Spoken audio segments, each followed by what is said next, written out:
Madrid. Civilization here is almost as old as the game of chess. Some claim the queen was given her powers to honor Queen Isabella. That, my friends, is a chess legacy. Passion for chess continues to thrive in Madrid. For the first time in 30 years, Spain's capital plays host to the Candidates, the most important tournament in chess. At the Palace of Santona, the stakes are high. And he definitely knows that he hasn't made his 40. Oh no! Oh my goodness. 8 of the world's best players competing for the right to challenge for the most coveted title in chess, the World Chess Championship. The Candidates is grueling. The winner requires mental endurance and unbreakable focus. There are those familiar with the biggest stages in chess, yet still chasing unfinished business. Oh, You know, the Hikaru well is grabbed his dry. coat. Oh, He yeah, knows you it's know over. what that means. And others from the next wave of stars with little patience for yielding to those before them. Mis amigos, the next challenger to the world champion of chess must come through Madrid. Like Queen Isabella before them, the Candidates is all about leaving a legacy.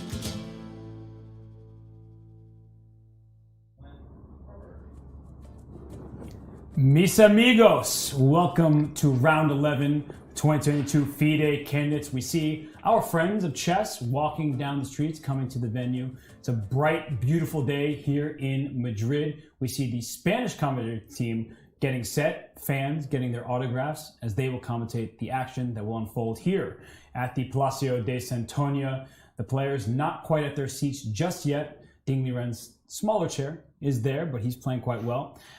I'm really honored again to be joined by International Master Almira Skripchenko, Grandmaster Daniel Naroditsky. I am Grandmaster Robert Hess. And guys, Almira, what a great day we had yesterday. Well, it was such a thrilling round, and there've been so many decisive games lately. So, well, I don't even know where to begin. Maybe Danya can dive into it. I see, putting me on the spot early. Well, decisive games is right. In a lot of 1e4 games, I am certainly not complaining. Yesterday was action-packed. Really, all of the decisive games were really, really cool in their own way. They all had different signatures, different characteristics, starting, of course, from Liren's incredible win over Report in that crazy position. You had Jan-Krzysztof playing his best game of the tournament and continuing to deal Caruana blow after blow. And, of course, Hikaru Nakamura, he might have played the cleanest and the best game of the round. That was amazing. It's true. And Jan Nepomniachtchi, he maintains his lead with that draw. As you mentioned, Jan-Krzysztof played his best game of the event. But all eyes were on the matchup between Hikaru Nakamura and Alireza Firouzja. So let's see the recap from yesterday's action. I mean, the moral of the story is you get creative and bad things happen. You have to not be a creative player and then good things happen. I mean, in round 10, Hikaru Nakamura rejected creativity and chose to meet Alireza Firouzja's Najdorf Sicilian with the seemingly unambitious knight to f3. This approach proved psychologically effective against Alireza, as it induced him to be overly ambitious with pawn takes f6, imbalancing the position but weakening his pawn structure. In commentary, Daniel Naroditsky shared a deep insight that Hikaru is most effective in punishing poor pawn structure. If you actually look at Hikaru's structures, they're always healthy. Look at his pawn structure. b4, c5, pawn chain, one pawn island on the king side. Look at Black's pawn structure. This certainly proved true, as Nakamura never seemed to allow Alireza any real whiffs of counterplay in the ensuing positions. After Alireza played for an interesting trick with knight to d4, an excellent exchange sacrifice allowed Hikaru to establish knight f5, a tremendously outposted pony that Hikaru used to set up unstoppable checkmating threats on g7 with the support of his queen, bishop, and rook. In the final pretty position, only Hikaru's queen and knight tandem remained, but mate on g7 could not be stopped, and Alireza resigned. With this victory, Hikaru fulfilled a prophecy that he had made on stream. I'm playing the World Rapid and Blitz. I'm gonna play the FIDE Grand Prix. I'm gonna win it. I'm gonna go beat Alireza and the Candidates. Well, that was a prophecy that came true. We have the prophet next to us, and Almira, Hikaru Nakamura, impressive game. Well, that was a very impressive game, but what I thought about during the game that I think that Alireza was punished for playing in a very anti-positional manner. I think that in a classical game, Hikaru had enough time to find the best plan in the position and to exploit the weaker structure, as Danya said. Yeah, it was a really tough game there for Alireza Firouzja, but I think we can explain why as we bring up the standings, because Alireza Firouzja, he was not heading toward the top and unfortunately sunk to the bottom. So Danya, as we look at the standings, we have Napomnishi still in the lead, but what catches your eye? Well, it's interesting. If you just look at this standing without knowing the narrative, without knowing the storyline, you think Fabi, Hikaru, Ding, they're just happy to be tied for second place. No. Ding is thrilled. He just won 2 games in a row. Hikaru is thrilled. He just beat Alireza Firouzja in style. Fabiano Caruana, he is far from thrilled because he is a 1.5 points behind Nepo. He was tailing him throughout this entire tournament. He's going to have to turn it around. But all of that pales in comparison to one fact of life, which is that for these standings to be shaken up, Nepo has to lose a game. Somebody has to beat Nepo. And all of the other players are praying that that someone is named Alireza Firouzja. Well, Almira, yesterday you mentioned how Jan-Krzysztof Duda mathematically eliminated, not having a good event. He just won his game, so he can shake up the standings some more as well. Well, he could, but I think that today he's playing against Timur Ajabov, and as I might say, the old habits, they die hard. Timur is a very solid player. Jan-Krzysztof was also very solid throughout the tournament, so I think that, the draw is a very likely result today in their game. And I also wanted to say that Alireza Firouzja is looking for revenge, so he is going to throw himself at Jan Nepomniachtchi. And as French would say, the revenge is the dish which is best served cold.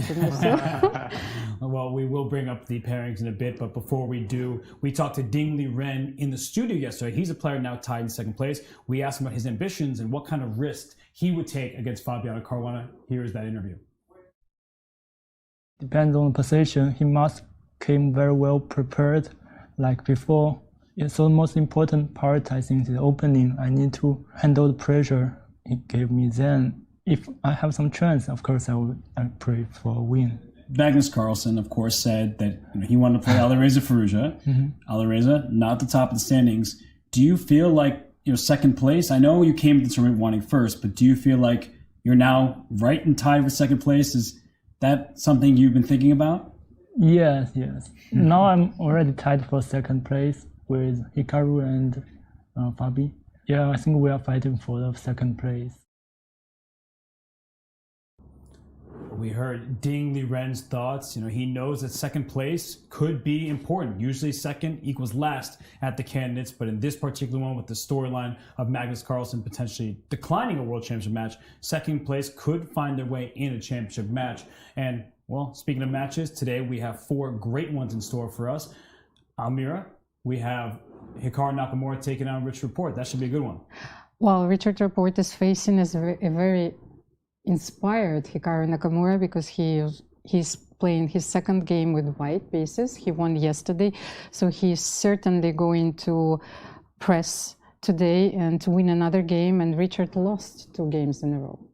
Yeah, it's been a struggle for Richard Rapport indeed, and we will get to the Firouzja Nepo game, don't worry. But let's start at the bottom there, Danya, with you. Fabiano Caruana versus Ding Liren. Old habits better die if Fabiano Caruana hopes to get back into a spot for first place. Yeah, it's a game with 2 players who are in a completely differing mental state, and I actually really like these kinds of games.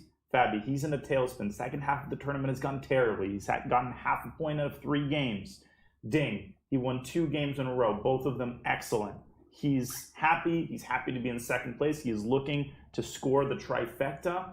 The question, will Fabi be able to push his past results behind him? Will he be able to restart the tournament because he's got the white pieces? This is a game where Fabi has to take some risk. A draw right now with white, that'd put him on 1 out of 4 in the second half of the tournament. He ain't looking for that. I think we're going to see a very combative affair today in an Italian or Ruy Lopez. Well, we heard from Ding. He said, I need to play good preparation, then we'll see if I'll take some chances.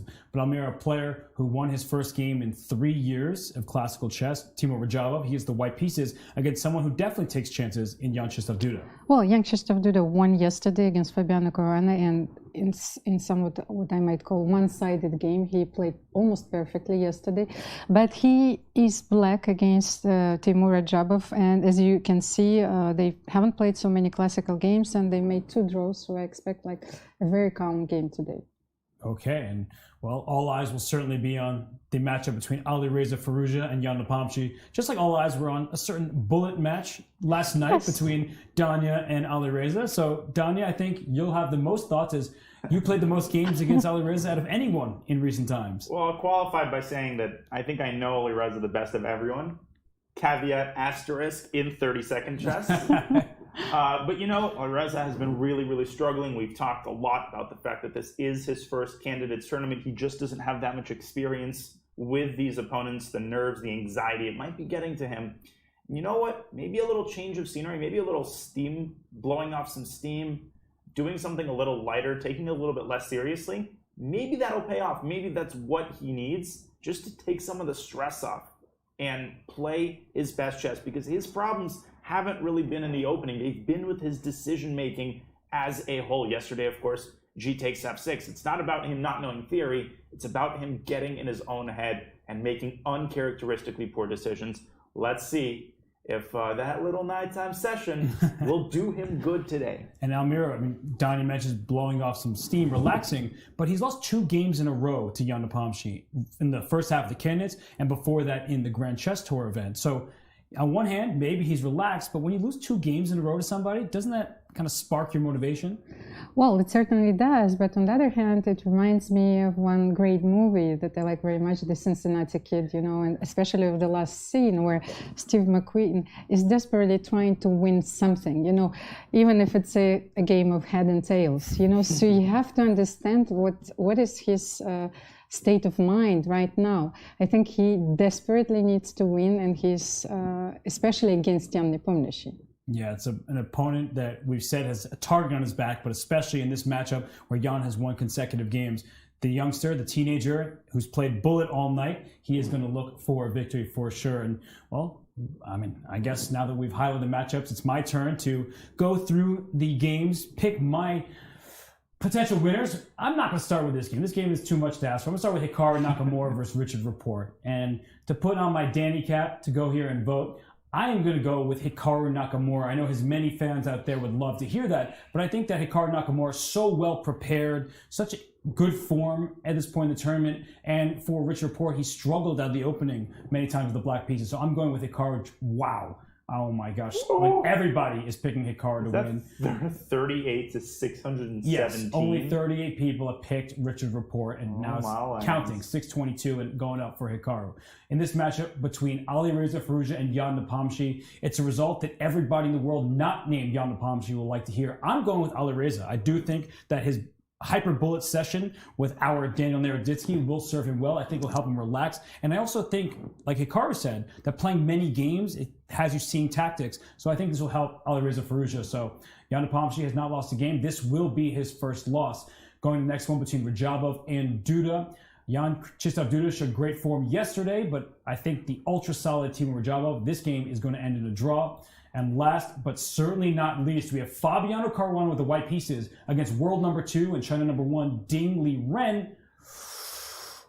I'm going to surprise everybody. And normally, I think you would think the player with the white pieces is going to win. I'm going with Ding Liren. He's won 2 in a row. He wants the trifecta. I am picking Ding Liren to win a second consecutive game with the black pieces. So that is my 4th and final pick here. Everybody should get involved. You go to chess.com/events. You vote. You have up until move 10. So if you're really smart, you wait until that moment because you have a chance at $1,000 if you're the top guesser. And here's the kind of the man of the hour, or the man of the last couple of rounds, let's say. He has 2 points over his last 2 games. He puts his jacket look at the down. way he hung his suit. Oh, he's Perfectly, ready. right in the middle. No, no wrinkles. Well, I see maybe one there. Okay, I think there's a little more on the right side than the left side. He needs to adjust a little. So I had a question. Do you think he irons it?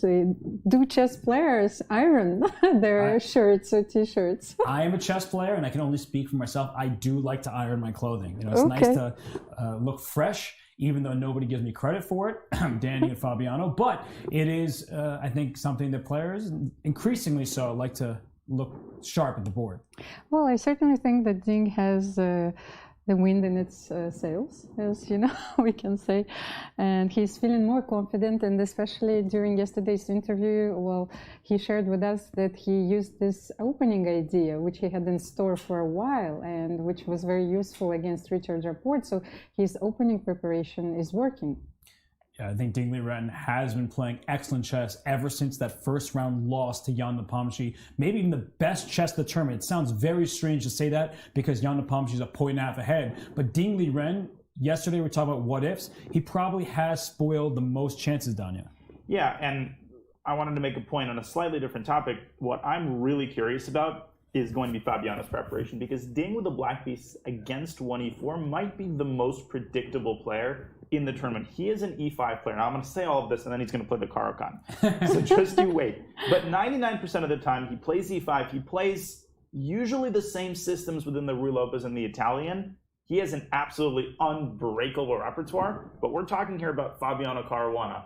He comes prepared with some incredible opening ideas. So I'm going to keep a very close eye on what contributions Fabi can make in this game to Italian or Ruy Lopez theory. Or maybe he'll play the King's Gambit in honor of Richard Report. Well, we do have Alireza Firouzja. So he woke up in time. He did wake up. I'm relieved. Yeah, this would have been your fault if he hadn't. And Jan Napomnishi, they have a handshake before the game, but normally handshakes, friendly, greetings. This, I don't know how friendly these players will be towards each other. Jan Napomnishi, he said he'll be a lot less tense when the tournament ends. 4 games remaining. Almira, I think this is the matchup that he's probably most nervous about.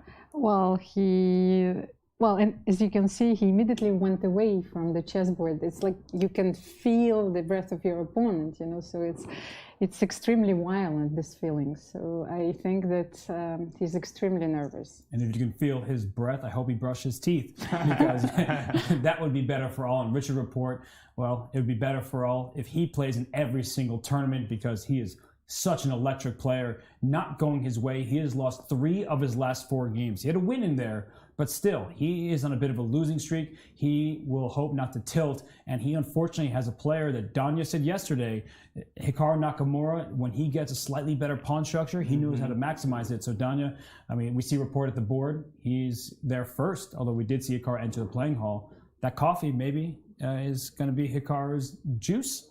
Yeah, well, first of all, he needs to put it down where the cup holder is. But in all seriousness, the opening, and Robert, we were talking before the show started, the opening is going to be absolutely critical, because one point I want to make, yesterday, Report really struggled in that Ruy Lopez. Ding was very well prepared. Now, ultimately, did Richard create chances? He absolutely did. But I always feel that when you have to do that, when you have to start thinking on your own for move 6 or 7 and make your way out of a difficult situation, that sucks all of the energy out of you.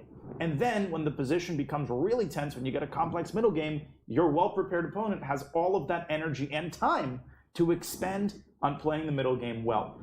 I think in this game, the opening is even more critical, because Hikaru with the white pieces, I'm expecting 1e4, and I'm expecting Hikaru to go after Richard in the first 5-10 moves of the game. And as we talk about Hikaru Nakamura and Richard Report, and of course the matchup between Fabiano Caruana and Ding Liren, it will go to show why second place is so important in this tournament. In previous candidates, it's all or nothing. You win or you go home. You do not get that world championship match. But as we see these 2 players, the number 2 player in the world in Ding Liren and Fabiano Caruana, I believe he's still technically number 3 or 4 right now, but Fabiano, who has a world championship match under his belt, these players know that there's a lot at stake. So will Fabiano take the risks that we may think is necessary to win first, or will he say second place is enough because Magnus Carlsen will not play the winner of this candidates tournament? But if Alireza Firouzja wins today, mathematically, there are so many players that still have the chance, well, if not to win the tournament, then to share the second place. And we see Alireza on screen here. I mean, everybody needs a win. Here's Hikaru seated at his chair. Jacket is off. The jacket goes on when he either gets cold or when he feels like the game is coming to its conclusion.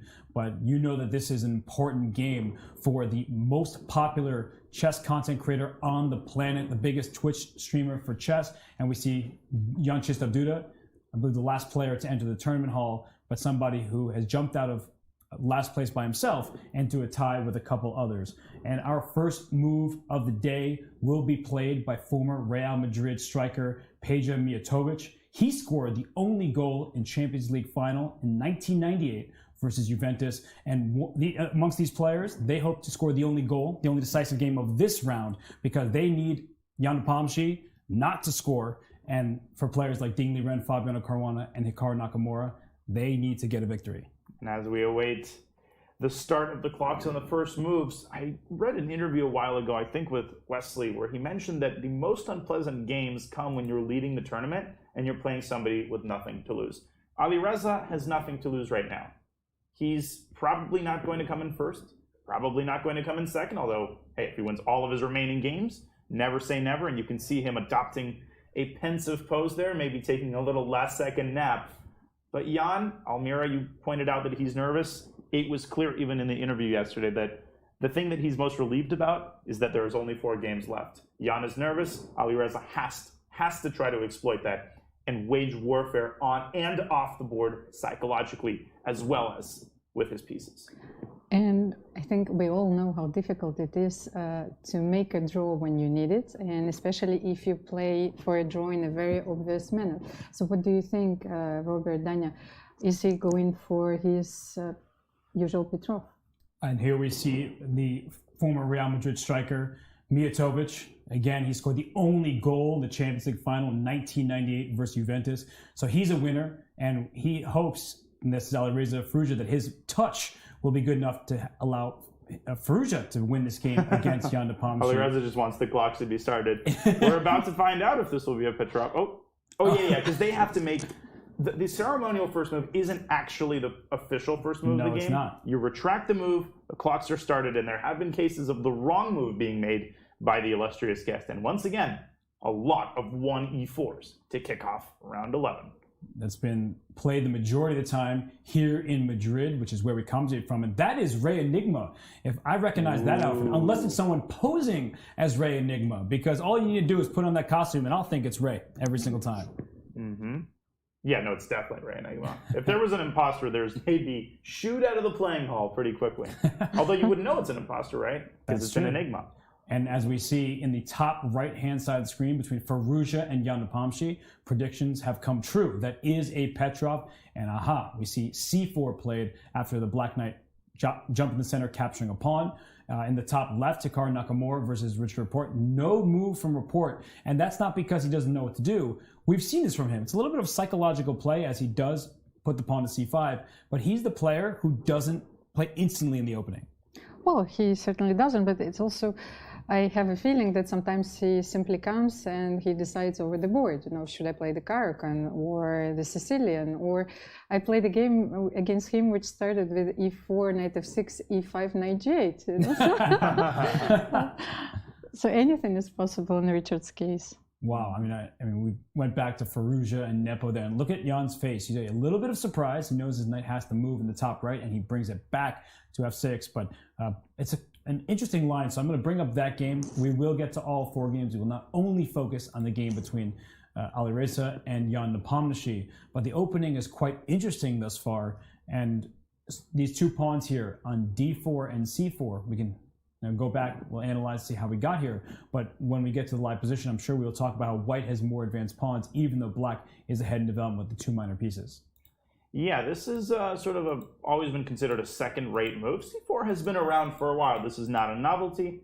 This is not a move that appeared on the scene in the last couple of years. The point is that you are delaying the advance of the d pawn. You're waiting for black to show his cards. And then after knight c6, which was a standard developing move, you can see here another pretty typical idea, d3 to kick the knight away, and now d4 to occupy the center.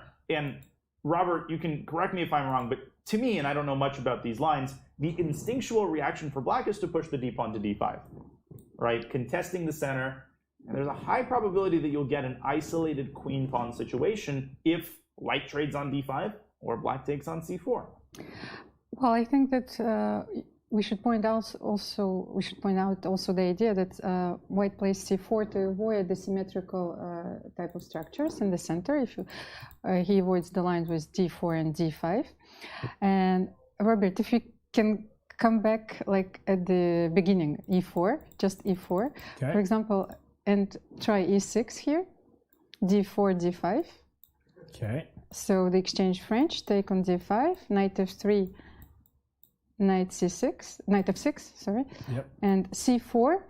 Here, you know, with the transposition, we could have the position on the game with knight c6, but very often here you play bishop d6. So I'm not sure that Jan is, well, he wants to get this position because his knight was already on c6. It's a good point that the inclusion of knight c6 may limit black's options. And as we go back to the game continuation, that at the end of this sequence after c4, c4, d3, and then d4, this bishop just went out to e7. So delaying the move d5 is Jan Nepomniachtchi, which allows white to push this pawn up to attack the knight on c6. I don't think you want to rush that move because anytime you push a pawn, you vacate a square for a piece, and that is the e5 square for this knight, offering some trades.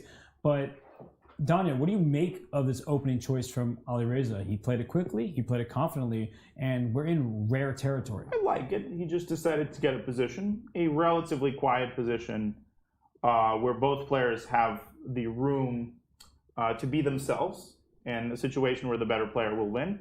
If I had to choose a side here, I'd probably choose white. White has the space advantage. And Robert, he waited for you to say that, and then he pushes the pawn to d5. So a very bold decision early on. Alireza took about a minute and a half on this move. Something tells me that he's still well within preparation, but just needed a moment to remember his files, because it's not like he was reviewing them until 5 in the morning yesterday. And Almira, as we were talking about before the show, you thought that Alireza would play something very concrete, and he would challenge Jan in his opening. This is pretty concrete stuff. This is a very concrete line. On the other hand, it's also very simple to play because there are not so many tactical ideas in this position. So have a look at this bishop on f5. That's exactly what I wanted to say, that after knight e5, you don't have to exchange. Knight d4 is a very clever move because it asks you a question, where are you going to develop this bishop? Great question. I'm not sure. Usually black tries to chisel at the pawn structure with c6. c6. But maybe Alireza has f4 in the future. Like, he's just trying to go for it. And we know he can be a really aggressive player, sometimes to his own detriment, as we saw yesterday against Hikaru Nakamura. But it's clear that he wants to battle Jan Nepomniachtchi. And I was looking at the move bishop g4. Is he going to play something like f3 here and g4 then? Is it possible? Ooh.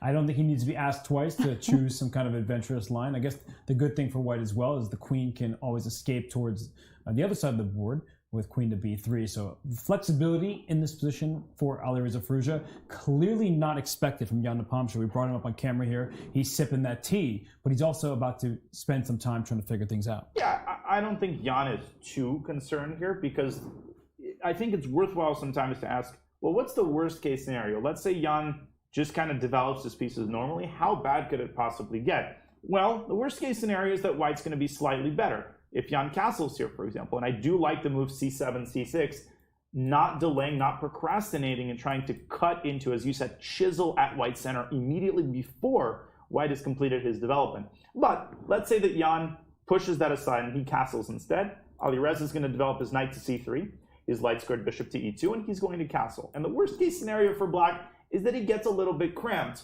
but it's not like black has any weaknesses. So I think Alireza isn't trying to win the game in the opening. He's not trying to deliver any crushing blows. He's trying to get a slightly better position and just make it annoying for Jan to play. Potential counterpoint, Almira, is that Jan Nepomniachtchi, speaking of annoying, he doesn't like cramped positions. So maybe this is a stylistic choice. This might be a stylistic choice. On the other hand, I thought that Alireza Firouzja is going to castle long here. Oh. And actually, that's what I'm expecting from him, this position. Bishop somewhere, move Like, queen, and then castle queen even f3, like bishop g4, he's waiting for bishop g4 to play f3, then you can play like in an English attack in the Sicilian, knight c3, bishop b3, queen d2, castle long, and g4. Oh my goodness. I want that to be true, like emotionally. I want to see that. I'm just worried about c7, c6 coming Almira at the wrong moment, and then the center opens up, and the c file opens up, and I don't know. I think we need to point out, because c6 is the natural move, just to gain black some space, open up this queen on the diagonal. But if this knight is kicked away from e5, it may cost black a pawn. So it's not that straightforward, which is why Jan needs to think, and he actually castled first. So we have spent a good deal of time. You could still get your vote in. It's only move 9. You have until move 10. So your predictions are still up to you. Don't listen to us. You make your own prediction. You're your own boss. But let's zoom out for a moment, as now Alireza Firouzja is on the clock after castles. I think he will continue to take some space, as we've been discussing, and he is up a few minutes, so we'll see how this one continues. But there are other important games. Well, this one is the leader at play against a very hungry teenager. We have a lot happening in the bottom right-hand side between Fabiano Caruana and Ding Liren. That game is already 15 moves deep. We see Fabiano on camera here. He's looking right at us. I think he knows we're talking about him, but then he decides to leave because we're talking about him. And this is highly theoretical territory. So Ding Liren, he has these pawns on the dark squares. White playing for the light squares. Almira, what do you think about how this opening has gone? Well, can we have a look at the beginning? Yeah, we'll bring up an analysis for it so we can... Because I really like this position, right but it seems to be very standard, once again, for this opening, especially when you play 4 or a3, and do not play c3 and d4. Okay, tell me where... Here, like a4, Fabi went for a4, and not the main line, probably because Ding Liren is playing the marshal. Yeah. Yes. Here, bishop b7, d3, d6, and knight c3. That's the idea behind this move order, that you're not going to play the standard plan with c3 and d4, but you develop your knight on c3. And he started with bishop b2, and I just wanted to point out why that is because knight c3, while you're trying to hop into the center, it often allows black to quickly make moves like b4 and knight a5, which, I mean, we see the live position, that is what eventually happened, but the move order difference allows knight a5 first, attacking this bishop. Yes, white can steal a pawn, but you lose the bishop here and have terrible pawn structure. So when the white bishop moves back to a2, black can play b4 and maybe even b3. Sometimes you just throw that pawn away to get rid of this bishop on its annoying diagonal. So I just want to point that out. But Almira, sorry, you Yes, yes, of course. Just bishop d2. I meant that these were the ideas of the opening. So bishop d2, queen d7, knight c3, so knight a5 anyway, because this is a thematical idea in this opening. b4, knight e2, c5. And I just want to point out that b3 no longer is good because you can take this knight on a5. That's why bishop d2 was played. But c5. And this is a very thematical idea also to cement the center. Knight g3. I like this move very much. It's also, once again, a very standard maneuver. And rook a b8. I think Ding is preparing for bishop c6 and b3, maybe in some variations. Second game in a row, Almira, where he puts his rook on literally b8. opening my mouth to say that Ding likes to use that queen's rook to do work on the queen side. It's a mysterious move, but I think Almira has a great point that the bishop's trying to move out the way, and then b3 can be an option. Of course, this pawn a4 is targeted, so yeah, an interesting choice by Ding. But after the move knight h4, which brings the next knight into the game, maybe allows white to expand with f4 as well. Now Ding Liren is on the clock. So who's won the opening battle, in your opinion? Almira, I'll start with you. Well, it's very difficult to assess this position immediately. I like Fabi's position very much because whenever you can play f4, you feel very happy. So, and I have a feeling that black needs to play g6 here. Because if I will have a4 and establish one of my knights on f5, the position of black's king will become very dangerous. Okay, so Almira prefers the white pieces. Danya? I mostly agree with Almira, but I have to reveal a certain bias. Of course, I've played the Rai Lopez from the white side a lot longer than I've played it from the black side. And I also know that Fabi has won quite a large share of really, really instructive games in these types of positions. I like the idea of the knight coming to f5. The fact that g6 weakens black's king permanently is of serious concern. But if we look at this line concretely, after g6, if I'm reading the situation right, knight takes c4 does become maybe not so much of a threat, but an idea to be reckoned with. So let's say g6 happens. Okay, we'll bring up back the analysis board to show Danya's line. G6. Yeah, let's bring up the analysis board because first and foremost, we have to consider knight sacrifices on f5. They're already in play. For instance, you could start with bishop h6. Okay, well, we're just going to make sure the analysis board is brought up. So Danya's line is for now, not I the can live explain position. The concept. Yeah. So what I'm saying conceptually is that if a knight is sacrificed on f5, storm clouds are going to gather around black's king. But the other idea, as Almira illustrated, is to push that f-pawn to f4. So Ding has a lot to deal with on the king side. And you might ask, what does he have on the queen side to compensate for that? And that is why I'm pretty concerned about black's position in the early going. I'm not quite seeing just yet what the zen of Ding's play is in regards to the queen side.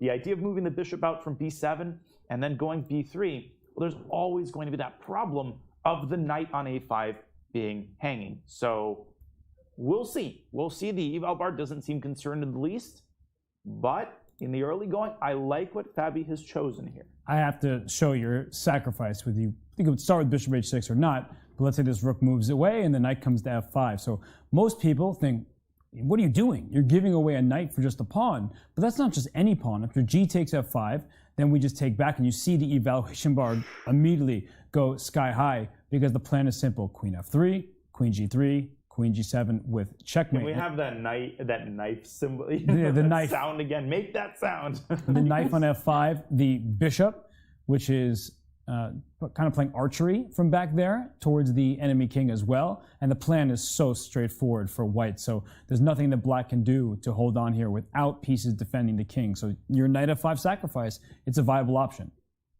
Yeah, it's definitely something that Ding is seriously contemplating. You don't play the move g7, g6 without a very significant amount of thought. And you kind of have to keep this dark square bishop because you don't play g6, open up the dark squares, and then lose this dark square bishop. That seems like it would be a strategic mistake. But playing with like bishop d8 here, Almira, just feels kind of uncomfortable. So your first instinct was you liked white's position. I'm agreeing with you.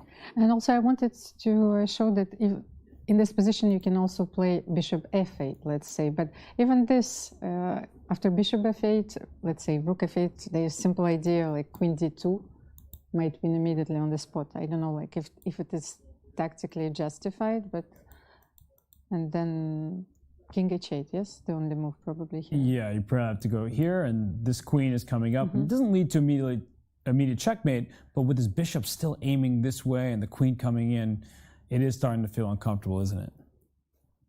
Yeah, it's unpleasant.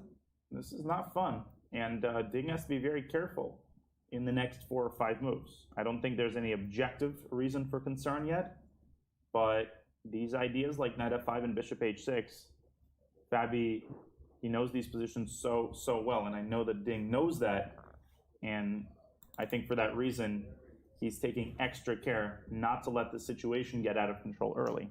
I agree with you completely because look at Ding. He realized that this is like the first critical moment of the game, and he takes his time, and his time management all throughout the tournament has been very, very, I don't know, what is the word? À point. It's good or on bad? Point. Yeah. On point, yes. I know, you said it in French, I was like, I got you. Told me that. So,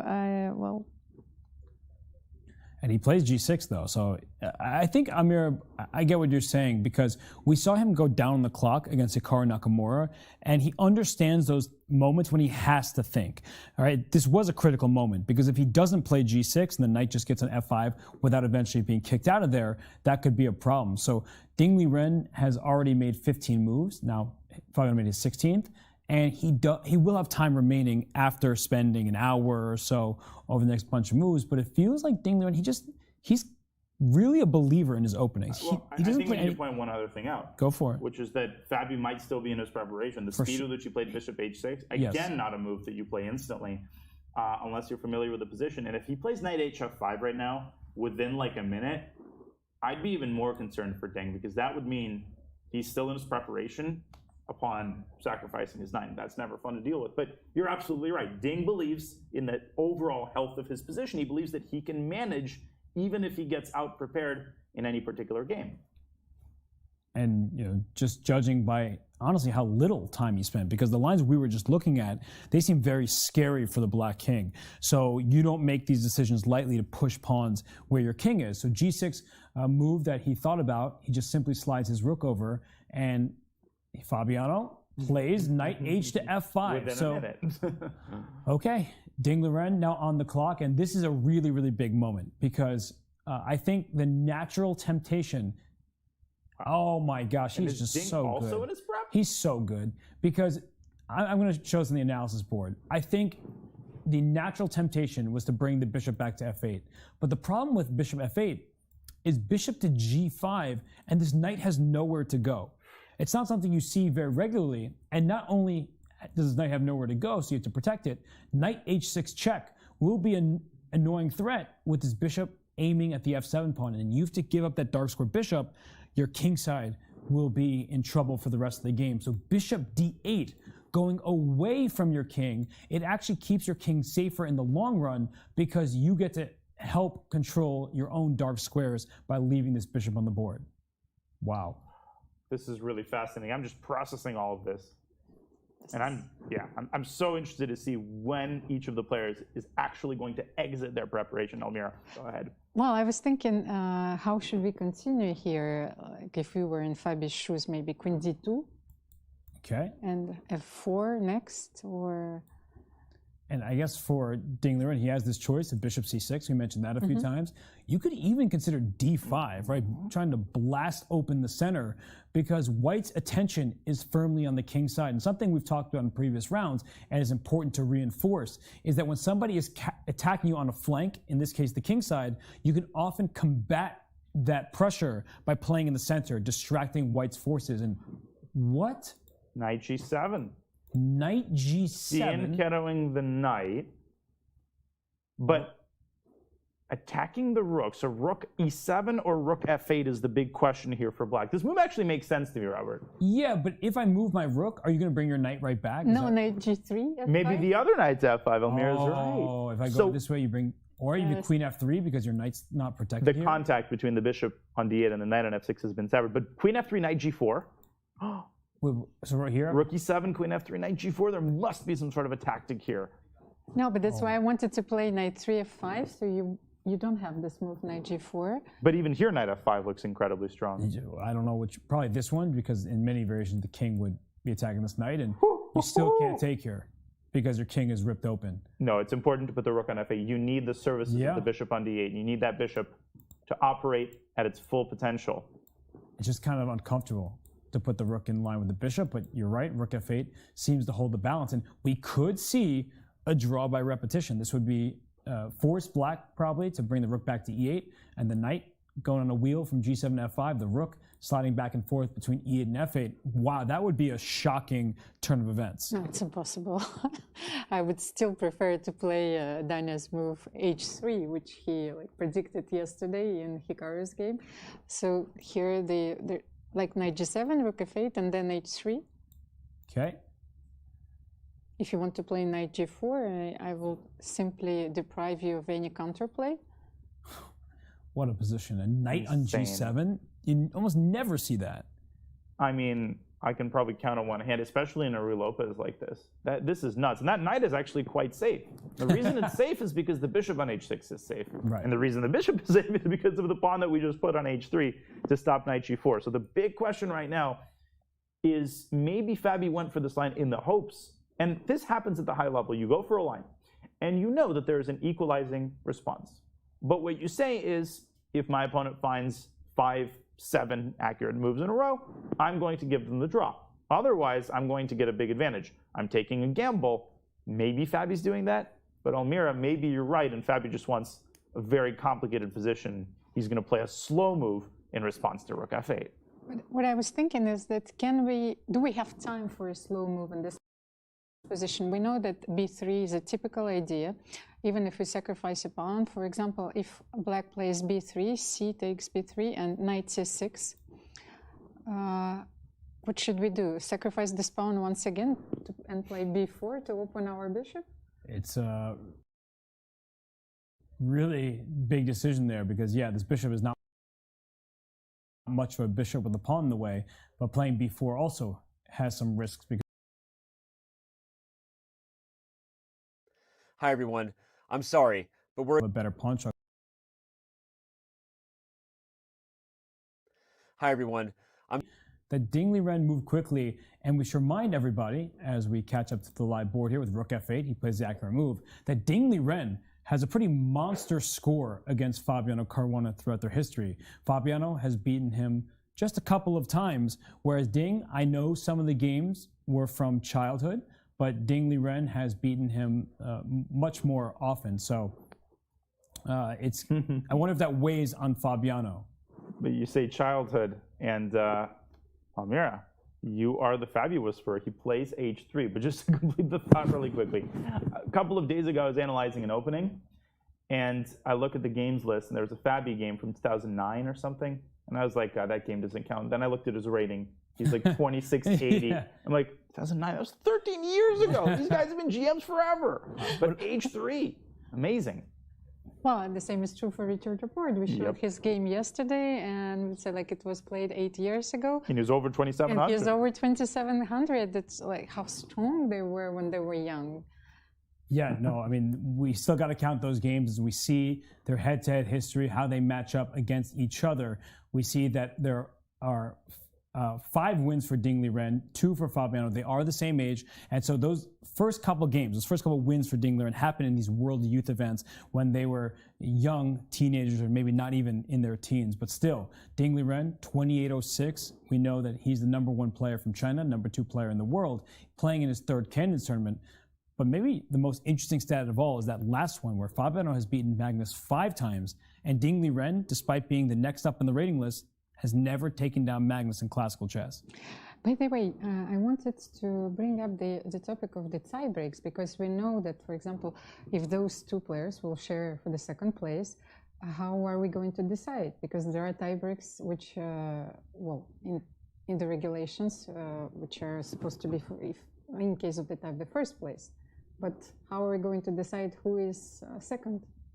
They actually don't have a tiebreak match for 2nd place in this tournament. So there will be 3 different criteria. They use the tiebreak criteria, which, you know, you don't come into the candidates expecting that you need to decide between 2nd and 4th place in any meaningful way, if that's, you know, where we stand at the end of the tournament. So it might be another topic of conversation where people always want to see ties played out over the board in chess. Why not? You just set up a board, you go play a quicker time control, and that's that. And that would happen in the event that somebody catches up to Jan Napomnishi, but not in the event that these 2 players or Hikaru Nakamura, they're sharing that 2nd place. So that's going to probably be a big storyline if, in fact, Magnus Carlsen does not play the World Championship. I think that for the moment, Fabiano Caruana has a slightly better tiebreak if he ties for the 2nd.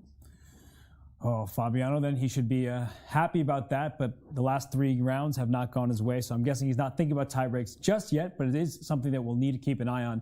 And as we look across the 4 boards, we see that in the top left, Hikaru Nakamura, he has the white side of a Sicilian defense.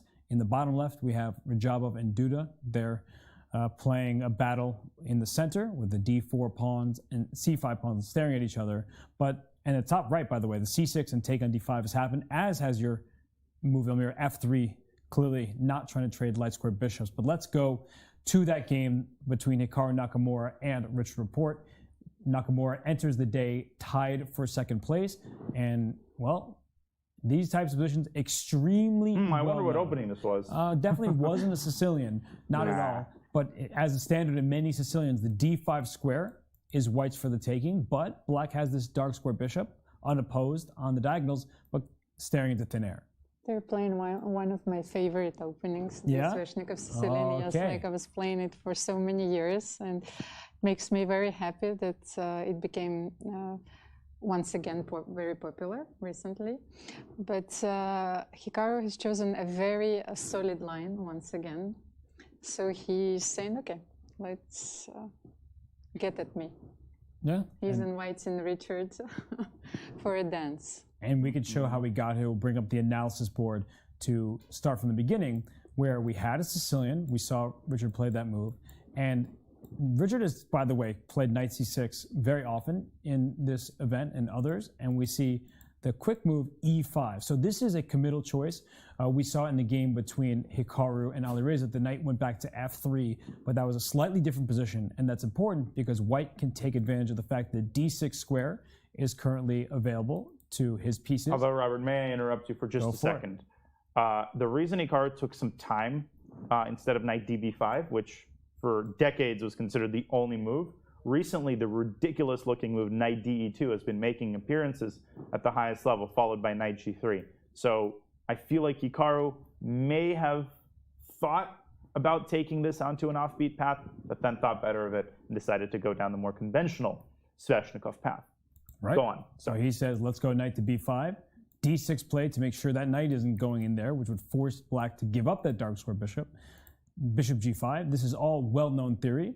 And black plays a6, because the last thing black wants is to see this knight land on d5, and then a knight lands on c7, and you see a fork of the king and the rook. Speak for yourself. I want that. You certainly do not. Knight drops back to a3. We see b5, and after knight d5, bishop e7 takes. Bishop takes back. No g takes f6 in this game. And then we see c3. So white doesn't actually want to take this bishop. As we scroll to the live board, white kind of operates around that bishop, playing natural moves like g3, bishop g2, reinforcing the center here. And after this move, Report has been thinking for 5 minutes and 45 seconds because it's not entirely clear what black's plan is, right? You can think about f5, you can think about knight e7 to trade the pieces, but Almira, you said you've been playing this position your whole life. What do you make of it so far? Well, I think the most natural move in this position would be a5, actually, because you want to play knight e7, but you don't want the other knight to jump onto the d5 square. So first you Just to show what your point is, that this knight replaces the other. Because you cannot play knight e3 because I will most certainly take bishop e3. So that's the point behind black's play. So you start with this very important move a5. Which he just played, by the way. He did, in fact, play a5. Oh, he already played. It's okay. So, and then you play knight e7, bishop e6, with a very comfortable play for black. Okay, and Danya, Almira is liking this from black's perspective. What do you think? How's Hikaru feeling? I think Hikaru is feeling fine. I mean, the move g3, and I'm pretty rusty on my parentheses Sveshnikov theory, on all of my theory, but as far as I know, g3 is not common at all. I know that a4 is, Almira, you can correct me if I'm wrong, but I think it's the sort of old school and most established way of playing, trying to strike at the queen side. g3, to me, is a clear indication that Hikaru wants to take this game off the beaten path. He just wants to get a position where he isn't risking too much, where his king is perfectly safe, and where he's shooting for but a very small edge. I really like the move a5. I think if Richard can solve the problem of the d5 square, if he can successfully get in knight e7 and bishop e6, and then maybe he should play bishop f6 and take with a g-pawn, a la Alireza. No, I'm kidding.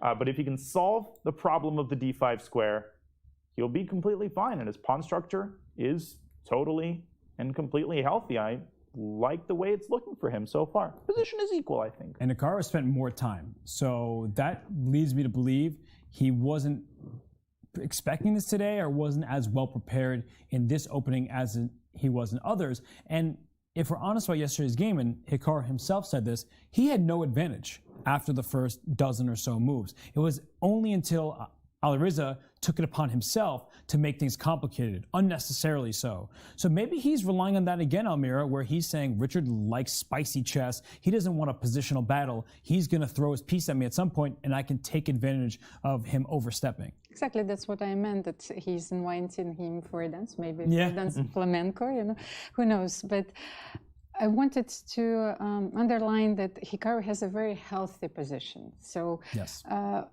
in this, well, he has a very interesting idea up his sleeve is to play h4, what I wanted to show, because you asked this bishop a question, because a very typical idea in this opening would be to play knight e7, bishop b6, queen d7, and then bishop d8 and bishop b6. But after bishop h6, you know, this is no longer possible, so you have to switch to another plan with g6 and f5 maybe. So this is a very complicated position, but I think that Hikaru, well, wants to take it slow.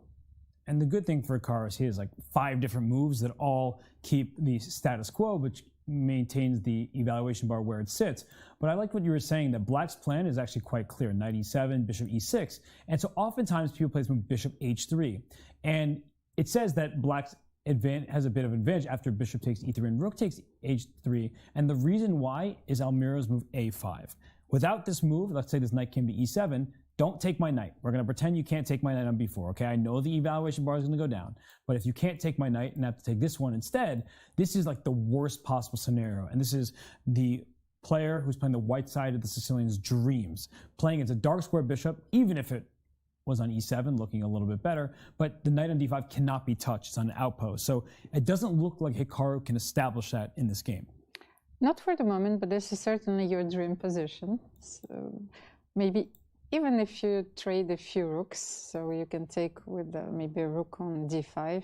And another idea behind the move h4 is that the d6 pawn is such a weakness that you want to have a bishop to protect it. So after bishop h6, you can double your rooks on the d file, simply castle first, so play knight, queen d3, rook d1, and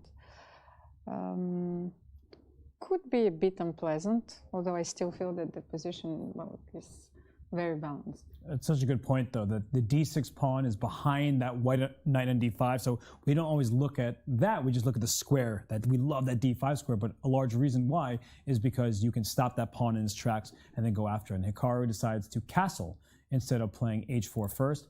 He can play h4 later. Just because he's castle square doesn't mean it's out of the question. So he instead castles, and maybe at some point can even look at the move f4, though that carries its own risks. I think the one important thing to point out here is that in many Sveshnikov positions, Black wants to shove through f7, f5 as quickly as possible.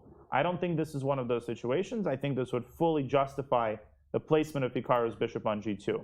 If Black plays f5 here, White says thank you very much, takes on f5, plays knight ce3, and Black hasn't really squeezed a lot out of that advance. So here, it's very important for Richard to focus with a single mind on the elimination of the knight on d5, and to do so while, as Almira pointed out, keeping the d6 pawn well protected. And Richard looks extremely focused, and we'll leave him for the moment trying to figure out what to do, because we have a big move as we bring back the bird's eye view, see all 4 games. And if we look in the bottom right-hand side of our screen, Ding Liren has in fact jettisoned a pawn. He pushed it to b3, where 3 white pieces cover the square and only 1 for Black. But we were showing the point, right? It shuts down that bishop on a2, and it is now causing Fabiano to think. So that game will remain very interesting. It's such a unique position with a knight in enemy territory, but the solid structure that Black has definitely keeps him well within the game. But maybe we should go to our game between Rajabov and Duda. We haven't looked at that one. It's the only one we haven't checked out yet, so I'm going to pull that one up. There are only 11 moves in, and I think, Almira, our predictions of it's just going to be a pretty solid game. It seems like Rajabov not taking tremendous risk. What an exciting opening choice. All right, that's the answer that I wanted to take. It might be time for it, but I wouldn't say that it's like a dead draw or anything like that. Well, You guys it's not agree with without that? venom. It's of not without course. venom. That's a good Of expression. course. Queen c2 already creates a threat. Yeah, of course, there are ways to create threats in the position, but our reaction is because look at the pawn structure. It's pretty symmetrical, except for the fact that White has fianchettoed on both sides. but the bishop's in the long diagonal, and black has a bishop on c5, not really doing the maximum. In fact, that bishop can often be a target for white's pieces. So I do believe that Timur isn't just playing for a draw. He's playing to have a risk-free position where he can try to outplay Jan-Krzysztof, because let's not forget that a couple of rounds ago, when Jan-Krzysztof was black against Ding Liren, that also looked like a harmless position where perhaps Duda shouldn't be in so much trouble, but Ding Liren was able to increase the pressure, move after move, and score a really nice victory that he even talked to us a little bit about. So with Radjabov ahead in the clock and in a comfort zone of his, this is his style of opening, maybe he is waiting to pounce, but isn't going to do so in the first dozen moves. Robert, and please have a look at the third move already. Okay, we'll bring up the analysis board to rewind in this game and show how we got here. That the third move here was b3 by Timur. So, hey, if Hikaru can play b3, why not Timur? But that's quite an unusual move order. I would say probably he's trying to avoid the main lines of the Queen's Gambit. Mm-hmm. So b3, d5, bishop d2 first, striving for somewhat like double fianchetto, what happened in the game. And only then he develops his bishop, second bishop on g2. Right. And then takes on d5 at this moment. And I'd say this is actually a pretty instructive moment, because knight takes d5. We usually recapture pawns with pawns. But after e takes d5, the problem becomes that whether you play d4 now or after castling, black plays the move c5 to gain space. And then when white plays d4, you're either going to be left with hanging pawns, where I'll just make a move to show that this kind of structure is not always easy to defend. And anytime you push a pawn, you leave a square behind. Same deal with this pawn. You leave the c4 knight h4 to f5 becomes a very nasty idea in such positions. All sorts of possibilities here. Or if you don't want hanging pawns, you'd have to take on d4, or capture the piece on c5. You're left with this isolated pawn on d5. So pawns want to be near each other, and that's why instead of capturing with the pawn, he takes the knight and just develops and plays c5 in this move order, saying you had two pawns in the center compared to my one. Now I'm eliminating your pawn with mine. So, and it's very important to play c5 here, otherwise white simply takes the center. Right. White can even think about playing e4 and just, you have two pawns in the center. So c5 challenging, takes, bishop takes, and I guess one point we could have made, and no longer is really there, is that white, like in the game between Firouzja and Caruana, you don't often want to make this e4 move. It gives black squares. This pawn is covering the very important d3 square. And a common idea is actually for a knight to get to d3. That if this knight goes to e5, it often backtracks to d3.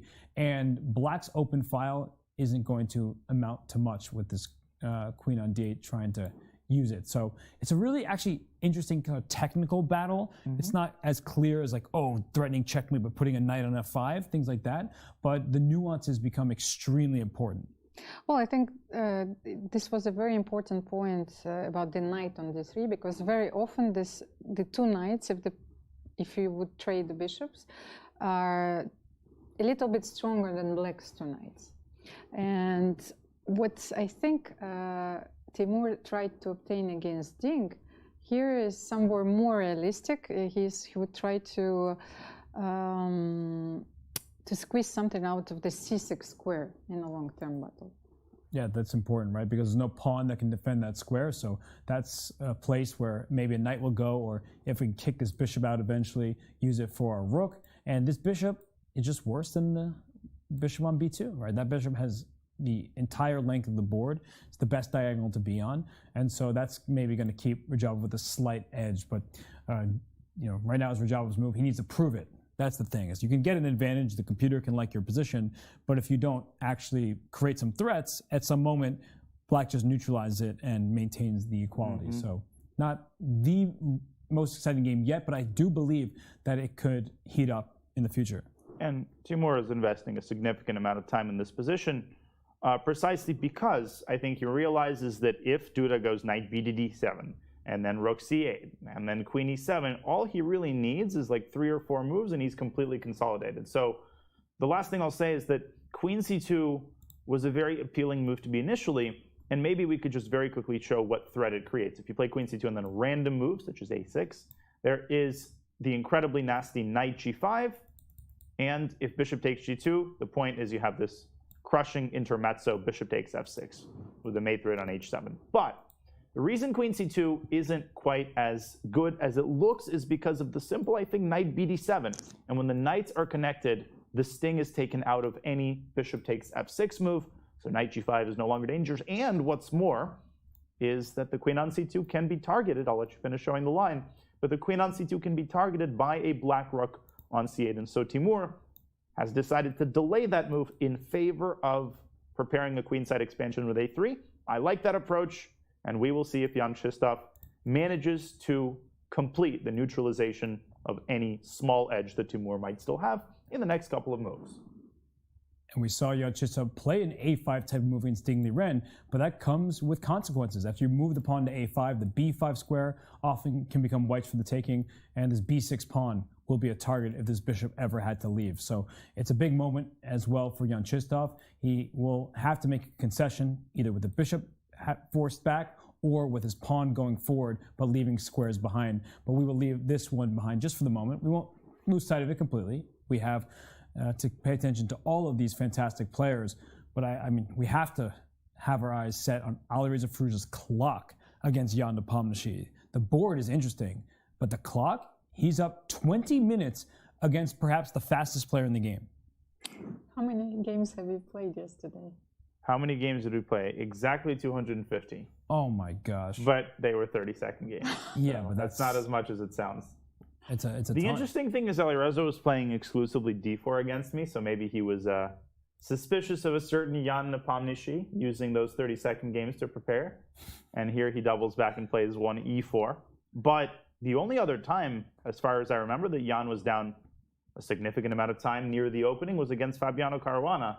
And he ended up getting a very, very dubious position in that game. Jan does not like being down 20 or 30 minutes on the clock. So this is a promising sign for Firouzja. As far as the position is concerned, I don't really know if we can talk about a realistic advantage for him unless he plays very, very accurately here. And maybe f3, f4 is a serious candidate move that he should consider. But I'll argue that this is the type of position Firouzja should have been looking for throughout the entire tournament. That when he played the game with the white pieces against Fabiano Caruana, he played a Catalan that he never was comfortable in. And so he's been trying to mix up his openings, trying to catch his opponents by surprise. But when you do that and you haven't historically played those openings, you can find yourself in a new position that your opponent is familiar with. Maybe not the exact move order, not exactly the piece on the same squares that you looked at in your computer, but you have a good feel for the position. So I would say that honestly for both of these players, because Jan Napomnishi, he is a very energetic player himself, that I think this suits both of their styles. Well, let's say that yesterday or tonight, Alireza shook off like some of his rust, because it's very difficult to make decisions over the board when you didn't play for such a long time. And Hikaru criticized it even. He said that it was a big mistake. So let's see if those 250 games will help Alireza to play more precisely today, to see tactical ideas. I do like this move f4, which is very concrete. Once again, because what to do here? Knight c4 probably. Yeah, as we analyze the position, the knight I guess has to venture into a square like c4, and I'm tempted to kick it to hope the knight goes backwards, but because the knight on c3 is a little bit loose, maybe you can get away with this adventurous knight e3, and even that doesn't tell the full story. White can take the knight, black returns the favor, and then this bishop slides back, let's say to g1. This queen is in the line of fire. This rook, while it's seemingly well placed, it could, maybe get even trapped if this bishop comes to c4 and the rook is losing squares very quickly. This is a complex position. Yeah, but at the end of the line, black has queen a5 in this position we have on the board. And I'm quite concerned for the health and safety of white's d5 pawn. And if you lose that pawn, you may start to lose your grip on the position. It's a super, super complicated situation. But if we go back to the position after f4, I also find the move knight e5 to g6 to be quite natural. And of course, pushing the pawn to f5 is highly inadvisable because it gives up the e5 square permanently. And here Alireza would have to find a way to get his dark-squared bishop out of the game. Because if you develop it immediately, you drop b2. If you say, let me play rook b1 first, that's a tiny mistake because of a certain rook takes c3 move, and you lose a piece. You can't really move your queen and defend the pawn because the knight on d4 is going to be hanging. So Alireza has some logistical problems. When you've got a big space advantage, these problems tend to arise because you have a lot of stuff that you have to supervise and a lot of pawns and squares and pieces that you have to watch over. I think objectively white probably has a small edge, but Alireza is going to have to be very precise in the next couple of moves. And that's why you learn from Hikaru Nakamura and you make rook pawn moves like a4. And that was a similar theme as his game against Fabiano Caruana. That queen was on g6 and Hikaru played h4. But the point is, as Danya was mentioning, this b2 pawn is always targeted. So let's kick that queen out of there.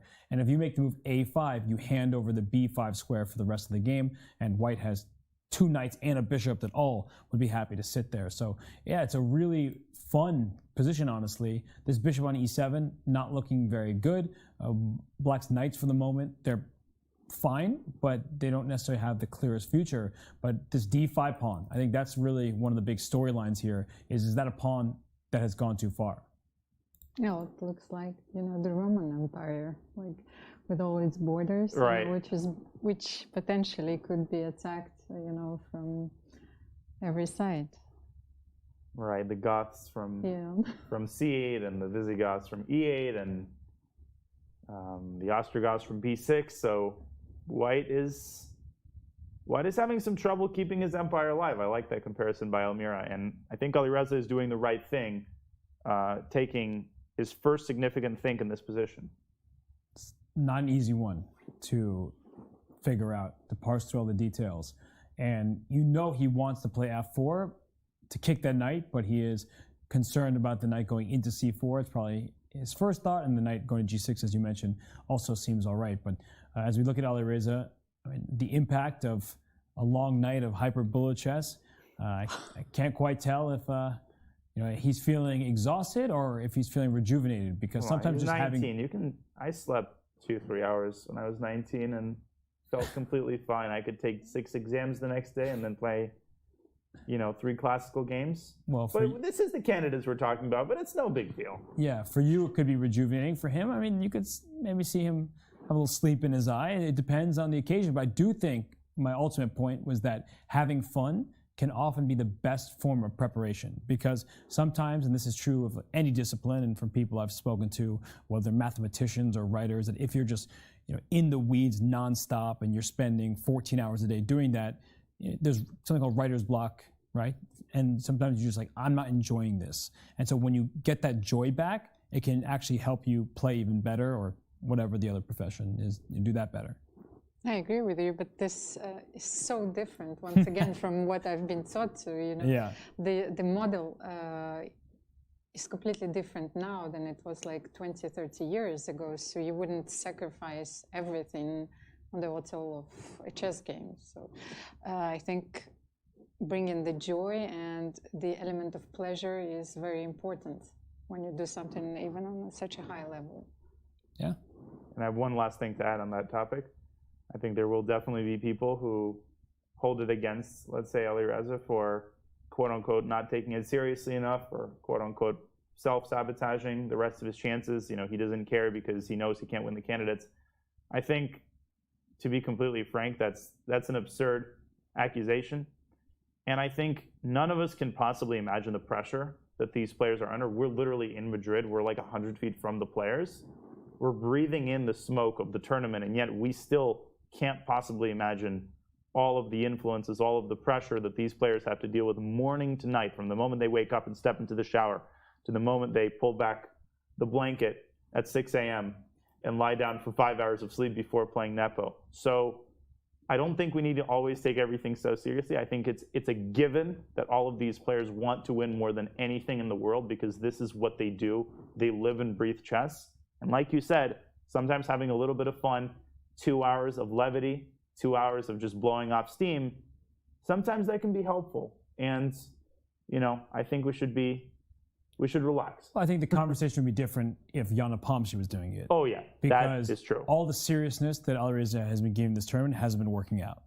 So he needs to change something, and if that something is just playing online blitz, then go for it. But if Jan Nepomniachtchi had been playing 30-second chess all night, we'd be like, what are you doing? You're about to win the candidates.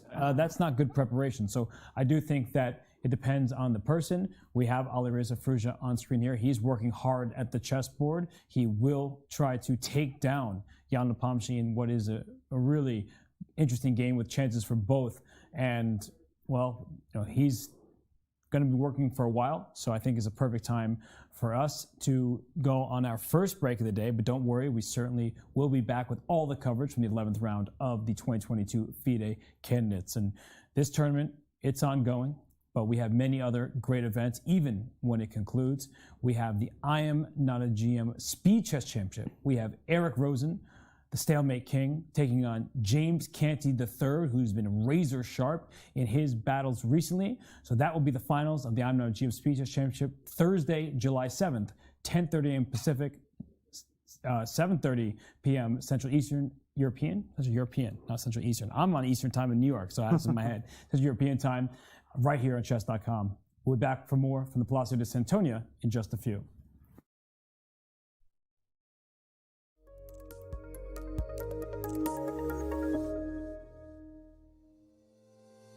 How many brilliant moves have you played? When do you play your best chess? How many games have you won by castling in the endgame? How many opponents have you played from New Zealand? And most importantly of all, how many Botez gambits has Alexandra Botez played? Find the answers to all of these questions and many, many more at chess.com/insights. Our new tool that lets you dive deep into all of the fun and instructive data behind your chess. Try it today.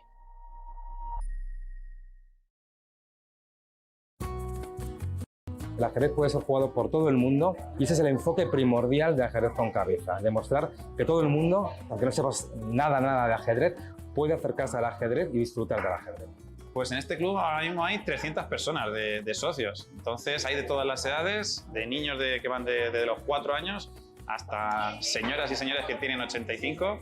We always say we are a family. The people who come here say that it is like being home. Everyone is very comfortable here. Empezamos un grupo de amigas y empezamos sin saber nada. Y ahora jugamos mucho y estamos súper enganchadas al ajedrez.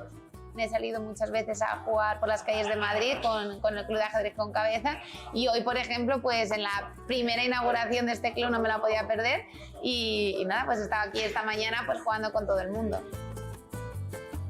Tuve, la verdad, el honor de ser invitado a la fiesta de inauguración del torneo de candidatos. Fue un auténtico privilegio pues, ver a los jugadores y estar a menos de 1 metro de ellos. Cualquiera de los 8 jugadores yo creo que puede dar la sorpresa y retar a Carlsen.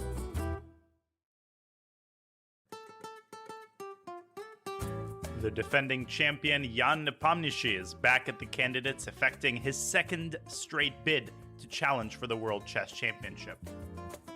One of the more experienced players, Nepo brings to Madrid an aggressive style that is both challenging to face and entertaining to watch. 2 years ago, Nepo made the most of his debut in the candidates. With a round to spare, he won the event in convincing fashion.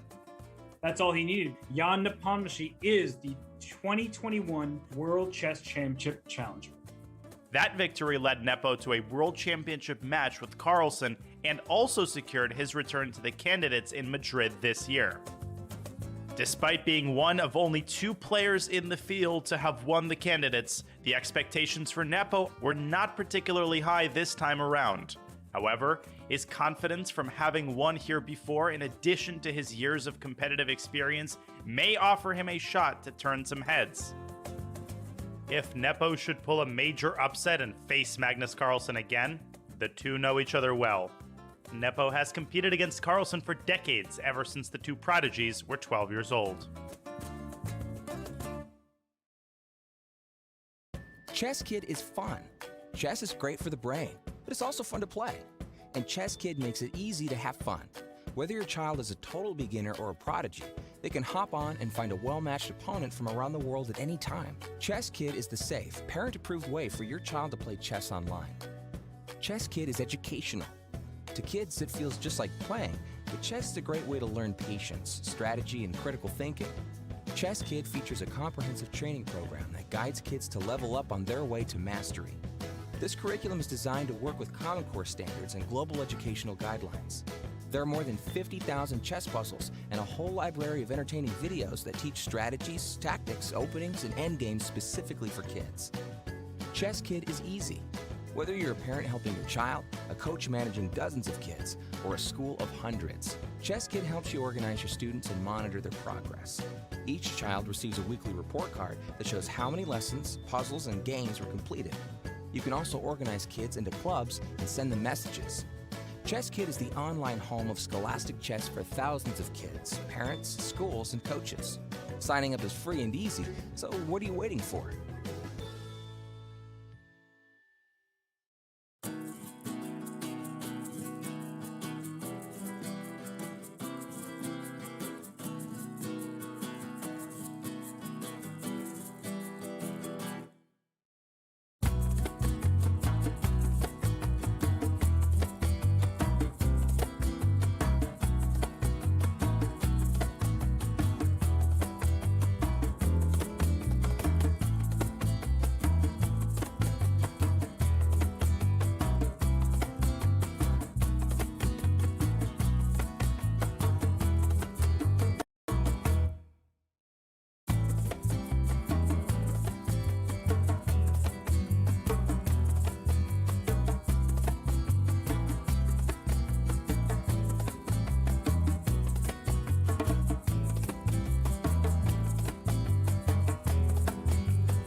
That clip always makes us laugh. There's Alireza Firouzja, and we have a special guest in the studio.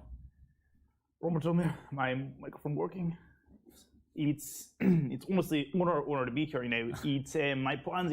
I was supposed to be in Zagreb, but candidates are going on. My flight was diverted to Madrid of all places, and I found out me or Robert doing commentary and decided to step in for a little bit. Well, I'm glad that huge chair didn't prevent you from coming here. How many people believed it? I don't know how many people believed it, but it's funny every time. This is International Master Elmiro Skripchenko, Grandmaster Daniel Naroditsky. I'm Grandmaster Robert Hess, and we are here at the 2022 FIDE Candidates Tournament. Jan Nepomniachtchi is the leader. He is taking on that player that you see on your screen in front of you. That is Alireza Firouzja, the 19-year-old Iranian-French player who has the world in front of him in terms of his chess, but this tournament has not been his event. And as we pull up the standings, remind you of where we sit heading into today. Jan Nepomniachtchi at 7 out of 10. He has been playing out of this world, but there are 3 players trailing him who also are competing with each other for for second place. Well, first of all, I wanted to say that Jan Nepomniachtchi is on the verge of winning his second candidates tournament. This is already a historical achievement, but back-to-back win. I think there was only one player that achieved it. Well, it was Vasily Smyslov. If we are talking about the tournament, so his chess was simply brilliant at this tournament. Even if not perfect at times, but I think that he managed to to deal with everything in the best way possible. So. Yeah, I mean, Danya, he's been incredible. And again, we look at that right-hand side of the screen, 0 losses for Jan Nepomniachtchi. He says that's what it takes to win the tournament. An unbelievable performance. And I want to repeat something, so you have to exit Kasparov mode. And he goes, an unbelievable, what was I going to say? Scratch that.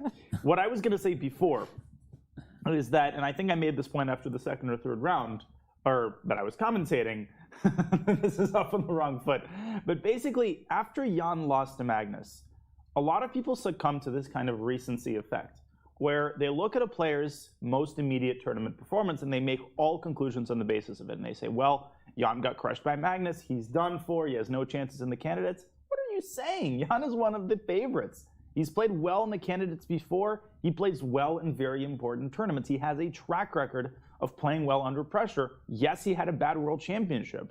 He wasn't just playing anybody. Everybody has had a pretty bad world championship against Magnus, maybe save for Fabiano Caruana, but even they succumbed under pressure when push came to shove. So let's not jump to these conclusions, and let's realize that while it's incredibly impressive that Jan is playing as well as he is, I'm not all that surprised. It's freaking Jan Nepomniachtchi, for God's sake. Well, somebody who never jumps to conclusions is the man we see on screen in front of us, Fabiano Caruana. He always calculates before he makes decisions. He doesn't speculate. He's not somebody who will take a decision lightly. And in his game, the position has in fact changed from where we left it. We saw that the pawn was pushed up the board by Ding Liren, and now we see a pawn structure for white that is quite ugly, but white is a pawn ahead. So we will rewind just a couple moves, bring up the analysis board here to show you how it happened. But it was a big decision for Ding Liren to play b3, and perhaps even bigger decision by Fabiano Caruana to take with the bishop on b3. Almira,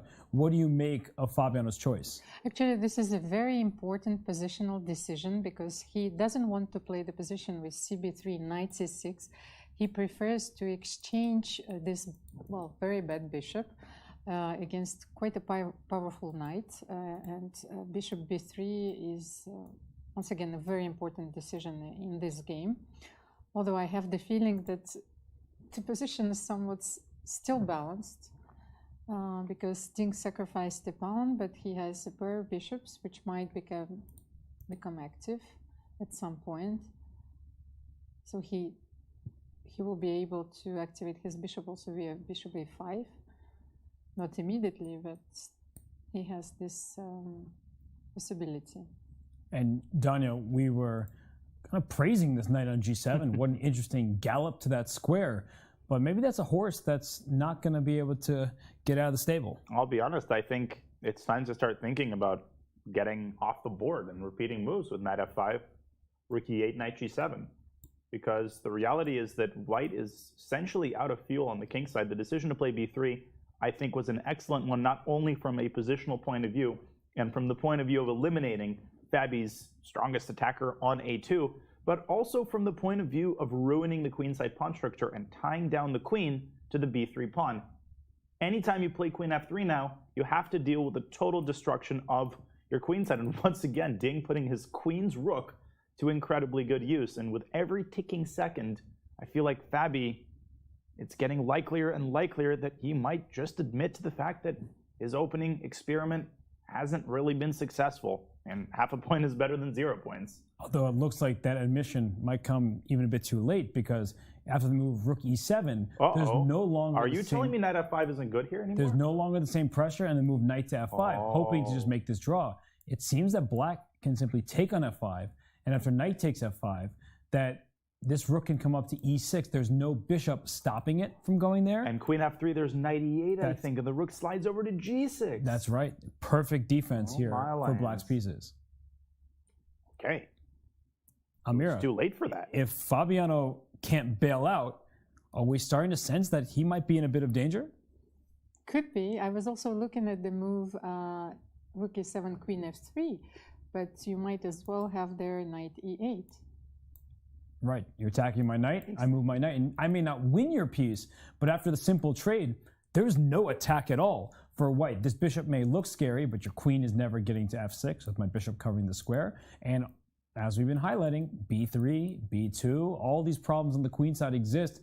I mean, at least strategically speaking, the position is actually horrible for white. And with the queen on f3, you even have this possibility of playing f5. Oh my goodness. f5, f4. Ew, this is nasty. Wow. So this could be a problem for Fabiano, because when you get your knight into enemy territory, as we've been looking at this knight on g7, you often want to see, can I just go back and forth, make a draw if I need? Put that in your back pocket, continue calculating. It doesn't appear that he can easily just make a draw with knight f5 and knight back to g7, as we were just looking at. So as Fabiano, now he's spending 15 and a half and more minutes on this move. I think he's recognizing the danger of his position. And, well, we're going to take a step back, because somebody else who may not be recognizing the danger of his decisions is Alireza Firouzja. If we look at the bottom right-hand side of the screen, Amira, you were talking about putting that pawn g4, but it was with the king on the other side of the board and safe over there. With that king on h1, Alireza pushes the pawn up to g4. It's clear that Alireza came to play. He didn't come just to sign score sheets, make a draw, have a peaceful game. No, he really, really wants to win this one. But that exactly illustrates Dania's point, because it's not so easy to chase those knights. So he decided not to start with the f4. He started with a more dangerous move, g4, because it's a very committing move. Mm-hmm. So he wants to play f4 and g5 and take even more space advantage, but it could easily backfire. Yes, this is a move you can't take back, because whenever you push a pawn, unfortunately, the rules of chess stipulate they don't get to return to squares they previously occupied. So g4, a really big decision. We see Jan and Alireza out of their chairs. Ding Liren not seated at the board. Hikaru Nakamura not at the board either. Is anybody at Are they even playing? I don't think Jan-Krzysztof Duda. I see his blazer behind Fabiano Caruana. He's not the... Oh, no, he is the board. He's just leaning in. I was tricked. But Timur Rajabov, not there. So the players, I think they're taking their mid-game break, maybe getting a little snack, taking a stroll. But they, most of them are not seated and calculating. Maybe there's a Madrid tea party. Yeah, why didn't we get invited? Yeah, where is it being held? Is it the Palacio de San Antonio? Mis Amigos. Yeah, why didn't they invite their amigos? Because we're not their amigos. We're not leaving a legacy. No. We're not here to leave a legacy. But G4 will leave a legacy. And the thing is, this would be a great move in a 30-second game. This would work like a charm in a hyperbolic game. My question is what Alireza plans after h6, because... Hi, everyone. I'm sorry, but we're experiencing some technical difficulties here in the studio. I hope you'll be patient with us as we get things in order.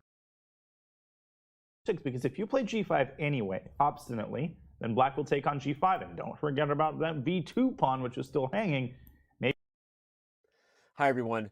I'm sorry, but we're experiencing some technical difficulties here in the studio. I hope you'll be patient with us as... Maybe he wants rook g1 after h6, but this kind of reminds me of g takes f6 yesterday, Robert. It seems like he's trying to force... Hi, everyone. I'm sorry, but we're experiencing some technical difficulties here in the studio. I hope you'll be patient with us as... It is very, very clear that he is playing to win, and I'm going to predict that this game is going to end in a win for Alireza or a win for Jan. Hi, everyone.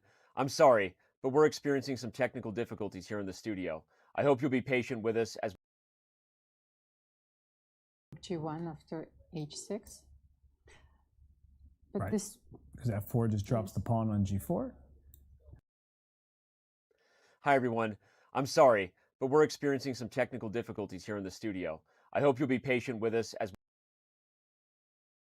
Is not going to just make a move quickly, because after knight e3, you have to give up the piece, but you give it up here. That way you get b2, h3 is hanging, d5 is still weak, and it is a minor. Hi, everyone. I'm sorry, but we're experiencing some technical difficulties here in the studio.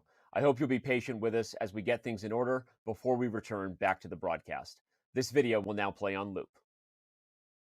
Hi, everyone. We're experiencing some technical difficulties here in the studio. I hope you'll be patient with us as we get things in order for the broadcast to return. This video will now play on loop. Hi, everyone. We can see the evaluation bar going up, but the major point is that you can keep files closed from rooks. So h6 has just been played by Jan, but it's not a decision he took lightly. Well, let's say white plays f4. Okay. What other move candidates do we have if not knight g4, knight c4? Yeah, the knight's going to one of those two squares. Knight c4, g5, and then there's total pandemonium on the board.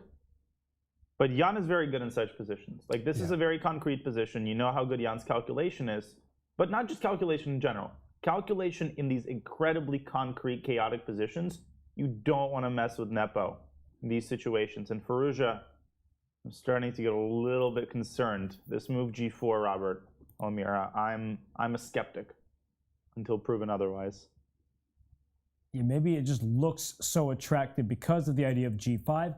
Also, knight f5 is not out of the question. You want to bring your knight to an attacking square. And if it's captured, I mean, I'll just put that on the board. If you capture this knight because it's annoying you and the pawn takes, we've also opened up the line in front of the black king. So there's no immediate checkmate, nothing like that. But white has the bishop pair, an open file to go after the king, and maybe Alireza is looking for something like this as well. Of course, and I was thinking that, well, Dina said that what would happen if Alireza wins this game, but if Jan wins this game, this secures him the tournament victory. Basically. And then they're going after me.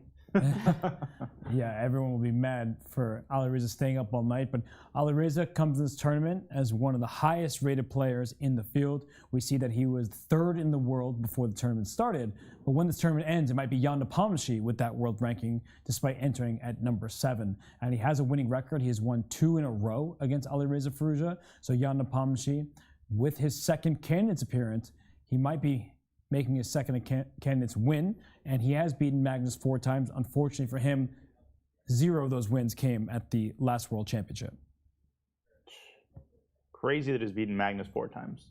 Anybody who's beaten Magnus like more than even once, that already says so much about them. Yeah. And every time that I look at Jan's stats and his play in this tournament, I'm honestly just amazed that he didn't give Magnus a better fight. I feel like that was just an anomaly. But that's what makes Magnus Magnus. Like, Magnus, he circumvents and supersedes any stats, any form. It doesn't matter. Magnus is still going to be Magnus. Yeah, you could say if Game 6, the what ifs, if Game 6 had gone differently, if he hadn't lost that game after an epic struggle of 8 hours of chess, then maybe he would have put up a better fight. Maybe he even could have won the match. But as soon as Game 6, that result was in the books, Jan Napomnishi is... The story's been well told. He collapsed after that. Well, actually, I don't agree with this analysis because I think that Jan went until after the game 2. Okay. Because he had a winning position, but once again, from the human perspective, which was not an easy win, and Magnus sort of outplayed him in his own style, and I think that this one of the most important moments in the match. Oh, I don't disagree that was important, but if he draws Game 6, it almost certainly is a different storyline. Maybe Magnus still wins, but whether it's Game 2, Game 6, I think Danya's point is a good one. That Jan Nepomniachtchi against Magnus Carlsen, it could be a very exciting match, even though we all know, we're not going to pretend otherwise, that Magnus Carlsen is the heavy favorite, no matter who he plays in a match. He's just that strong, and perhaps that's just one of the reasons that we keep talking about. He might not want to play anyone that's not Alireza, because for him, it could be, what's the point? Well, those matches are very tough, and I think this is also one of the reasons why we're trying to preserve the chess tradition in determining who is going to be the world champion after grueling match. Like before, they were playing like 24 games, like till the 6 wins. Now we increased the number of games till the 14th. But I feel that this is very important to preserve this tradition. Yeah, no, I agree. And well, Alireza Firouzja, he hasn't been alive long enough to experience that tradition, but he's trying to create new ones. When we speak of legacies, his already is just stellar, but he's looking to go to even higher heights. It hasn't been his event thus far. He is calculating against Jan Nepomniachtchi. He is throwing his pawns forward and attacking, but I mean, I'm just looking now at the bottom right, because if Alireza Firouzja can pull this off, I mean, it's really these two matches, and we will get to the Hikaru game right after. But Ding Liren, I mean, he's been unbelievably strong King H8 in the last couple games. He just brought his king over after we were left off here. Fabiano brings his rook towards the middle of the board, and after King H8, his idea is very clear. Knight G8 is about to attack this bishop, and if the bishop ever moves, the knight on G7 is left unguarded. Almira, this is starting to look very problematic for Fabiano Caruana. But isn't it a bit suspicious? What is happening after knight e6? Like, it's the first move. And queen e6 and bishop a5. And bishop a5, the idea I mentioned like right before. Right. Okay, so you get your bishop back. Just to show everybody the threat. Exactly, you did mention this. Two pieces are attacking this rook, so if the rook moves, the knight can get rid of itself for this bishop. So we're just going to take the knight on e6, giving up our rook. Now white is ahead by a rook and a pawn for just a bishop. But after bishop a5, double attack. Rook on e1, bishop on f8. The bishop would have to retreat, it looks like, to h6. And after this queen on d1 has to go and capture the bishop, which means the b3 pawn falls. And once b3 falls, guys, this is looking really problematic for Fabiano. Yes, those pawns look like a very beautiful Greek ruin, like a4, b2, d3. Or like dust on a parquet floor that a vacuum is about to pick up. Queen a4, queen d3, rook b2, knight e4. No, I'm falling going like flies. You're going historical references. I'm going for the yeah. This is bad. I mean, the dark squares on the king side do afford white a measure of counterplay, but how exactly do you squeeze something from these squares? Because knight g8 can come at any moment, chasing that bishop out of h6, and black's king seems to be pretty satisfied. I think as Fabiano considers his move, he's visualizing positions like this, and even though we can see the evaluation bar as only half a pawn approximately better for black, he might just assume this is losing. Right? We talk about this every single round. The players, they are using their own assessment. They usually have very good evaluation functions, but there are times when they look at a position and just say, "Nuh-uh, no way. I'm not playing that," because from a practical human perspective, it just looks losing. And if I can ignore the evaluation bar for a second, this looks really terrible for white. Like way worse than minus 0.4. But I had a crazy idea here once again. White might play d4, and then e5. Ooh. Okay, so takes an e5, just blasting. Unfortunately, I think there's queen d5. There's also rook e8. I guess is. Yes, I was considering rook e8, but that's an idea which is in the air. For sure. It doesn't work in this exact position. But with the opposite color bishops, you need to open some diagonals. And it goes also to show that maybe white's position is feeling desperate already, trying to open up the diagonal. You would like to get in the dark squares. You only have one piece. This knight can always slide back to g8. And we're on an analysis position, but this might be what Fabiano has to do, because if we go back to the live board and analyze other variations, the move knight g8, like that's coming just to win this bishop over here. So if you make some random move like, well, that's bad because the bishop can come to a5. Let's make a more reasonable move, like what's exactly. What reasonable Queen move? c2 or something. Knight g8, then that attacks this bishop, and if that bishop has to go, the knight is dropped. And if you try to do the same tactic, now I can take your bishop over here, and when you take my rook, I just move my queen over, and your knight is just getting trapped on f8, has nowhere to go. It can take a pawn, but two minor pieces for a rook, that's going to be great for black. And there's another issue. If we go back to the current position, white can also try to evacuate via f5, knight g7 to f5. but black can play either rook g8 but I like rook e8. And the clever thing about this move is that if you play knight e3 and you say, well, now my knight's out of danger, all of a sudden your bishop's in danger, and the knight on e3 cuts off the escape route from the bishop. Knight g4, f5, slicing and dicing at white's pieces, and white loses a minor here. So that does not promise too much relief either. And Fabiano's down now 22 minutes about on the clock, and he's already burning 9+ minutes on this move. This is a really bad situation for him. This second half of the tournament has been just miserable. He started a half point behind Jan Nepomniachtchi after 7 rounds. He had 5 out of 7. That was a great performance. He lost to Hikaru Nakamura in round 8. He drew Jan Nepomniachtchi, who he needed to beat in round 9. In round 10, he tried too hard to win with black, lost to Jan-Krzysztof. Now here in round 11 against Liren, it's not looking good for the 2018 World Chess Championship challenger. Not at all. This is a tough situation. A loss of the white pieces would be a complete disaster for Fabi, and an incredible result by Ding. Somebody predicted a hat trick. I just felt that something like this could happen, where Fabiano, he feels the pressure to start winning again, and he takes a risky decision that he wouldn't if this was the middle of some other tournament that's not the candidates. And we see the position. There's a knight on g7. That should intimidate the black king. But king h8 by Liren, just a very calm move to try to go knight to g8. So, there's a big reason why we're highlighting this matchup, because the fight for second place is so important. As you see on the graphic in front of you, there are 8 players in this event. You should know their names very well, not just because of the candidates, but for every tournament they play from here on out. But only the winner gets the right to play the World Championship match.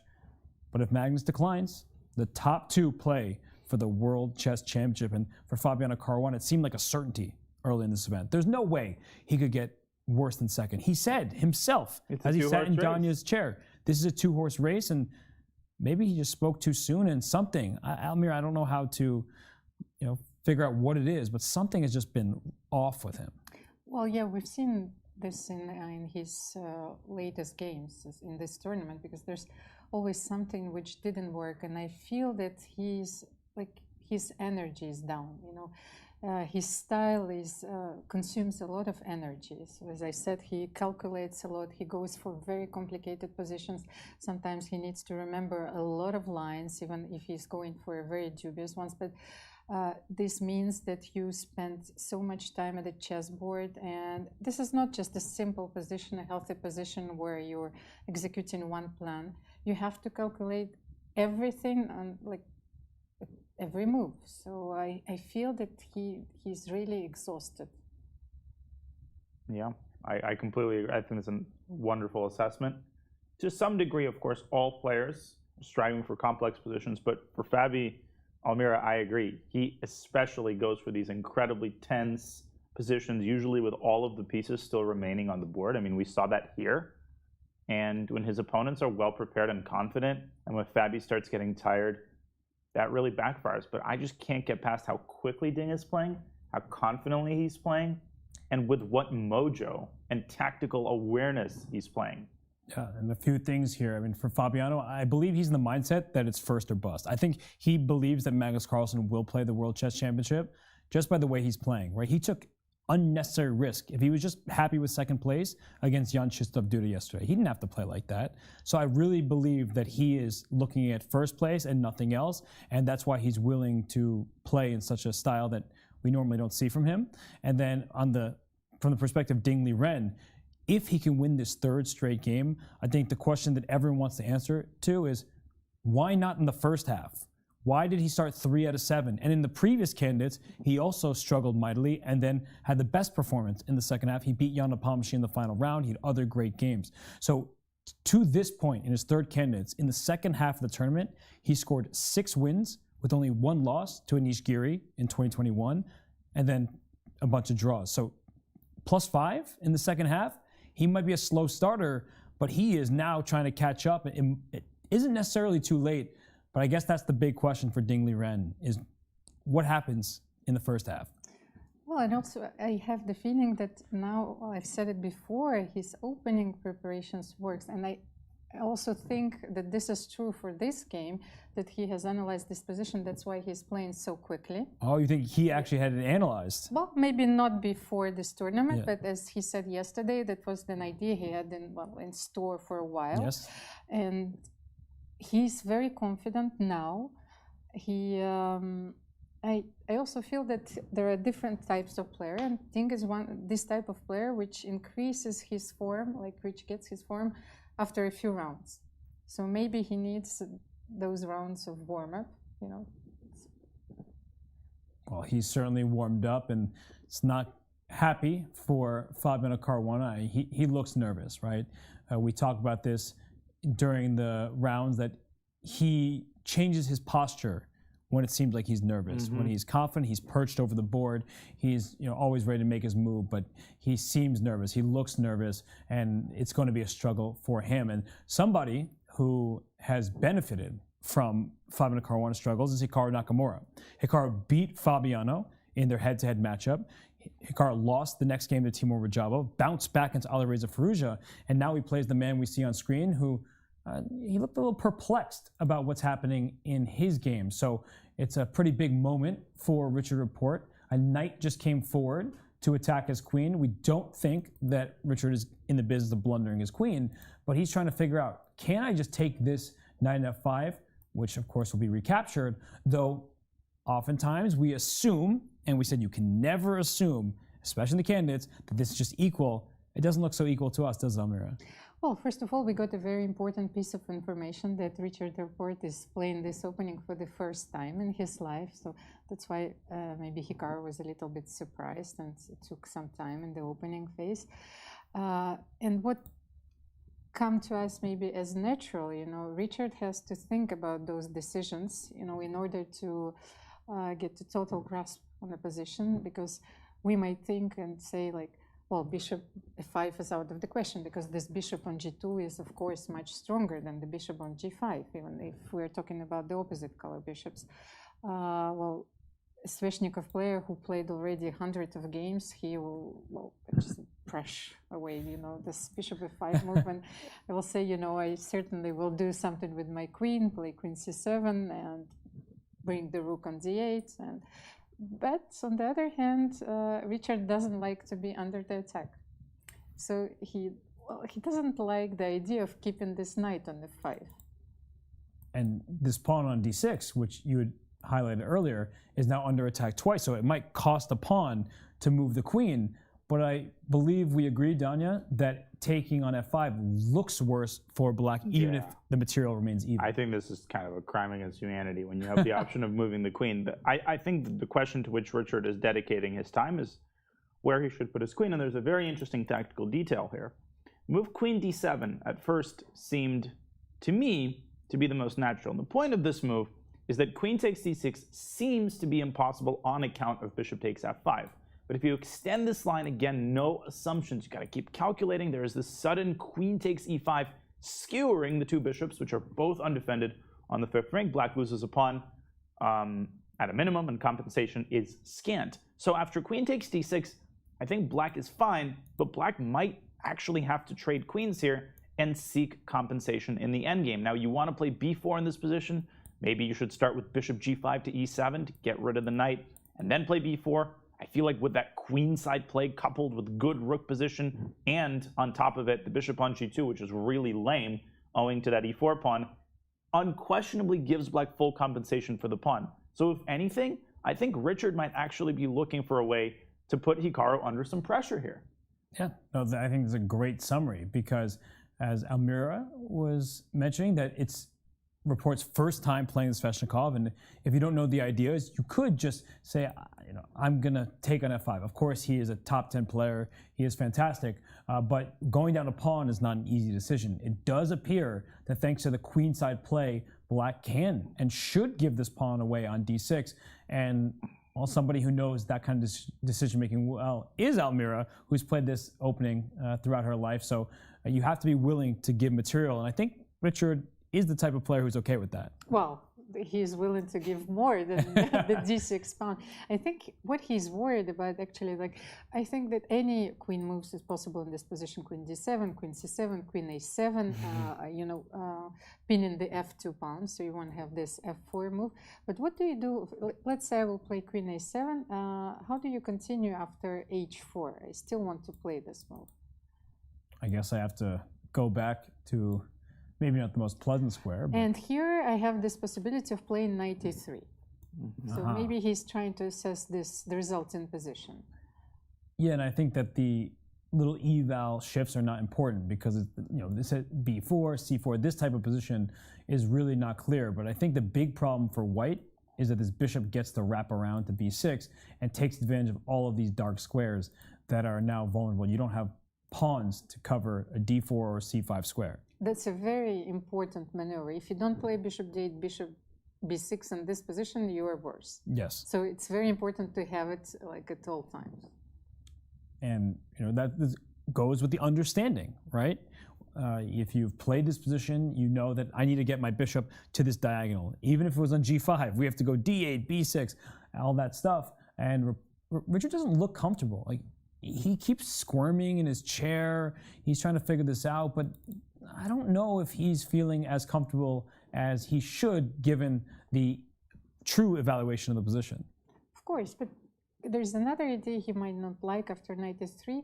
White has this another option, like if we simply get to the position which we had on the board, let's say queen a7, h4, bishop b7, knight e3. If we will just make some random move, my next move will be bishop f3 and bishop g4. So I'll just show that you just move your king and the bishop gets up to g4. Yes. That's what white really wants, is please trade me. We were talking about this earlier, so I'm glad we can show. I promise to be nice if you take my bishop on g4. Right. Yeah, right. Just take. I won't hurt you with the queen, and it's not plus almost 2 or whatever it is because there's checkmate. It's because you have permanent control over this light square against a dark square bishop. So if the bishop does in fact go to g4 in any position, black often wants to leave the bishop here and take back with the pawn, but it's very clear that the bishop on g4 is much better than the bishop on g2, stuck behind its own pawn. Yes, and all these factors might influence Richard, like towards which position he will lean. Yes. Yeah. I mean, I have a more general point that I want to make really quickly, which is that Richard is playing this line, as Alamira pointed out, for the first time in his life. And that's a pretty big deal because he chose a very important arena to play a very committal opening for the first time in his life. But nonetheless, we're not making a very big deal out of it. And I don't think it is such a big deal, but 50 years ago, if he had done this, this would have been a huge deal. If Smyslov in the 1953 Zurich Candidates Tournament had played the Najdorf for the first time in his life, it would be the talk of the town for the rest of the tournament. How could he do that? That's such an irresponsible decision. But nowadays, it just shows you how much things have shifted. You can get a good sense of an opening as report slides his queen back to d8. Interesting decision. We'll get to it in a second. You can get your handle on an opening and its ideas literally in one evening. I mean, that's all you need with the internet and the fact that everybody has a team of seconds that between them play every opening available and every opening that you can play. It's just fascinating how these players, just at a moment's notice, can change their mind and play an opening that they've got absolutely no experience with. Makes chess so much fun to watch these days. I'll push back against that a little bit. All right, go ahead. Because Alireza, he played that Sicilian against Jan Nepomniachtchi, and he had some preparation, but as soon as Jan sidestepped that preparation, he was in trouble. I agree. That's the danger. That is the danger, right? And Rapport, I guess he in a way benefits that he doesn't really have openings. He says himself, he's like, I show up at the board, I'll play something, that feels good. My openings from the black side in particular, they're very shaky. I get in trouble. So sometimes having that flexible style is awesome because you don't feel the discomfort of someone who is consistent with their opening and is like, I know for a fact this is bad and I feel like it's worse than it actually is. Whereas for Richard, he's seeing things for the first time and he may be eyes wide open, like, all right, I see some pluses in my position. I don't know all the minuses, but he's doing okay. And you use the word committal, and someone who made a very committal decision is Alireza Firouzja. So we're going to zoom back out and go to look at all our games because Alireza Firouzja has not moved after h6. So when you play the move g4, Almira, and then you don't move after your opponent's response, that's not a good sign. This is certainly not a good sign, but on the other hand, the position is about to become very concrete, especially after f4. So this is where you need to recheck every line. So if that's the line that he's calculating right now, f4, especially we've seen that after knight g4, knight e4, white has this very interesting move, h3, and then black has to sacrifice it, well, temporarily sacrifice a piece. Right, we were looking at this exact variation before where black has 2 pawns, the knight on c3 is under attack, the d5 pawn's in trouble, the h3 pawn's in trouble, the white king was probably less safe than black's even though there's an open g file, so this is a position you don't get into lightly. And Alireza, I mean, he played g4, so his, I don't know if his instincts or his desire told him that he should launch some kind of attack. But after Jan's h6, which took away the g5 pawn push, now he's on the clock, and that has to be troubling, where he spent nearly 25 minutes, only moved 16, and throughout this event, he has found himself in immense time trouble. Well, maybe there is a hole in a line which he was calculating, so he's trying to find the second best option. And, you know, sometimes we read too much into body language, but he's slumped over a little bit here. I mean, he's trying to work through the position, but he missed something, and that actually could derail you completely. When you feel like you made a good choice by thrusting your pawn to g4, going for an attack, and then your opponent plays a response you probably thought was impossible or not good, and now you're like, that was maybe not the right choice, and he's still thinking. Yeah, you swam 5 miles into the ocean, and now there's kind of no way back. It would be one thing if he had moved a minor piece and then realized, oh, I kind of forgot about a detail, let me move that piece back. Right. Sometimes that's not the end of the world. Right. My old coach, Gregory Kaidanov, would call that saying sorry. You can say sorry and play g4, g2. Unfortunately, that would also be illegal. So Alireza has already made all these weaknesses. He didn't think it through well enough. I think that's very obvious given the amount of time that he's thinking and his body language. I think it's likely that he missed knight g4 to e3 in the event of f4. Although what surprises me is that after f4, black also has knight c4. Black literally has more than one option. So yet again, for the second game in a row, I think Alireza has made a mistake that is very, very similar to g takes f6 against Hikaru. He's forcing it. He's coming to the game with an agenda. That agenda is to create tactical complications.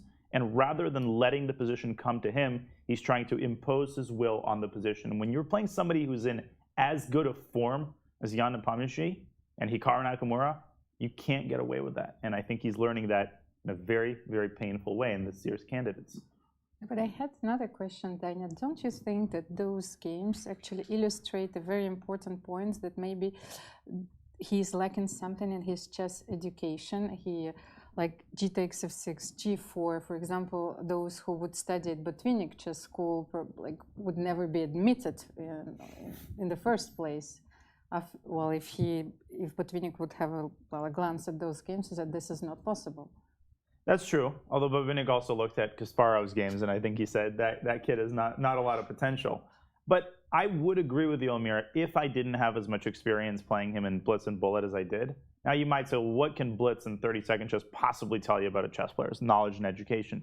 But one thing I would always say on my streams when I started playing Alireza and he still wasn't a GM is like, this kid is what, 14, 15 at the time, and he plays like Karpov. Like, he plays endgames in a 1-minute game in a way that I wouldn't be surprised if a GM played in classical. Like, he's finding positional ideas in a 30-second game. That always impressed me about him, and I've made that point many times that I think what separates him, as you can sense the frustration there, he kind of banged the table there. What separated him from the other juniors was his grasp on positional concept. But, Almira, I agree with you, and in this tournament, I think he's departed from that completely. He's tried to artificially change his style, and this is the result. Frustration, losses, impulsive moves, bad calculation, and just uncharacteristically bad play. I think his blessing was his curse, that he won too much, that he became so strong so quickly by beating everyone in his path. And you have to recognize, and of course he does, he sat in the chair and told us how much he respects all the players in this competition, but you have to recognize that the players here are not necessarily the players you beat along the way. And he's beaten some great players, and there's zero disrespect. I say this every single time. I feel like I need to emphasize this, that a 2670 player, a 2650 player, those are great players, obviously, in our ELO system, but they're not these players.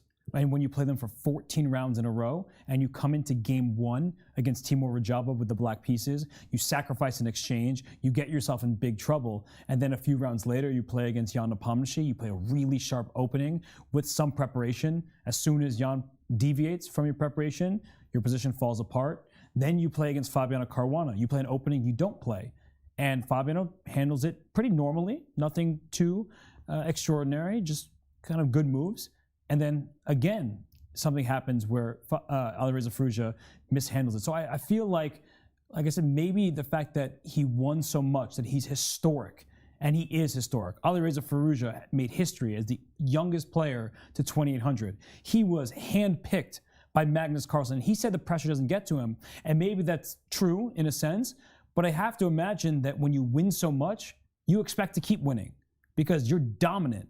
But you can't play that same way against this field, because the most important thing, as Jan Nepomniachtchi said time and time again, not losing.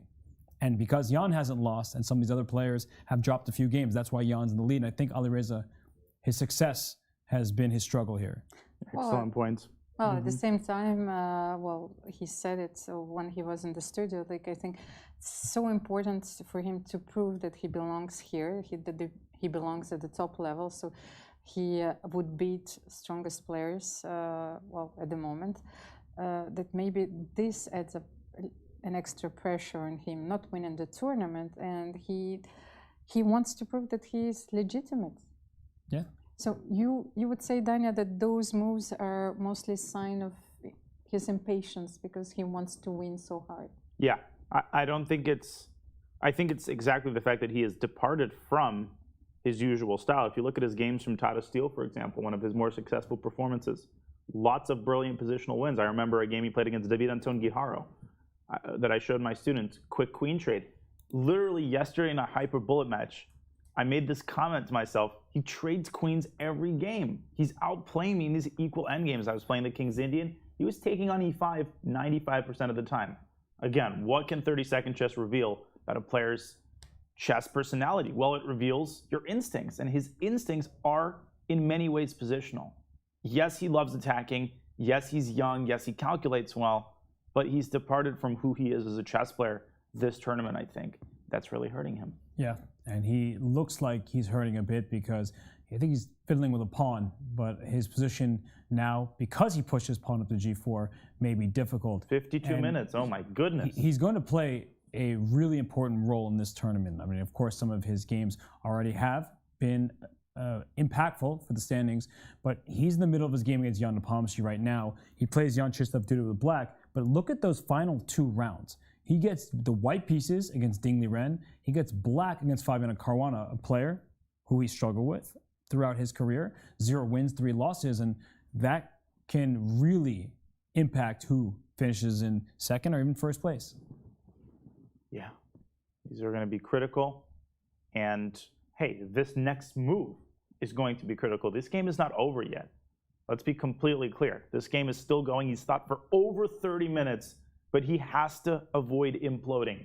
His next 2 moves are going to determine whether he gets a worse position that's defensible with maybe some kingside chances, or if he makes another mistake, he could lose this game in 5 moves. Which is it going to be? Well, that is up to him.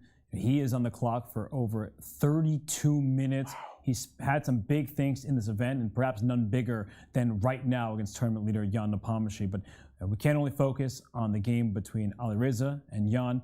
3 other really exciting games. I guess, if we're honest, the bottom left game between Timur Rajabov and Jan-Krzysztof Duda, the pieces are being traded. That looks level, but still some chances for both sides, honestly, because it's a knight versus bishops that introduces some special dynamics. And, well, if we look at the game between Caruana and Liren, that move knight e6 was in fact played by Caruana out of necessity rather than any sort of fancy tactics. And how many hyperbolic games in 30 minutes? Well, the average game takes about 1 minute, so 30 games. Yeah, I don't know why. 30 minutes. I was asked to ask you that, but that was pretty simple math. Yeah, that wasn't the most difficult math. Yeah, I mean, or even more, 30, 35 games, I would say. Yeah. I have never played like a single bullet game in my life. You're not missing much. No, your life is better even a bullet. No. Yeah, no, I'm serious. Your life is better off for it. This is even more degenerate. Yeah, this is 30 seconds. You don't want to do that. You don't even want to watch it. Well, it's like I played, actually a blitz match against Alireza like a few years ago, and as you said, everything comes so natural to him. That, like, I barely saw moves appearing on the board. You know, he played so quickly, and I was so happy that I won one game. I was dancing all around, you know, the apartment. So. Wow. I mean, Alireza, he's still thinking here, and we're analyzing some of those possibilities between Caruana and Ding Liren.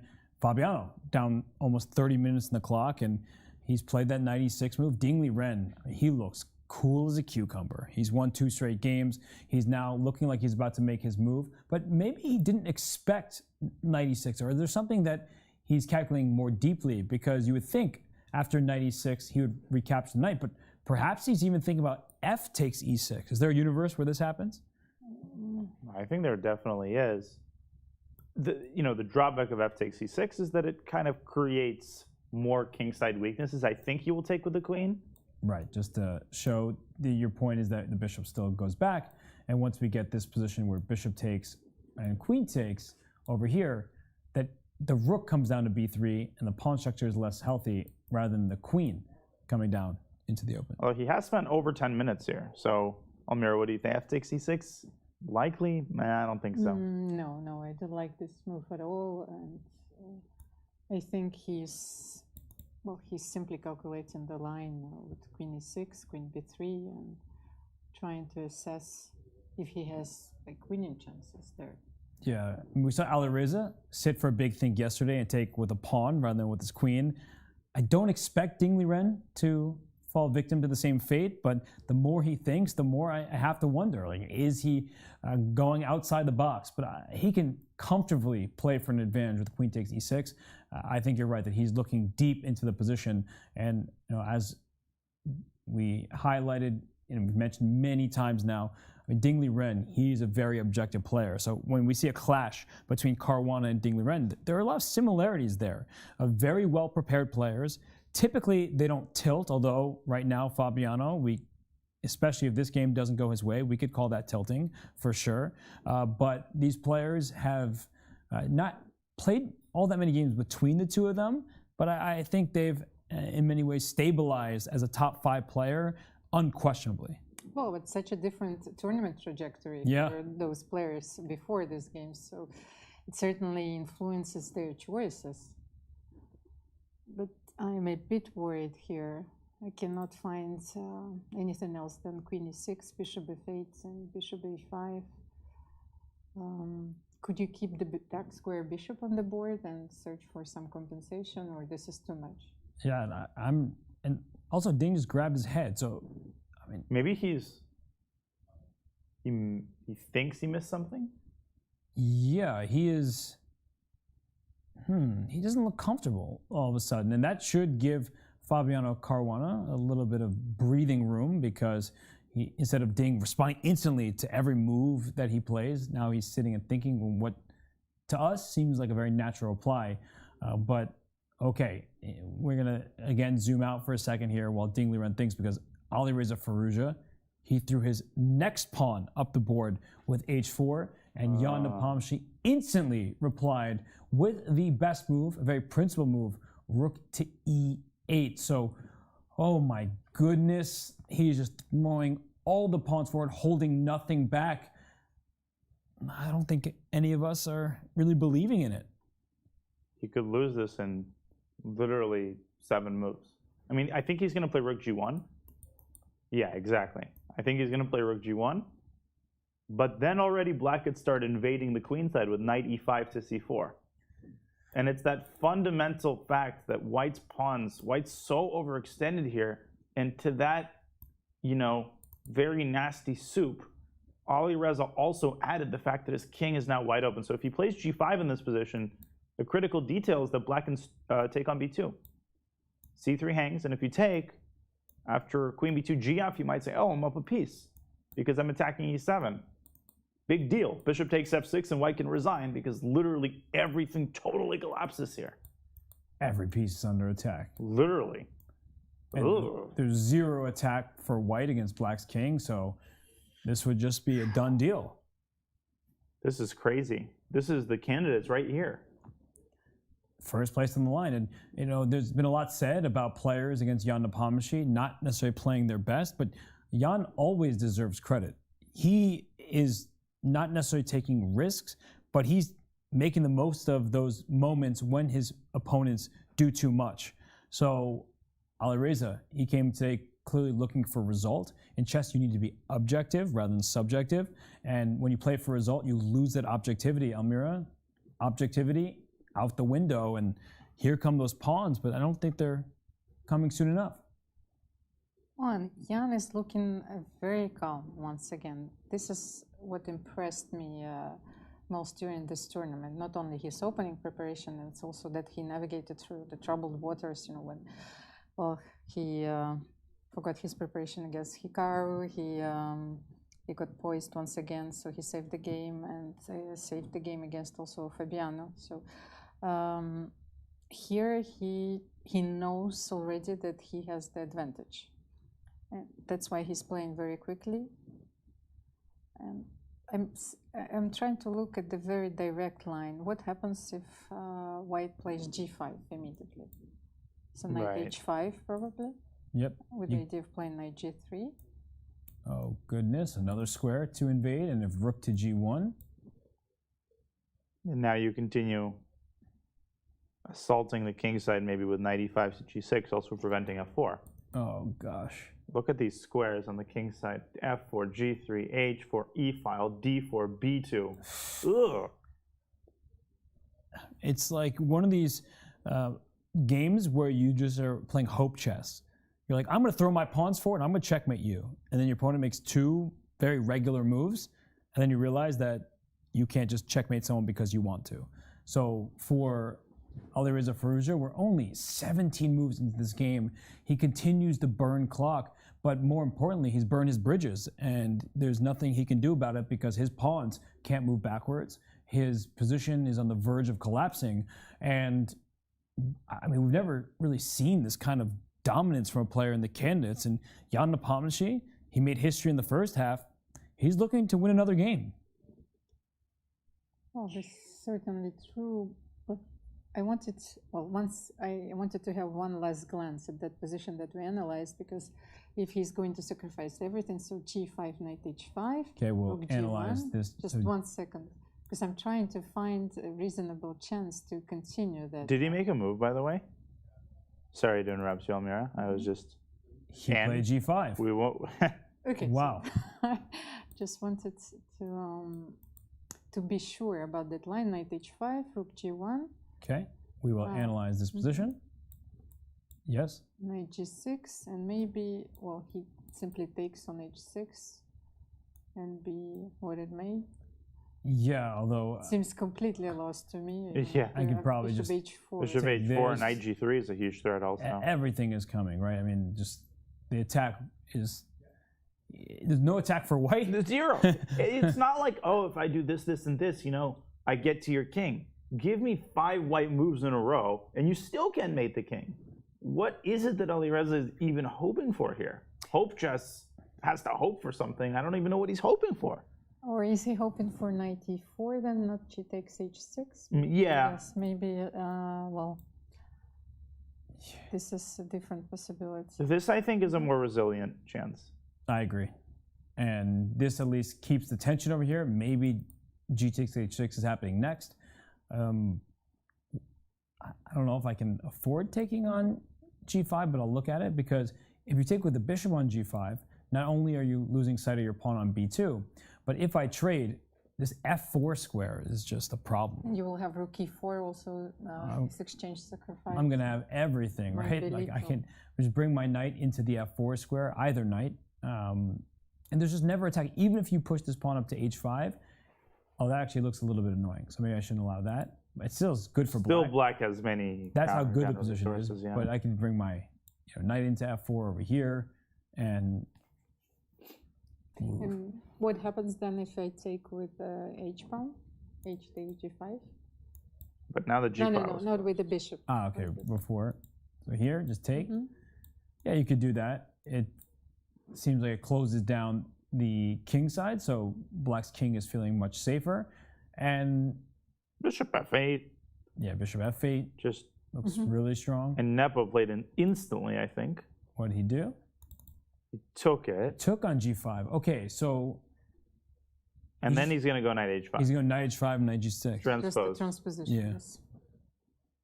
No, Nepo, in the body language, the speed, it's not that he knows he's going to win this game. You never know whether you're going to win the game, but he's completely in control of the situation. I feel like he has this position figured out. He understands that Alireza is playing hope chess. He doesn't buy it for even a second, and he senses that with a win, this tournament was very, very close to being over. He plays knight h5. He's up 32 minutes on the clock. He's gotten up from the board. What a disaster in the early going here for Alireza. And Alireza recognized it as well, and so will the other players. And it looks like Liren in the bottom right, he did capture the queen on e6. He has snagged that pawn on b3, so we'll see if he can snack on the other pawns in white's position. Still looking pretty level in the game between Jan-Krzysztof Duda and Liren. Just a minor piece battle, knight versus bishop. I would say white is probably slightly better. Rajavov can play without any risk whatsoever because the long range piece. And then in Nakamura against Report, it's an extra pawn for Hikaru, but with that queenside play and an active rook, it looks like Report should be able to hold the balance. So with all that in mind, we will leave you with the games, but we are going to take a break. And we just remind everybody of the upcoming Chess Olympiad. It's from July 29th to August 9th in Chennai, India. The countries will send their best players competing against one another for gold medals. It's a really, really exciting event happening between July 29th and August 9th, 2:30 a.m. Pacific time. And you can look up your time zone if you are elsewhere. So it's going to be fun. We're going to get back to the playing hall here in Madrid. Alireza Firouzja on the clock. We'll see if he can dig deep, find any chances, but it's not looking good. This is the 11th round of the FIDE Candidates 2022. Coverage brought to you from Chess.com, live from the Palacio de Santonio.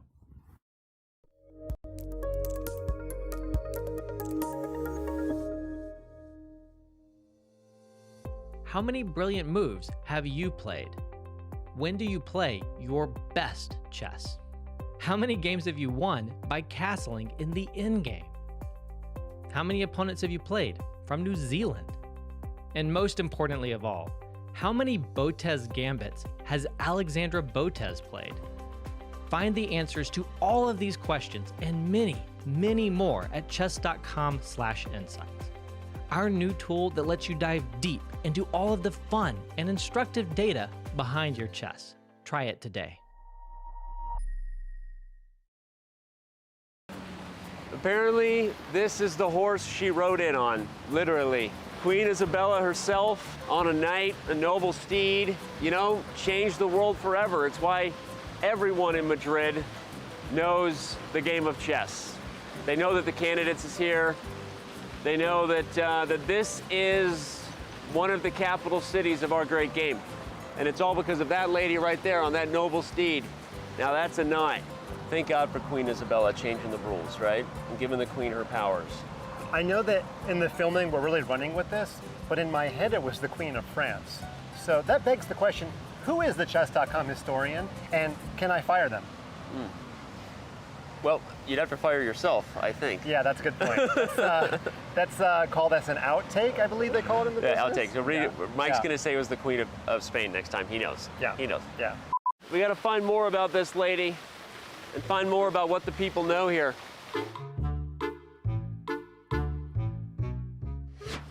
You guys excited for the Candidates? Hey, can we talk for a second about this? Here we go. To the plaza we go. Which way's the plaza? You guys play chess? Yeah. Yeah? There you go. Are you excited for the candidates? Yeah? You don't know what it is? I do.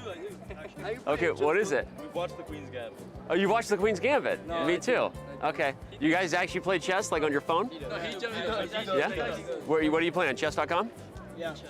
You're about 1,300 on Lee Chess. Yeah. So it means you'd be like 900 on Chess.com, actually. Yeah. Give me your username, I'll give you a diamond membership. Not kidding. He's gonna be a contender in like 3 years. There it is. He's up and coming. So I'll give you a premium membership and then you won't have an excuse. Then you can use our... Yeah, I'll go back to it. Yeah, all right, man. Oh, you're an IM? That's me, man. Crazy. Yep. Magnus, he's like #1. Oh yeah, the guy that like beats. Yeah, so this tournament decides who plays Magnus Carlsen. So the next challenger comes out of this tournament. All right, guys, enjoy. Thank you so much. Have fun. See Have ya. a great trip, guys. There you go. No drinking. No drinking. Actually, yeah, we're 18. Still no drinking. That's true. You guys are connected now? Yeah, no, we're buddies on. We're gonna send each other some ticks. Do you think they already talked about and then this? we'll talk about it. Is that your phone buzzing? Are they already Yeah, talking? they're already hitting me up for my digits. Okay. Yep. Maybe wearing a pager wasn't the smartest idea to fit in with them.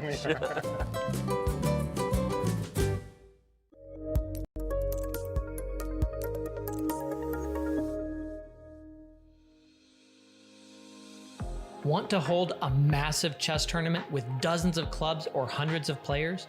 Or maybe a small chess tournament with local but competitive clubs? With Club Arenas, you can. Club Arenas allow for tournaments of any size with any number of clubs and players. Customize the arena with any time control, with standard chess or mini chess variants, and with any starting position you want. Club Arenas are the most flexible tournament format on Chess.com. Try one out today.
Madrid. Civilization here is almost as old as the game of chess. Some claim the queen was given her powers to honor Queen Isabella. That, my friends, is a chess legacy. Passion for chess continues to thrive in Madrid. For the first time in 30 years, Spain's capital plays host to the Candidates, the most important tournament in chess. At the Palace of Santona, the stakes are high. And he definitely knows that he hasn't made his 40. Oh no! Oh my goodness.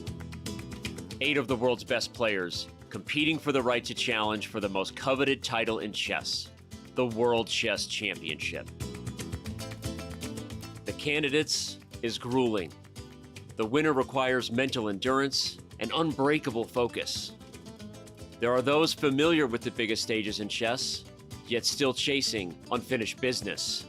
Oh, you know, the well grabbed his coat. He knows you it's know over. what that means. and others from the next wave of stars with little patience for yielding to those before them. Mis amigos, the next challenger to the world champion of chess must come through Madrid. Like Queen Isabella before them, the Candidates is all about leaving a legacy.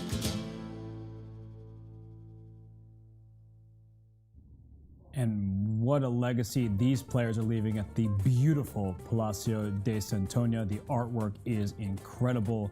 We see sculptures, we see paintings, and we see beautiful chess games played, the art on the board. All around this Palacio, we have the Spanish commentators, we have sculptures and bronze statues, but we have great chess, and that's what we're here for at the 2022 FIDE Candidates Tournament. Alireza Firouzja, when we left him, he looked dejected. Now that we're back, he looks even more upset about his position. I think he feels that the end is near. Well, this is one of the toughest moments for him in this tournament once again. Well, I don't even know what to suggest in this position because the play for black is so obvious. Knight g6, we proposed this move once before, and white's position will collapse sooner or later. Yeah, well, one game is actually about to conclude. I just caught in the bottom left, the game between Radjabov and Duda. They've traded those minor pieces. That was the only imbalance, so they will just shuffle back and forth and make a draw. That result is in zero doubt. But the other three games, I would say, have a lot of life left to them, and we might even catch this handshake right now. I think we will, between Jan-Krzysztof and Timur. So with the black pieces, Jan-Krzysztof, after a win yesterday, he's simply going to make a solid draw with black today. Yeah, we're watching them make the final moves of the game. They are going to find, I think, a 3-time repetition. And generally, when there is a rule against draw offers, the players exchange eye contact. There's a slight smile, and that essentially is the unspoken agreement to start repeating moves. Rook c7, rook b2 or something, or rook b1, rook c3, rook b8, one way or another. Yeah, you just pick a square, your opponent picks one, and there we go. You just make the draw. I think Radjabov has picked a8 and b8, Duda c3 and c2. And the handshake is imminent. A very even game between these two, so a draw is a fair result. Radjabov looking at the score sheet, he's like, can we just make the draw? We don't need the arbiter now. Just let us shake hands. And, well, Radjabov, this is always good to see, though, right? When the game ends, like, was there a moment where I could have pressed you a little more? Radjabov's talking to him about a moment earlier in the game where maybe he felt like he had a slight edge. Well, actually, I found another argument in favor of having the score sheets and signing them. I think that if you refuse to sign the score sheet at some point, and if you want to make an appeal, this is actually necessary, because when you sign the score sheet, this means that you admit the defeat. But if you want to make an appeal, so you should delay signing the score sheet. Well, they didn't need to delay. They were out of there. They're like, I'm done with today. Right, let's go rest. Let's go grab some gazpacho and some pulpo a la gallega and gonna go rest. Well, somebody who is leaving the rest of the field behind is Jan Nepomniachtchi. He smells blood. He is trying to win this game, and a couple moves have been played by Alireza Firouzja, but his position not looking so good. In the bottom right, we have Fabiano Caruana against Ding Liren. We've been really liking Ding Liren's position, so why don't we head on over there to see what new has transpired on this board. And oh, okay, actually, somehow it looks really good for black, but Fabi's queen on a5. If this pawn falls, we might get an outside passer. Well, actually, I was looking at this idea when we analyzed the variation with queen takes b3. That was also another possibility to play queen a5 there and to activate the queen. Do you remember we analyzed here queen b3, and we were looking for a possible counterplay for white. So queen f5 existed even in this position with the idea of playing queen c7 and queen e7 or taking on d6. So everything is hanging from that c7 square. But at least here, you would have queen b6 back. I think that actually is the reason why queen takes b3 is better. Because offering the queen trade, if you do in fact trade queens here, is a big problem because now b2, a4, both under attack, and you're never worried about getting checkmated without the white queen on the board. He played bishop b7. He played knight g8 first. Yes, to kick the bishop out, and then bishop b7. But the worst is behind Fabi, and in fact, I'm not sure who I would prefer to be here. The queen is probably going to drop back from a5 to d2. Its job has been done. It's time to defend the pawns. And then the rook from c1 can slide on up to c3 in order to smoke out Black's strongest piece, the rook on b3. So when I look at this position, I look at the knights. The knight on g3 dominated by the pawn 3 squares away, and I'm looking at this knight on g8, which did kick the bishop out of h6. That's a job well done.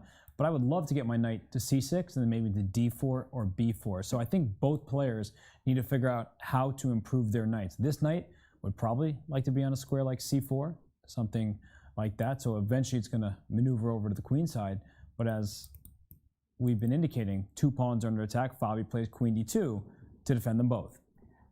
And it's a very important move because not only you defend the 2 pawns, but you can also transfer your queen to the king side, and you can play f4. Yeah, that idea still exists. Rook c1 to f1 if Black falls asleep, followed by f4, and White comes pretty fast, right, on the king side? Wow, that's a surprise to see that White actually has an attack after all that. It felt like Ding Liren, he should be the one putting pressure on Fabiano, but you're right, f4. There are not too many pieces defending this Black king. So f4, especially with this rook over on b3, not somewhere in the center, it's a good opportunity for Fabiano to strike, and neither player is in their chair. And we see the size difference between those chairs. I mean, I can't get over that. That's honestly really funny. I don't know what's more important to this game, the chair size difference or the time difference between the players. Oh my God. So Ding Liren specially requested that chair. I think there was a large chair sitting there, and he said, let me get a normal size chair. Do you remember that tournament? I don't remember which tournament it was. There was a tournament where the players got to choose their own chairs. That was the candidates the last time. It was the last candidate, but it looked so weird. There was like a white chair and a black chair and a short chair and a tall chair. Everybody had a different chair. At least here we have a measure of consistency. But, well, why do they have such tall chairs? Yeah. Does anybody like tall chairs? And this isn't just a tall chair. It is like the size of Robert Wadlow, you know the why tallest person in history. I know why they have the tall chairs. They did it for the memes, so that we could get that clip going with Gary, with the massive chair at the end. That's what is why the they did it. purpose of that back? I don't know. I don't make chairs. Is it made for? I just sit in them. I don't know, Boban Marjanovic. They are really, really large, but that's of lesser importance than the games being played while the players sit in those chairs. And, well, Ding Liren, he's now trying to search. Maybe he can find a second advantage after it seems like the first one, that possible advantage escaped him. I don't think this one is going to escape Jan Nepomniachtchi, because the last move played by Alireza Firouzja, bringing his king closer to Black's pieces, that seems to be a risky choice. But Jan pours that tea, he makes a face or two, but when all is said and done and he calculates this through, I think he is going to find a way to break down White's resources. Oh, and look at their postures. It's so obvious that Alireza is looking more like someone who is, going to, wouldn't say to lose, but to endure a very difficult game. And Jan is very confident once again. He's calculating knight g6. What can we Well, knight g6 is actually I think the only legitimate move for Black. And then f4, the point is, again, this knight sacrifice on f4, and it's the b2 pawn that kills White in the end. Yeah, we first should show that f4 is a big threat for White because both knights will be under attack. So knight g6 removes the knight from the center, and we'll analyze this here for you. So the knight on e5, it's getting the boot anyway. So knight to g6, it aims to go to the f4 square. So as White, you want to stop that, right? F4. You have to. F4 square, but we keep highlighting this. I can take. Once you take back, not with that piece, now you've left this pawn on b2. The bishop had an important job, so the queen just takes on b2. This knight is hanging. This knight's under pressure. This bishop's under pressure. This bishop is under attack. And the white king doesn't have too much shelter. Right? Jan has made a move, and it is knight g6. For a second, I thought he moved a rook just by like that. Yeah, same. I didn't think it was knight g6 at first, but it is, and he's obviously aiming for this line. And I was thinking for a brief moment that Alireza might want to take on f4 with a rook.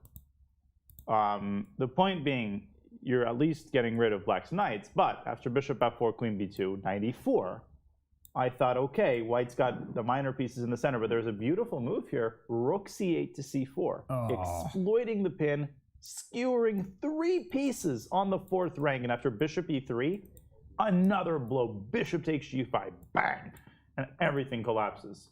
I mean, 3 minor pieces in a row, first on a rank, now on a file, and everything has been a problem for white, and the king lacking shelter is the biggest issue of all. That is an absolutely gorgeous sequence there. Just white's minor pieces are just falling apart. Robert, and if we come back to our previous variation, which we started with the 4 knight e4 queen b2, what happens after knight e4 here? I guess rook c4. It's the same. No, but I have. Yes, rook c4 is still possible. It's incredible. And bishop b3, bishop g5 here still works. Same deal. Wow. This is such a beautiful geometry. I mean, Danya just pointed out, so I was like, oh, let's try it again. If it doesn't work, we'll take it back. But a queen sack might be necessary here, because white can go rook b1 in this position, trying to forcibly dislodge the queen off of the second. Queen a2, rook a1. So, you know, I can make a draw back and forth if I want it, but if I want to play for a win. Bishop takes c3. Oh my goodness. And then you take on d4. And even though at the present moment, black has only 1 piece for the queen, I still think black is completely winning. Well, it's a 1 piece and how many pawns? Like 4? Right, but look at white's king. It's wide open. Right, if you try to save your queen somehow with a queen move, I just take on e4, probably with this rook. I don't know if it matters, but this king on g2 is in harm's way, and the king on g8 is very safe. And that's the thing about material imbalances. You know, we can count the piece value and say that 4 pawns and 2 minor pieces, that's actually better than a queen. But king safety is the most important thing. White's king out in the open with all sorts of checks and attacks, and the black king can't touch this. Actually, it's so rare that we get such positions with such a positional imbalance. What do you think? That will he go for this? He's going for. Look at. He's not even hesitating. He didn't think. Jan didn't have to think. He immediately took this pawn on f4, and we're going to see these variations. I mean, Jan has worked this out, and for Alireza, you know, even the fact that after knight takes f4, he's still thinking is a bigger issue. So we have funny comment. Mike Stanley saying 8 out of 11 if Nepo wins. Looks like a Title Tuesday score, not a score in the candidates. Yeah, 8 out of 11 is a really massive score. And it's a spheric score. It's unheard of. It's crazy. And if Nepo hadn't revealed it in the interview yesterday, you wouldn't know that this guy's nervous at all. I mean, he's so calm. He's sipping his tea. He's playing quickly. He's being himself. He's being who Jan Napomnishi is at his best. Every aspect of this tournament has been a success for him, from the openings to his middle gameplay to the way that he's handling these tactical complications. Just look at his form. It is supreme. Alireza better take on f4 with the bishop, because if he takes with the rook, he loses immediately due to that rook c4 move. Right. But it is good to be nervous, but nervous because you care, not because you're scared. So, you know, having those jitters, it actually motivates you. It makes sure that you're not complacent. You're continuously thinking of how to improve. And so Jan has been honest. You know, it's clear that this tournament is very stressful. He's tense, but the way he's playing is very loose in a good way, not in like, oh, I'm just going to throw my pieces away and do that. But he is playing just for the position. So Jan Napomnishi deserves a lot of credit. I hope he's been getting it from all around the globe, because a lot of people coming into the event said, oh, Jan, that was a fluke. You know, he lost to Magnus. It wasn't even a match. All of the things the naysayers said were kind of unprompted and maybe not totally fair. But he came back to his second candidates and said, sign me up. Maybe he's just only playing the candidates. His rating will go through the roof. Right. He'll be 2,800 plus soon. I think that Jan is also a player that needs those adrenaline rushes. You know, it makes him feel alive. So when he starts playing the game of chess, he needs these jitters, as you've said. But coming back to the position, I have another. You want to analyze some more, so let's do Bishop it. b4, queen b2. I wanted to go knight b5 then. Okay, I'm running out of options. So knight cb5. Is this possible? Okay, so if I take you on b5? Well, knight b5, then you simply take on g5. Oh, I think I do. Oh, this is painful. And on the intermediate rook b1, you still have queen a2. I mean, before taking Right. b5, yes. So this doesn't work either. It's just, I mean, this is as clearly losing as it gets. And Alireza, he recognizes it. When somebody plays knight takes f4 after you put your pawn there, and you have to think, no good. No good. This is, I mean, Alireza's, I don't know if he's just not seeing things today, or if he bluffed with his pawn pushes, or if he really did believe in his attack, but he's the one about to get attacked, and his king is the one in danger, and he's about to lose several pawns, and with it, the game. Yeah, this was a complete collapse. And I think we, you know, yesterday we were inclined to give him the benefit of the doubt when he took on f6 of the pawn, because he hadn't yet lost a game on account of a decision quite like that. But once he lost yesterday's game and once it backfired, we were a lot less likely to believe him after he played g4. And I think our viewpoint has turned out to be correct. g4 was a complete bluff. It was very poorly thought out. And the fact that he took 35 minutes afterward tells us that he's just doesn't have his head screwed on straight today. No. And, you know, as we look at him on camera, he's going to continue searching for something, right? But even the best spelunkers in the world are not going to find something in this mess here. His position's going to cave in. Yeah, it really is. I mean, it's just, it's out of his hands at this point. If Jan Nepomniachtchi doesn't find the knockout, that's one thing, but we know that these are the types of positions Jan thrives in, so we have full faith in his ability. But as we zoom away for a second from Alireza and look at the remaining games, we see that in the bottom right, Fabiano Caruana has in fact pushed his pawn to f4. So he is gaining space in the king side, and I think he feels like he has some chances here. And in the top left, we have Hikaru Nakamura taking on Richard Rapport. And in that game, Rapport, he's sitting there, he's trying to find something, but the material is now even. Before, white was up a pawn after d6 fell. Now it's even material, so it's looking like Rapport has done a great job. Yeah, rook c8, I think, in that position on the top left. And you have mutual destruction of the queen side. I think if somebody has to be careful, it's probably black as we pull up the game here, because the knight on e3 still has potential access to the d5 square, but in reality, Richard should have absolutely no problems. He can also shift his bishop from e6 to d7, a slightly more passive approach. But because there's only one target to defend, and that target is counteracted by white's target on c3, I'm going to anticipate with 95% certainty that this game will end in a draw pretty quickly. I think rook c3 would be, rook c8, rook b5, rook c3. You still have to be careful because you have this possible target, and this is the e5 pawn. So if I will be able to play bishop g4 comfortably, let's say I would exchange those bishops, this still would be a draw, like in a rook endgame. Yeah. But you'd get tortured potentially. Yeah, this is a possibility. No, it's looking like with so few pieces remaining that this should be a position where neither side is feeling any real pressure, and that seems to be the absolute most straightforward line. Just bring your rook to attack the pawn, give up your pawn on b5, and if we just go back in this game, because we left off after queen d8, Hikaru grabs that pawn on d6. We see a queen trade on black's turn. I like that move g6 a lot, by the way, attacking the knight, forcing the queen trade, bringing a rook to the open file. And the next bunch of moves, h4, kicking the bishop back. Now the knight comes to e3. Just a nice idea to make sure that the bishop couldn't ruin white's pawn structure. And after rook d2, b3, a4 was played. And a very instructive moment by Hikaru. He did not take on a4 and try to keep his extra pawn with a move like a3. These don't look very good.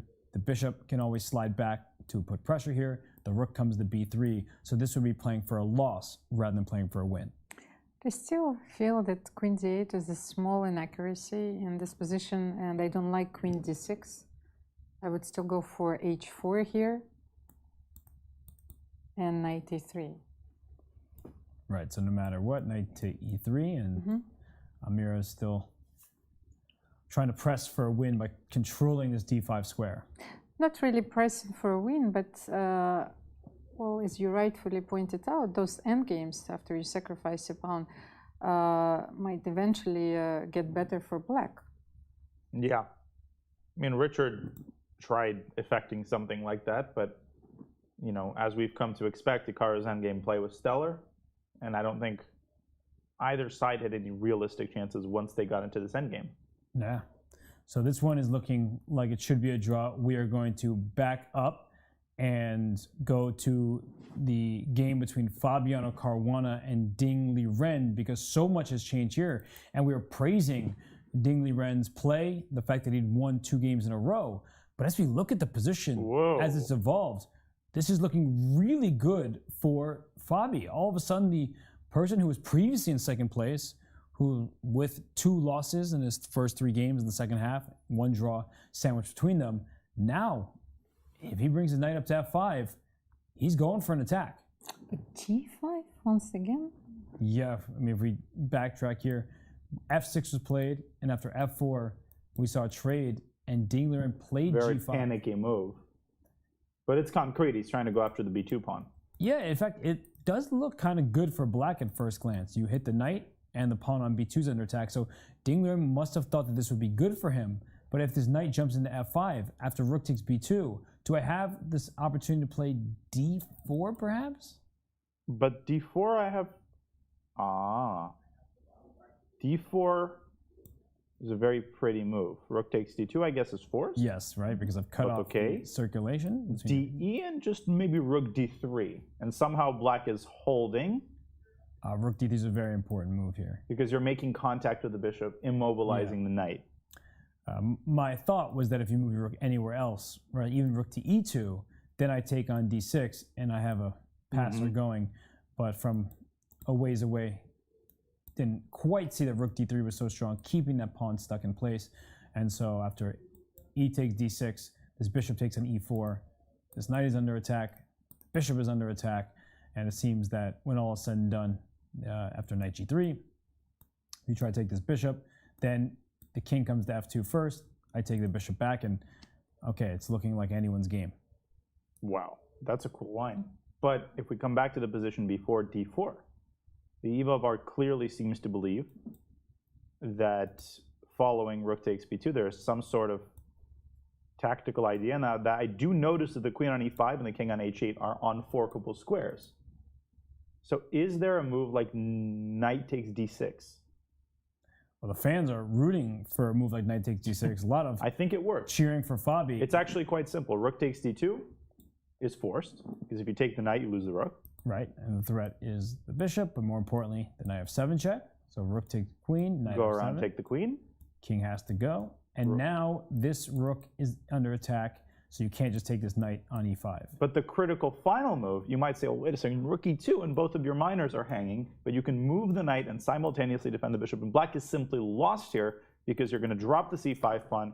Black's position is just completely in shambles. Ding might have missed knight d6. Wow. This is such a beautiful motif. Yeah. I mean, it's also coming out of thin air. Like, if we just look at this, if we go back, just so to around here, when Ding was calculating this position, he saw that the bishop could take, and for now, the e5 square is covered. So he just saw a double attack, which looks so normal. In this position, to see that this knight is going to take the pawn with a fork of the queen, right? This is how mistakes happen as the players search several moves down the line, is that they just don't see the distance. They don't go the distance, see the horizon, and then after g5, it looks like a simple fork. Unfortunately, things for Ding, not so simple thanks to this really nasty tactic with knight takes d6. Wow. But even if, let's say, I don't see knight d6 in my calculations, previously. After rook b2, I think that I can simply play queen e1. That's why I didn't like this g5 move, because it gives me the opportunity to jump on the f5 square and well, to seek for something for a long-term initiative.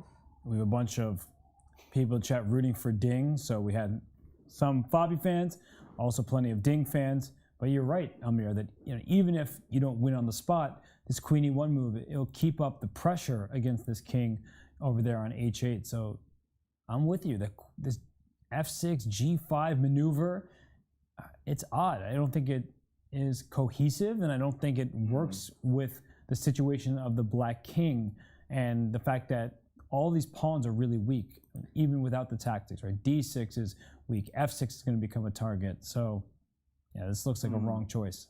So you know Fabi very well. What does his body language say now?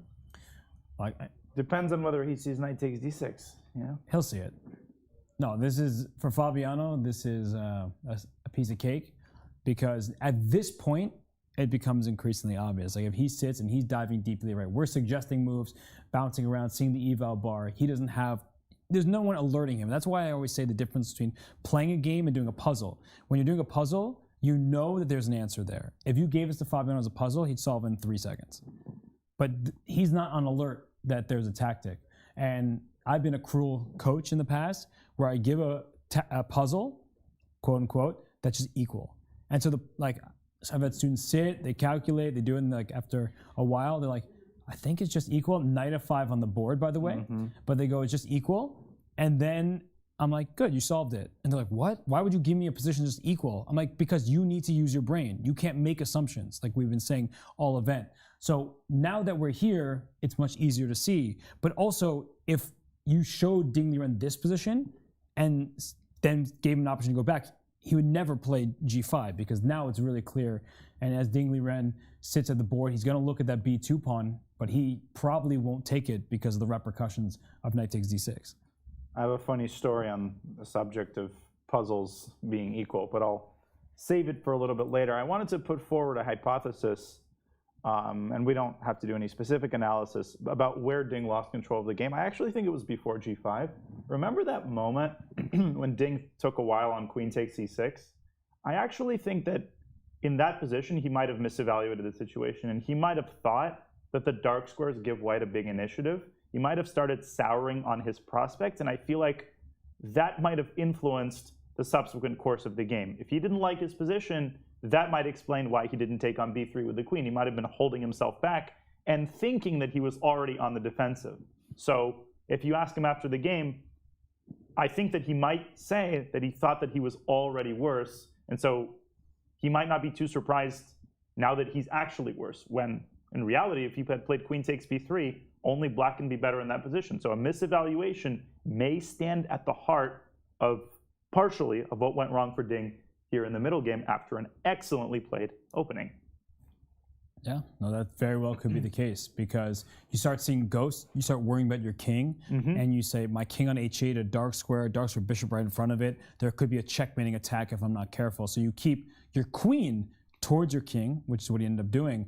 But unfortunately for him, it was the wrong choice, and it gave Fabio not just like new life, but the very rapid play. He opened the position up, and it's not like the king is that safe. But I mean, I'm looking in the top right here, Alireza Firouzja, Jan Napomnishi. We see those 3 pieces in line, the knight on d4 and e4 and bishop on f4.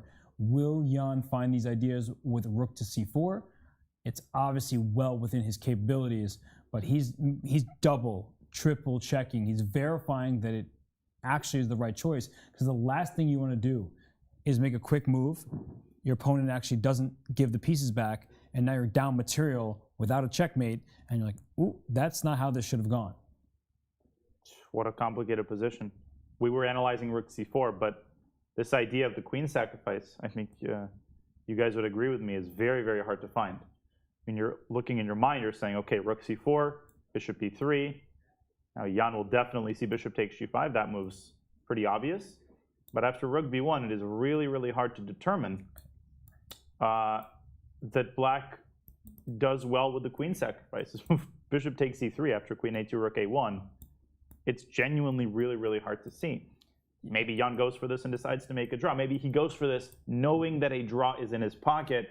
I think that might actually be the most prudent approach, and then slows down and finds the queen sack. That's a good point, that when you can put the draw in your back pocket and then think about playing for more, that way you know you don't actually carry risk because you can always bail out with the half point. But Almira, Jan Nepomniachtchi, giving up his queen for all those pieces, it's got to be easy for him, right? Well, I'm not so sure. Once again, we were talking about these unbalanced positions where the material is so strangely divided. I would say that growing up and studying a lot of classical games, I would say that you wouldn't see this very often, and this is a pure computer line for me. So he needs to be careful, and you were talking about seeing ghosts. It's very important not to see a ghost while calculating this line.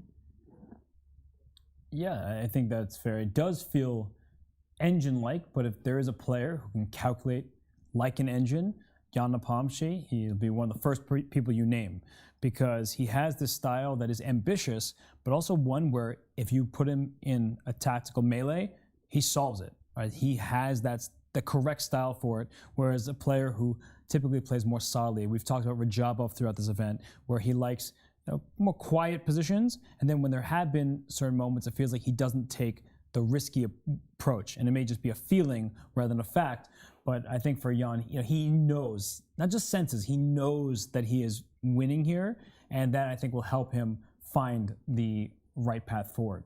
Well, but another player who is striving for a tactical skirmish is Alireza Firouzja. It's true. So, is there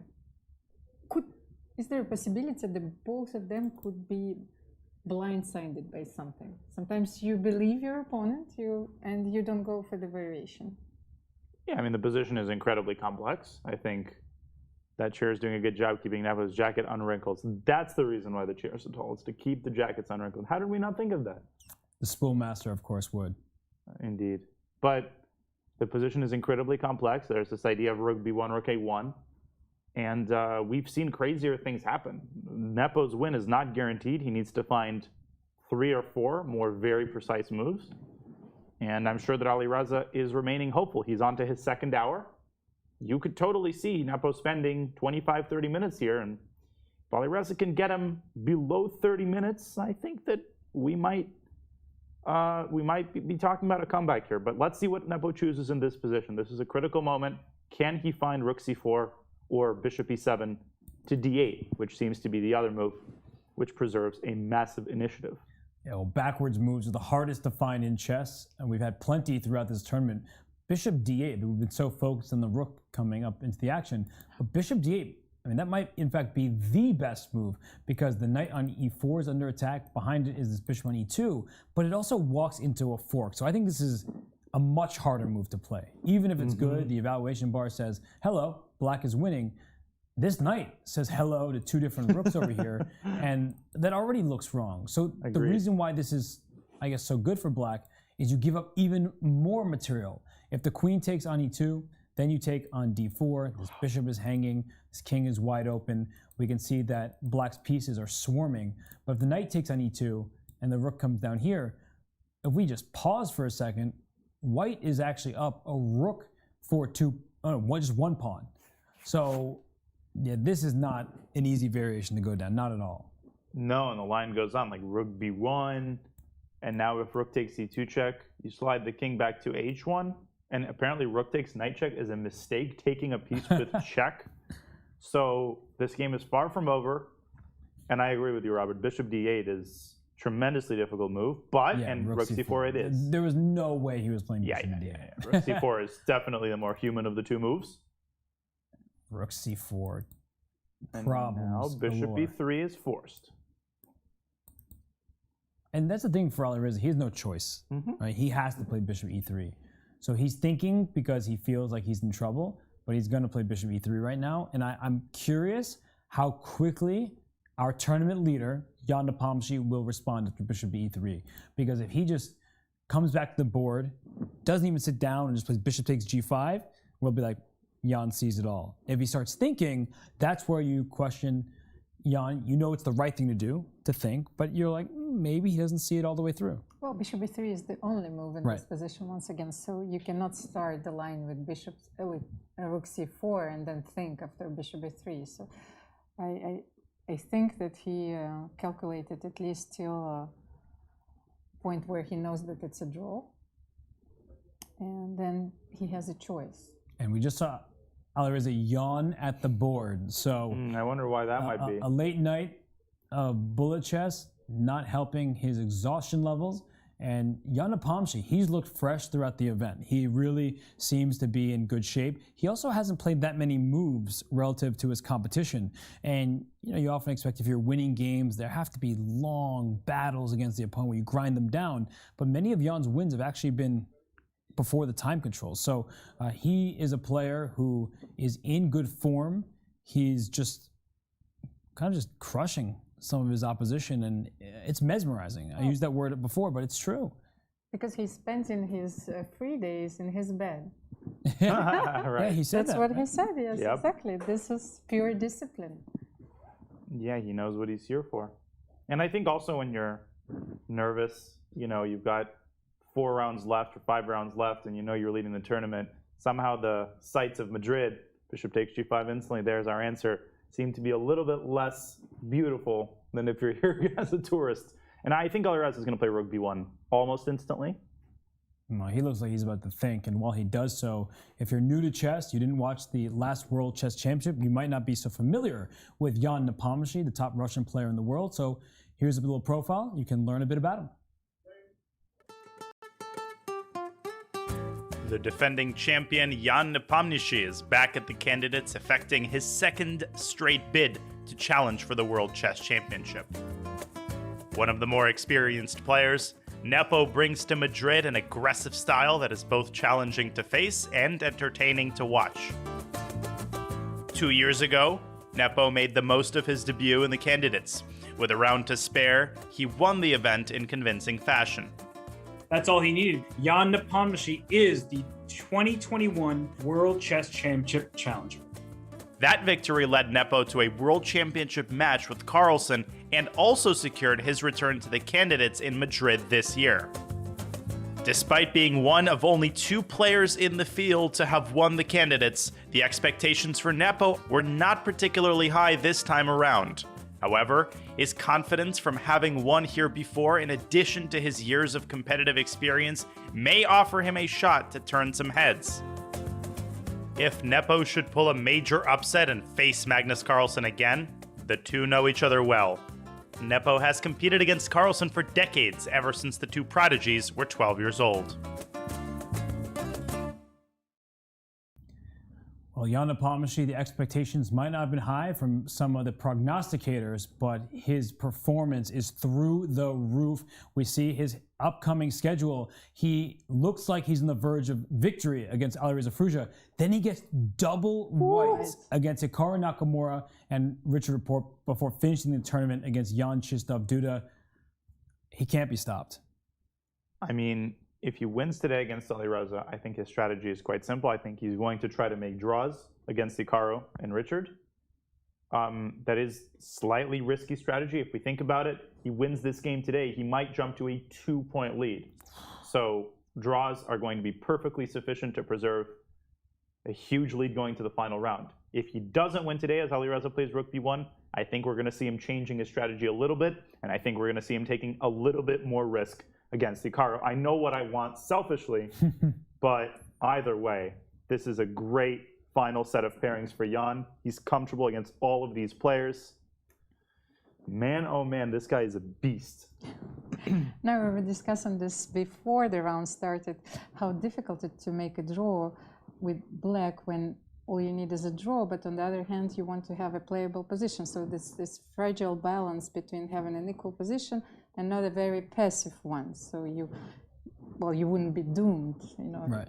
at some stages of the game. But here, it's probably a much easier task to do so with white, especially when you have, 2 games with white. So Jan is really very close on winning this tournament. He is, and he has the white pieces in the next 2 games he plays. So if he can convert this advantage, that means that he doesn't have to worry himself with the players who are trying to chase him down, because he just keeps sprinting faster than they can run. So Jan Napomnishi, he won the last candidates. We see him here on screen. He is calculating after rook to b1. This queen sacrifice line, if he doesn't go for that, then he might not win this game, but he has step 1, taking on a2, and Alireza almost certainly will play rook to a1. I don't think that there's another choice here, right? Because just to bring up the analysis board and show some lines quickly, the queen that was on b2 attacking this knight on d4, it may seem like this knight is safer here. So, okay, I don't have to worry about that knight hanging with my bishop, and my pieces can start going over here. But the problem, of course, is this knight is also hanging, and then this knight on d4 is sandwiched by the rooks, and this bishop on e2. I mean, everything falls apart as black's rooks get into the game. So, okay, Alireza has to play rook a1. I think he will. And then the only question, I believe, is will Jan just slide his queen back and forth and make some kind of draw, or will he find the queen sack, which is available to him right now? Well, we are about to find out. Rook a1 is on the board. Yep. He might repeat once, but I'm also curious if he does sack his queen, how long he's going to take. This is really going to be a reflection of his level of confidence. Now, the game is not over even if he sacks the queen. So that's true. I am trying to read his eyes, though. Like, he's clearly focused on the center of the board. He doesn't want to lose the queen right he's now. aware that he can sack his queen. I mean, it's an obvious idea. What's not obvious is the evaluation of that idea. Right. Here we go. Great camera work there as Jan sits back in his chair. He's getting some tea. And a little sip of tea. You know what that means. Satisfied with the moment. He's got a draw in his pocket. Is anything coming out of the thermos? It just happened. And at has this point. anything come out in the last 3 times that he's poured it? So elixir d'amour, the love's elixir. So elixir d'amour. Yeah.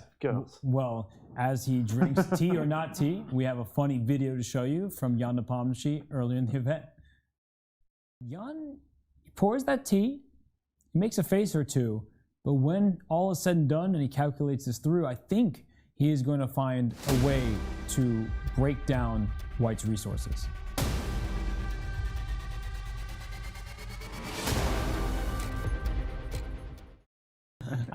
The 3 of us had not seen that video before, so that was very funny. Tea might just be his secret weapon. Clearly. Are we sure that's tea and not coffee? That was a pretty dark colored liquid. Yeah, it's definitely tea. Jan is a tea drinker. Yeah, and I don't know who drinks that much coffee in a thermos during a game of chess. Speak for yourself. You don't drink any coffee. You bring a thermos of coffee during a chess game? I have brought a thermos of coffee during the game. During my last tournament, I was bringing a thermos every morning. Wow. So should do this again, stop this? Yeah. I don't drink any coffee, so for me, even a sip of coffee is too much, but thermos is for tea. That's that's Jan's specialty. Ooh, didn't mean that pun, and I regret it immensely. Wait, thermos is for tea. Jan's specialty. Oh! How do you come up with all these horrible puns, and then when someone makes one, you took 30 seconds to get it?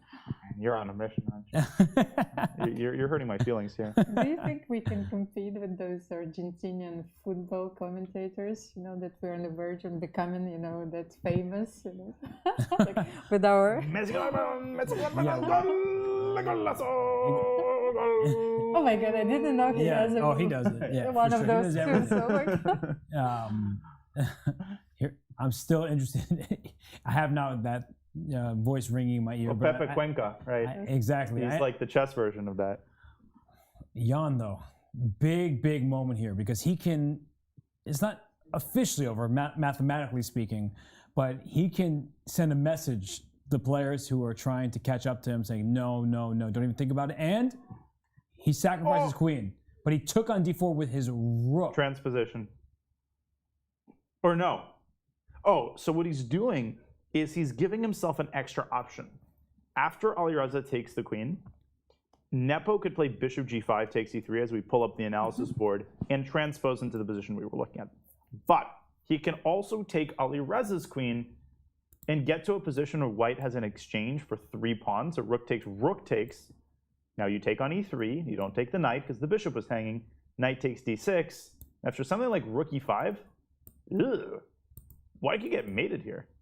Yeah, just because the queens are off the board does not make the king any safer, and this is bad news. But after rook takes d4, if we just analyze this live position, you can take on d4 in 2 different ways. We see the downside of taking with the queen. That leaves the bishop under, not under attack, just hanging with check, and then all of white's pieces will fall, including this bishop next, and then black just wins. So if we take with the bishop on d4, that means that Jan saw queen takes d5, hitting this knight, pinning it.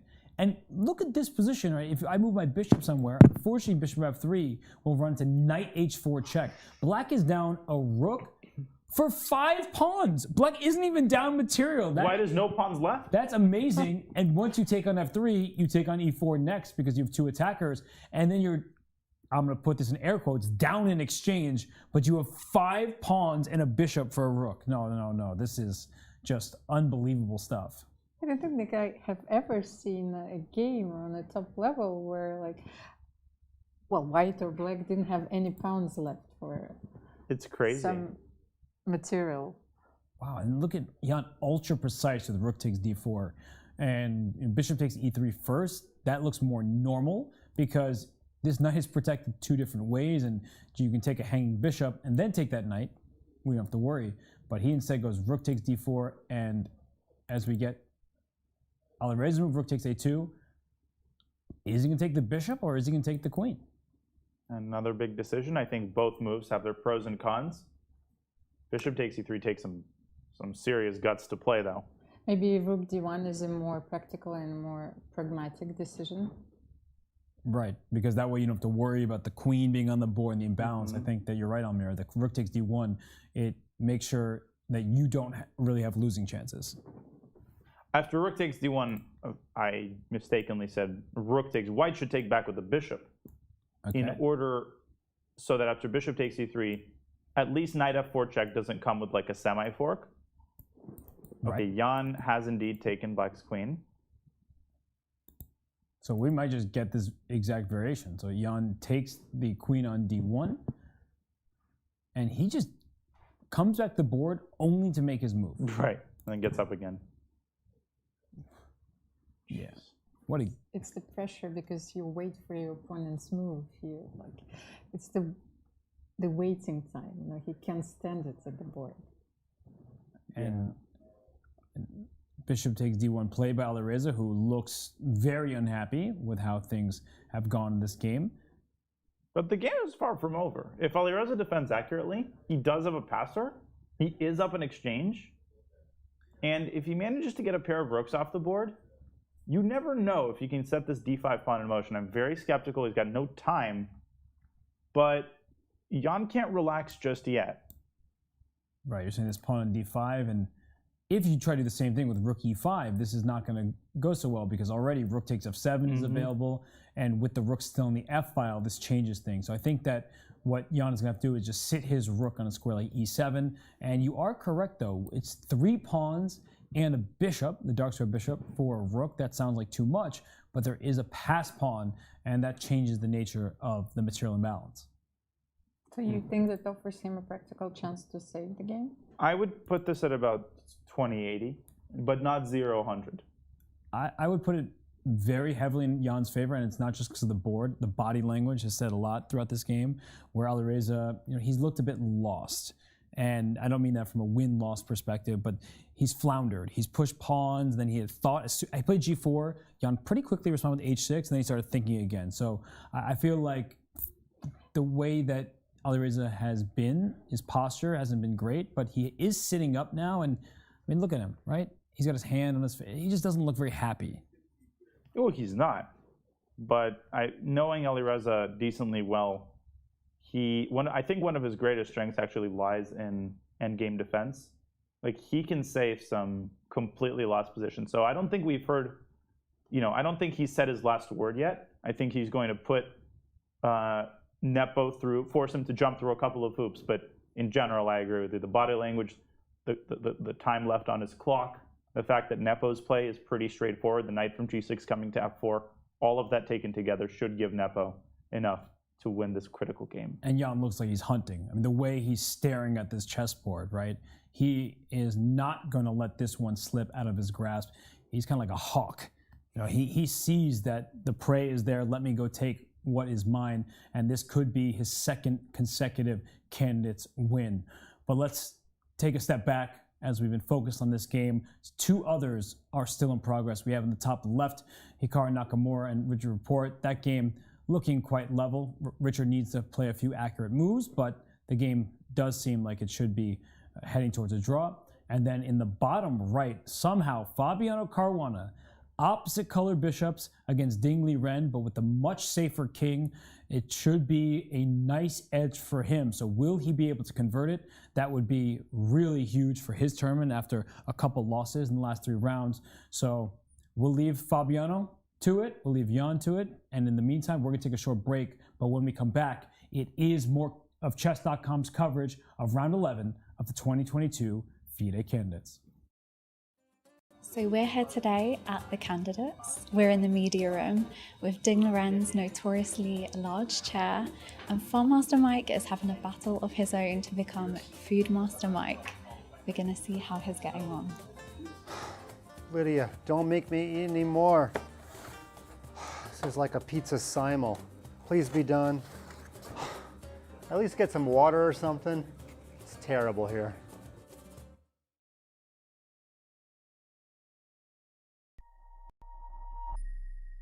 This is going to be a real-time breakdown of Danny Wrench's games all time on Chess.com. That's cool. Oh! In the last month, I am playing 83.12. I'm less accurate than them in every stage. Yeah. Man, that stings a little bit. You should okay. do the more game review. Okay. Yeah, thanks a lot. Okay, so Tuesday sucks. I gotta stop playing chess on Tuesday. Oh, it's because it's Title Tuesday. Look how many blunders there were back in December 2020. And now December 2021, 1,600. Don't look at this number. look at this number. Best. Let's go to tactics. Mates. I'll probably need to work on these ones. Yep. Every single rook fork that has presented itself to me, I have found. No one has a higher percentage of rook forks than I do. Yes, correct. These are literally the knight forks that you missed. I missed knight d6? You saw it just now. What the is wrong with me? I could have done here and then taken this pawn, and I'm winning because my pawns get held together. That's probably the coolest part about this feature. Like these positions against Hess? Rook there for rook e2. And he blunders mid 1. Oh my goodness. I'm awful.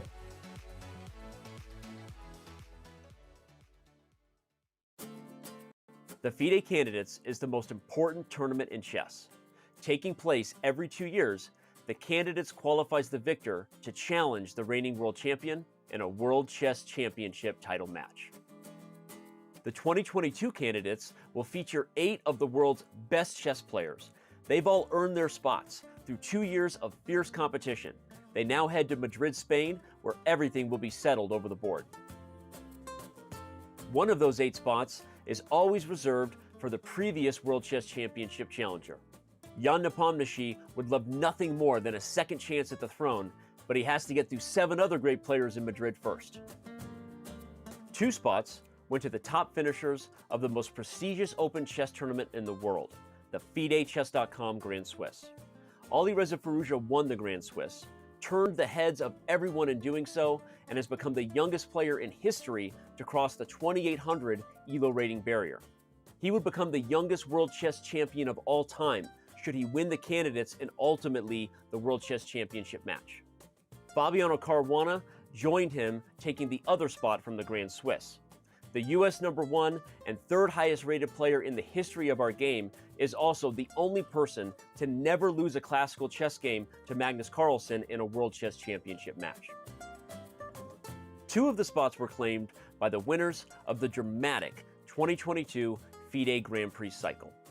Grandmaster Hikaru Nakamura is a former world #2, a blitz and bullet chess legend, and the most popular chess streamer in the world.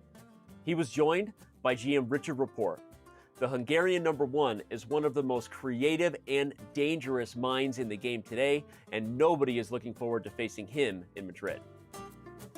FIDE awarded one of the 8 spots to the wildcard invite Grandmaster Timur Rajabov. Raja missed the 2021 candidate cycle in consideration of COVID concerns. But as the oldest, most experienced player in the field, he's looking to use that knowledge and punch his ticket to the World Chess Championship title match.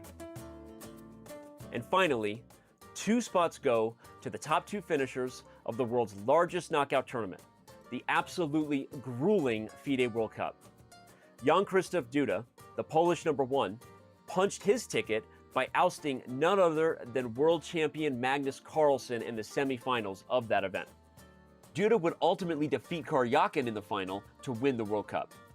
However, Karyakin, due to suspension from play by FIDE, sees his spot go to China's #1, Grandmaster Ding Liren. Ding Liren takes the spot due to being the highest rated eligible player according to the May 2022 FIDE rating list. So that's how each of our 8 competitors earned their bids to Madrid. Inside the Palace of Santona, it's about who can sustain the mental endurance to secure the coveted slot as challenger for the world title. Well, we're not sure who that will be just yet. We do know this. We'll enjoy watching every minute of the candidates with the Chess.com community as we see how the most important tournament in chess plays out together.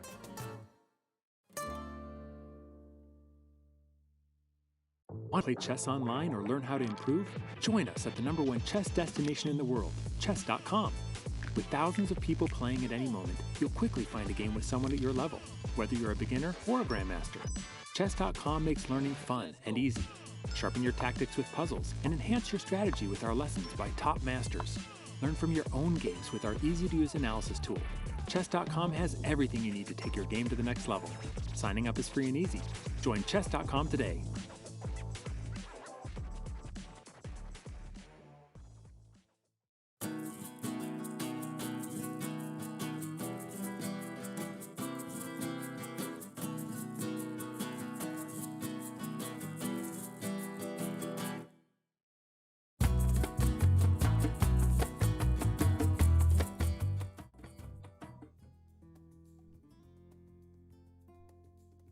Queen Isabella.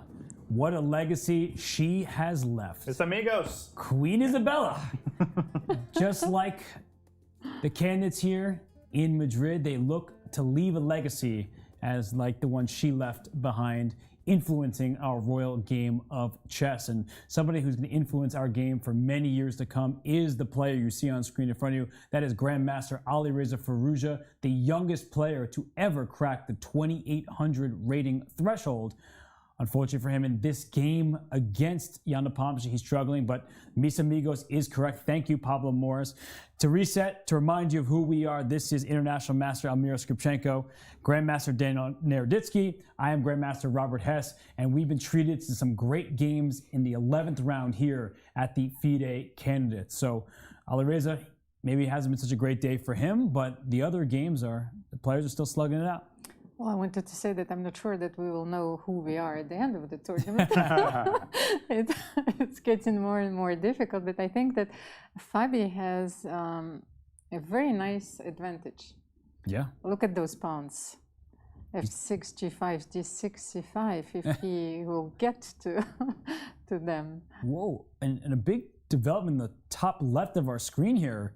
Hikaru Nakamura is up a pawn in an endgame, so I don't know what went wrong for Rich Report. We can actually dive into that quickly before we get to the other games, as some of the players are nearing time trouble, 5 or 9 minutes left. But right now it's White's move, and Hikaru just stole a pawn in the center of the board. Well, I want to say, I told you so. You were correct. You were. I'm going to drag us back. We'll bring up an analysis board. But Hikaru Nakamura, I thought that his chances were out the window. And let's see what happened here. We left off around here. So we left off here and we thought, but Almira was right. Bishop G4 is a very unpleasant move, but still it should be maybe Bishop takes G4 was a mistake, allowing the knight to sink its teeth on that E5 pawn. Yeah, maybe bishop c5 was actually very forcing, but after bishop takes e6, e3. bishop takes e3. Although this doesn't look that clear with moves like bishop d7 going for the pawn. Yeah. But it's ultimately should be equality. So he didn't go for this, but Almir, you called it. Bishop g4. This capture happened. Now e5 is a target. And Report decided to give up his b pawn and play rook to b5, thinking he'd win this eventually, and maybe he'd have time to protect it. But Hikaru made this amazing move. And not for the first time in the tournament has he used the h-pawn to great effect. Pawn to h5. This is a very nice move, and I wanted to tell you that I've been there so many times. The feeling that you get when you equalized, that's where you're starting to lose thread. And that's what happened to Richard Report in this game. He assumed, I believe, that his next move would be h5, kicking the knight away from the pawn in the center of the board, and then this pawn would be recaptured. So h5 stops that. If you want to take on h5, you're not going to be very happy, because after the knight goes to h6 with check, the king goes wherever it wants to go, this knight goes to f5. This would be the second game in a row where Hikaru Nakamura would have a menacing knight from that square. Yeah, and what's amazing is that Report's assumption that the b4 pawn, in the words of Robert Hess, is not long for this board are true. You can play rook takes b4, and the funny thing is that black is actually up a pawn here technically, but after rook c2, first of all, the pawn structure is terrible, but mainly the knight totally dominates over the bishop. This is a incredibly thankless defensive task. So after quite a bit of thought, Richard decided that the lesser evil was to go into this 2-on-3 knight versus bishop endgame. And during the break, I was trying to figure out how, I know for a fact that this should be a draw. I don't think any of us is arguing that with best defense, black should be able to hold. The problem is that when you look at the engine, you see 0.5, you think, it's pretty easy. That means white can't make progress. We're talking about Hikaru Nakamura here. He can always make progress. Richard Report is in for a very long evening. We are in for which means that we are in for a very long evening. And I think that every fan sitting at home is okay with us having a long day here in Madrid if that means that Hikaru Nakamura can win his game. Richard Report has made so many new fans and already had plenty to speak of, but Hikaru Nakamura, the biggest chess content creator, the biggest streamer on Twitch for chess, and so he's looking at this position, glancing to the side, and as I say that, we have a nice chat about Richard Report, but knight d3, you can like Report all you want, he can have your heart, but will he be able to save his game? That's a different question. Wait up. I think the move f7, f5 might be the way to go here for black. Immediately? Well, that's okay. Well, I can try to explain why. Okay, go for it. First of all things held equal, 2-on-1 is easier to hold in such a position than 3-on-2. So if white takes on f5, black recaptures, brings his king to f6, and I don't think that white has any way to make progress in such a position, because any time that white uses his king and knight to chisel away at this f5 pawn, the bishop drops back and either checks the king and pushes it back toward f3. If you get the situation, king f4, bishop d2 check. And the knight by itself cannot dislodge black's king from making contact with the f5 pawn. So this, I think, is basically a dead draw. But you might say, well, wait a second, after f5, doesn't white have e5, right, in establishing a protected passed pawn? But after e5, I think black's king is able to reach d5 in time, or maybe you should start with g6, g5. And if white plays f4, you get a situation eventually where if the black king makes contact with the e5 pawn and the knight moves, black will be able to sack the bishop as you're showing on e5. I don't know if that made any sense. That's a very important defensive idea. It just looks so counterintuitive to give your opponent a protected passed pawn. But the issue is, even if this king gets up to f3 very quickly and then this knight is free to move, your knight and pawn alone can't promote, right? The knight is not actually lending a hand, and you need the king to come up the board as well. So the king will be tied down to this pawn, even if this knight eventually goes out somewhere to try to push this one. So yeah, no, this is a good endgame to show, very instructive. And I think Richard Report, he understands that he has the draw. Otherwise, he wouldn't have sacrificed a pawn in this manner. He would have played that worse endgame where that knight was on f5 if he felt like he's going to lose this. But f5 is a very, very nice move here for black, and it should secure a relatively easy draw. And if he plays f3, so we'll just leave the pressure. You don't want to take. I think that's your point, because as soon as you take, we now have a clear pass pawn. It says table base still is going to should be a draw, but it's more difficult with a clear cut pass pawn. Okay, and there he goes, F5. and f5 is on the board. And a great job of Report to take his time and not just automatically bring his king up. Yeah, really nice move. So Report, he has plenty of time remaining, and they're about to reach the time control. Hikaru looking at this position, hoping that he can play for a win. And he plays that f3 move to prolong the struggle. Nakamura. And whoa, in the top right of our screens here, we're definitely going to have to look at the game between Caruana and Liren. But first, Caruana's time trouble, that's the storyline. But the advantage is growing for Jan Nepomniachtchi. The knight on b7, what's it doing there? Just like Fabiano had a knight on g7 earlier, now there's a knight on b7. And as we show this game here, this is a problem. Nepo is finding every single move. Everything. Literally sees everything. So we were talking that Alireza Firouzja is the human version of AlphaZero. So what does it make Jan Nepomniachtchi? This tournament, it makes Jan deep mind and pulled the plug on the AlphaZero and said, all right, now I'm the one who's the boss. Or he pressed some sort of a button. Yeah. That button didn't do very good things to AlphaZero's algorithm. So what if knight d6? What if you try to evacuate the knight back? Yeah, I think that your knight has to move. Oh, rook e3, I guess. Because bishop b5 is already a pretty big threat to win this knight on b7. But as you're pointing out, rook e3 comes, knight h4 check, or bishop h3 check. No, this one's over. This one's done. So you try to save your knight, you lose other pieces here. Yikes. And bishop h3. Right. Can't play rook f3 because of knight to h4 with the fork. Oh, goodness. Can't catch a break. Me, oh my. What an insane game. That's what happens when you go all in. That's what happens when you play bullet all night. I wasn't going to blame you this time, but it looks like as we approach time trouble for Alireza Firouzja and we approach move 40, that's the magical number, is move 40, because at move 40, the players get the additional hour on the clock. Still no increment until after move 60, but that gives them ample time to think and try to work through the complications of the position. So move 31 has just been played by Jan Nepomniachtchi. I don't think move 40 is that big of a deal in this game, because I don't think Alireza is making it to move 40. No, I don't even think he's making it to move 35. Yeah, he might just resign a couple moves, that's true. Rook e3 basically pre-move. And you can't even stop it, because we just talked about how rook f3 runs into this fork over here, and if that's the case, then as you said, basically a pre-move. And d6, one important detail, there's bishop c6 check. Because without that, the bishop would fly into f7. Yes, that is true. That would be the one hope, is that this pawn on f7 would fall. And perhaps that's something that Alireza didn't fully appreciate several moves ago. But now that he's here, well, it's very clear. d6, bishop c6 is check. And then this rook will take this knight over here, and well, 2 minor pieces for a rook, but it's 2 minor pieces and 3 pawns for a rook. Too many. Maybe the fatal mistake was taking the pawn on b7. Did he still have like a small practical chance here after knight f5? Ah, no, you take a knight h4.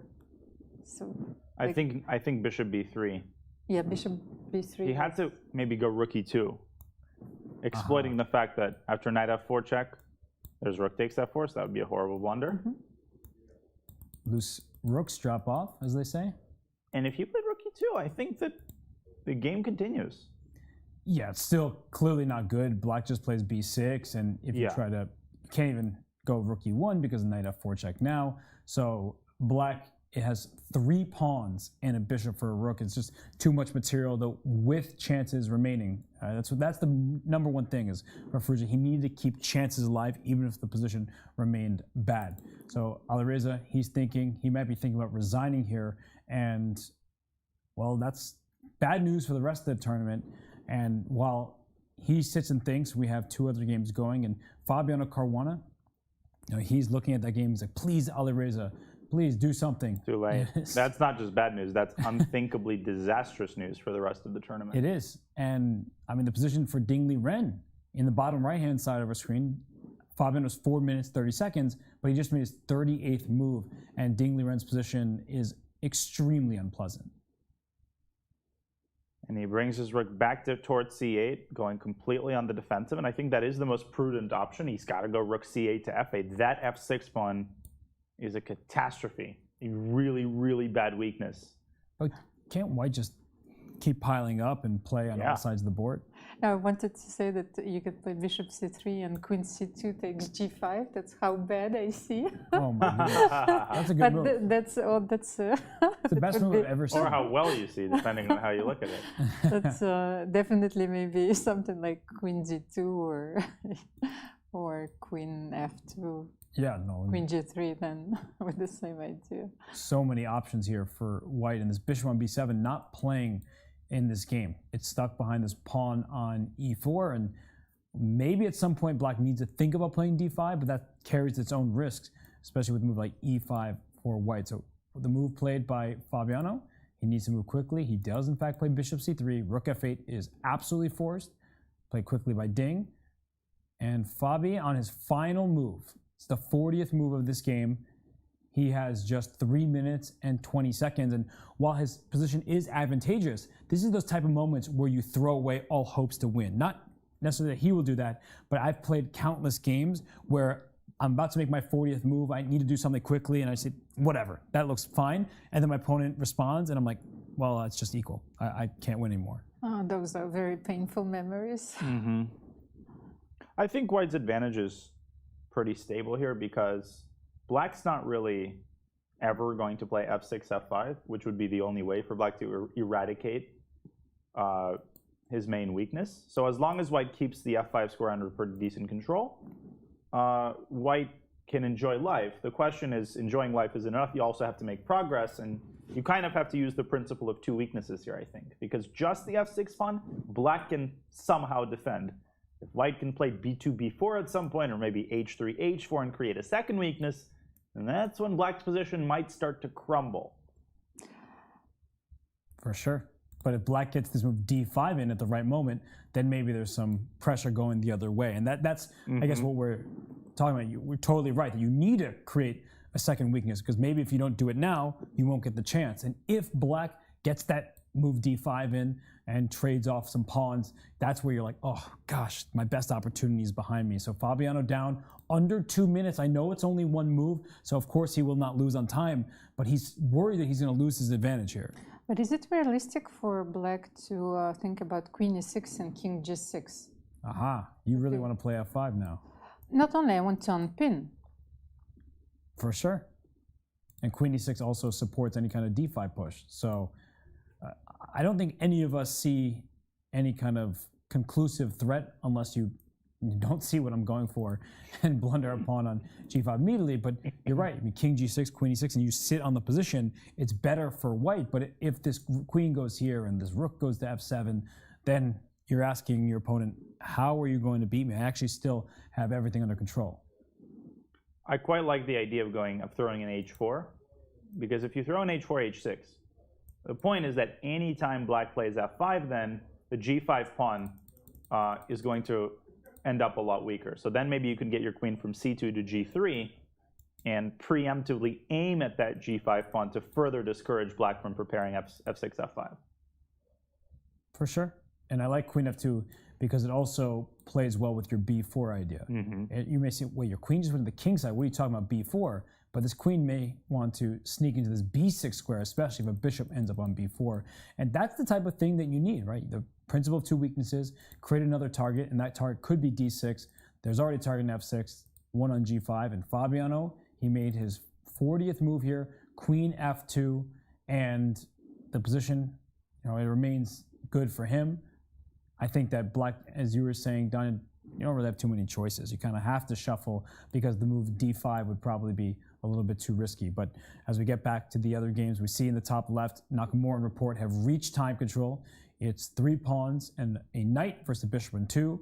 That one seems to be one where Richard can hold the game with best play, and it looks like Hikaru recognized that. But Alireza Firouzja, it's over 30 seconds for 8 moves he won't even make. And now all the hyperbolt practice maybe would come in handy. But I don't think it's the speed that's going to catch him. It's just the position, because you still can't ever play d6. I know it's black's turn, but white has no threats. So this is not a position anybody would want. King h1 is a nice move, though, because it prevents bishop h3, check. Right. And rook h3 will be met with rook h2. So it's chess. Nothing is ever guaranteed, and you have to have the discipline to remain fully attentive and vigilant until the very end, especially when you're playing someone as tricky as Alireza. So Jan, in his mind, is not thinking about which restaurant he'll celebrate with, tonight, or which bottle of wine he's going to order. He's thinking about how to exploit this advantage as quickly, efficiently, and to give Alireza as little miracle chances as possible. Well, he's fully focused, of course, but I cannot find those miracle chances. Yeah, I can't find them either. I would say for Jan now, it's all about bringing more pieces into the attack. So rook c3, it gets rid of white's only threat of trying to open up the diagonal. We understand that it's difficult to do so regardless, because if you push the d pawn, the bishop gets to c6. But playing rook c3, then bring my bishop to g4, trying to get my bishop to f3, the white king has no shelter because it has no pawns. And if you play rook c3, knight d6, there's simply bishop c5 somewhere. I think bishop h3, so he attacks the rook. Okay, so rook b1, I guess. Is that the only? It's like the only safe square. Yeah, where else do you go? I guess c1. You could go rook c1. That's true. But then that rook on c1, I guess, could be susceptible to some sort of bishop b6 to e3 later. I'm not sure exactly. Yeah, rook c1. I mean, it just feels like I should go after this king over here. It rook b1, then you can play bishop f5. Oh, and bishop b4 with tempo. Which honestly, bishop f5 might be the response no matter where your rook goes. So you're right, the rook doesn't want to be on b1. I think he's played rook c1. Oh gosh, it's very painful. You're already threatening a checkmate. Right. Like your threat is rook over here. If I'll make some random move, like rook h3 check. If you play rook h2, I bishop e4 checkmate. Man, oh man, he can't catch a break. No. And he played rook c1, so bishop f5 is a response by Jan Napomnishi. There's nothing that can be done. Actually, there is the knight coming back to d6, so that might be what Alireza is counting on. But I don't think that it changes you trade on h2 and go bishop c7. What a line. Oh my goodness. Just to show the king doesn't have the g1 square because of the bishop.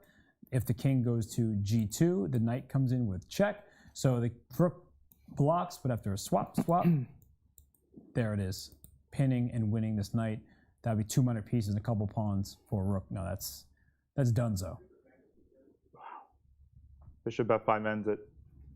That's the killer move. Will Jan find it? He's got plenty of time. His time management this entire tournament has been nothing short of superb. He's going to find it. And he could play probably bishop g4 as well, but I like the bishop being a bit further away from the white pieces. That way you can deliver that check on e4 without worrying about a possible trade. Yeah, the interesting thing is that technically black is only, black has 2 pawns for an exchange, and yet it feels almost like Lionel Messi's on the soccer field. It feels like one side has 20 men and the other side has 5. And bishop f5 played. So, wow. Bishop f1. Okay, so stopping the rook from coming to h3. But just bishop b4 and bishop takes pawn. Bishop g2, rook h3. Gosh, you just take this one, attack the. No. Oh, you attack the rook too. So that's why rook b2 was actually the accurate move. Oh no, that had nothing to do with it. I apologize. That's the other rook we're talking. Bishop g2, rook h3 mate is just sick. He's gonna resign right here. My goodness, and he stops the clock and resignation. And Jan Nepomniachtchi is a man on a mission. He has scored his 8th point in this tournament out of 11 games.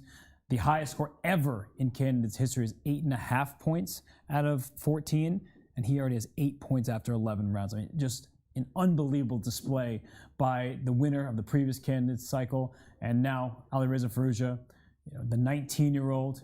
He has a lot to figure out because Jan Napomnishi now has his number. He's won 3 straight games against Alireza, and for Firouzja, it's a second consecutive loss. First to Hikaru Nakamura, now to Jan Napomnishi. The disappointment is written all over his face, but Alireza graciously continuing to analyze with Jan. All of these players are professionals, but what absolute ice water in Jan's veins. The confidence, the speed, the accuracy. He left nothing to doubt the moment Alireza played G4. What a performance. And they're just doing that chess player thing, right? Talking about what could have happened, what should have happened, but that's not the here nor there. That didn't happen. What did happen, though, is another sip of tea for Jan Napomnishi. There's nothing in that cup. There's definitely something nothing in the cup. thermos, nothing in the cup. He's finished all of the tea, and now he'll have an entire evening to refill his thermos, and it'll be the sweetest tasting tea that he's had in a while. I like your comments. These images show us that Alireza remains elegant even in defeat. So he will certainly lick his wounds at home, analyze his games, and come back even stronger in the next tournament.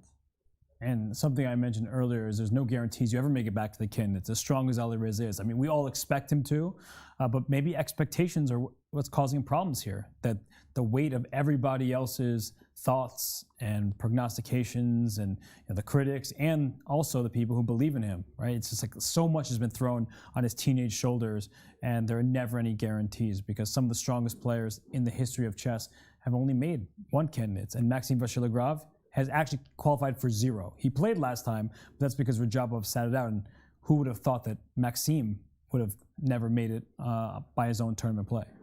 Yes, but if you remember, Bobby Fischer was even younger when he played his first Candidates, and well, he didn't win it. And how many attempts has he made? Until he won the Candidates tournaments and had a shot at the title. Yeah, no, he of course is such a powerhouse, and if he makes it back, but that's the thing, the if. We all would be surprised if he didn't make it back, but there's no guarantees considering how hard it is for the players to even get here in the first place. And I guess that's ultimately my point, that these 8 players, I mean, they fought so hard through such great opposition. Top 10 players, Levon Aronian, Wesley So, Shakhriyar Mamedyarov, Anish Giri, they're not playing here, but if they were, you'd be like, okay, that makes sense. Just that hard to qualify in the first place. And there's going to be a lot of talk in the coming days and weeks. A lot of armchair generals and Monday morning quarterbacks criticizing Alireza's playing in the tournament, suggesting that he's overhyped, overrated, and all of that talk is going to be impulsive. It is impossible to judge on the basis of 1 candidate's performance, his first, whether or not Alireza is overhyped, whether he has it in him to become a world champion. So if you're a informed chess fan, I would encourage people not to draw permanent conclusions. It was a bad tournament. It was a performance that Alireza is going to be deeply disappointed by, but he's going to be his own worst critic. He's not going to let himself slide after this tournament. As Almira said, he's going to analyze these games very carefully, and I am expecting a big-time bounce back from Alireza to start the next season of chess tournaments. Yeah, well, that season will start after this event, and this event has been all Jan Nepomniachtchi. 2 games are still in progress here, but Jan, he has the lead. He's 8 points out of 11 rounds. And Fabiano Caruana, Hikaru Nakamura, Liren, all those players who entered the round with 5.5, tied for second, they're still battling on the board to try to chase down Jan Nepomniachtchi. But 5 wins, 0 losses for Napomnishi. Incredible stuff. Well, and 3 players are still in the race for the second place. I think, their result depends mostly on who has more whites in the last 3 games. Right. First move advantage is real, and I think we know who that will be. Liren, he's playing with the black pieces today, so that means that he's going to get white in the future games. And I mean, he won yesterday with black. He gets a second black in a row. He'll have 2 whites at the remaining 3 games, and that second place finish, I mean, we keep talking about it because it's so important, because we don't know if Magnus Carlsen will be playing in the World Championship. And even he was tweeting about this very topic when he said, in response to some Twitter user who said, "I'll bet my car that you will gladly play against Nepo, and you should." Magnus said, "Can't let you do that, buddy. I'm an ambassador for responsible gambling." And that's because Magnus Carlsen, he is sponsored by Unibet, one of the biggest online gambling sites, but gamble responsibly. He said, "Don't bet your car that I'm going to play, because chances are I won't." Well, Magnus always had this great sense of humor. But I cannot imagine him not playing, you know. This is something which, well, I couldn't believe even would happen when I started playing chess. Of course, like we were talking about historical examples, like I cannot compare this to when Bobby Fischer forfeited his match, because he was ready to play, but he made a few claims. He wanted to change the system and the rules of the match. So maybe when Karius didn't get to play against Alyoshin, you know, because of the World War II, this is also a very difficult situation. So I don't even know how what to believe. Maybe, and I think there's a possibility that a lot of people haven't factored in. Maybe Magnus doesn't know if he wants to play. Maybe he said that and he hasn't decided yet. I think everybody thinks that Magnus has a very clear idea in mind, and everybody's guessing, and he's keeping people guessing. Maybe he doesn't know. Maybe he's going to decide once he figures out who wins the candidates. Yeah, I think that there's a lot to figure out and a lot to unpack with what Magnus Carlsen has said. I do not think he's trolling. I think he's very serious. I don't believe he's like said, "I'm never going to play and there's nothing you can do about it." But I think he wants change. And if we're talking about the bigger picture, some of the matches in previous years have had prize funds that are less than the World Championship matches in the 1980s. And that's probably unacceptable to Magnus, because chess is already a beloved game and the viewership is increasing. And there are some demands that Magnus probably wants met. And some of them, I don't know what they are, so I'm just speaking broadly about this topic. I think that the world champion is such a great ambassador for chess. And if he doesn't play the World Championship match, will anyone even really consider the other person a world champion? I won't. No. By title, sure, but Magnus Carlsen is by far the best player in the world. So you can strip him of that title, give it to somebody else, but everyone would be like, no, Magnus, he's the best. He's the world champion in our hearts, our brains, because until someone beats him in a match, then, or just plays better than he does in all these tournaments that he just wins left and right, Magnus is the best. Well, maybe the consequences of this decision would be dramatic, but on the other hand, it could simply change the system. Yeah. So maybe we'll have the same universal system as, the Tennis Association has, but we need to unify our tournaments, so everyone has equal chances into qualifying and getting a shot at the #1 spot.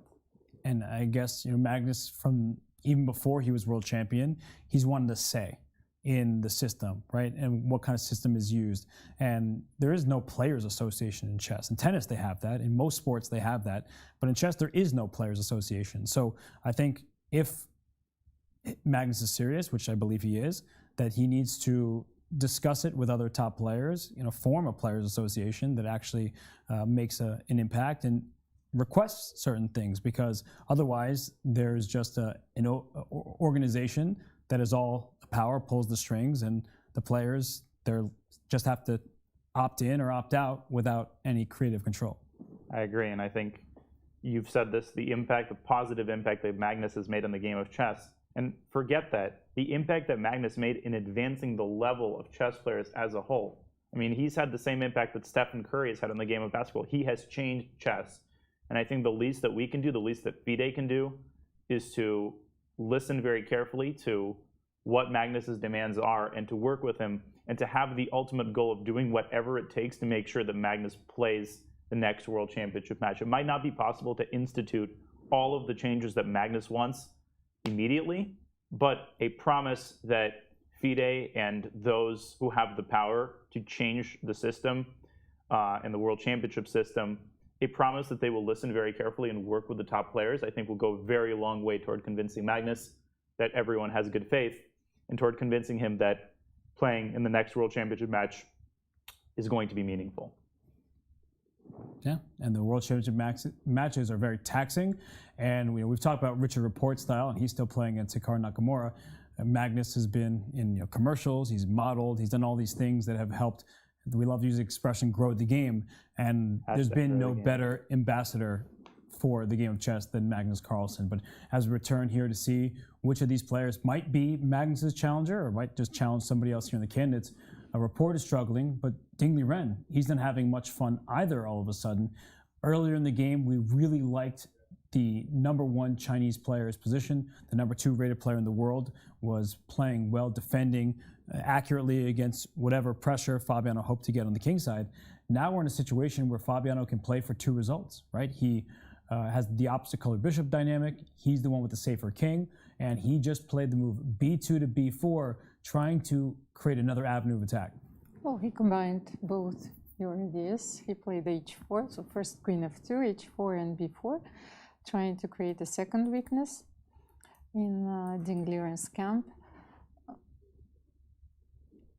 Will it be enough?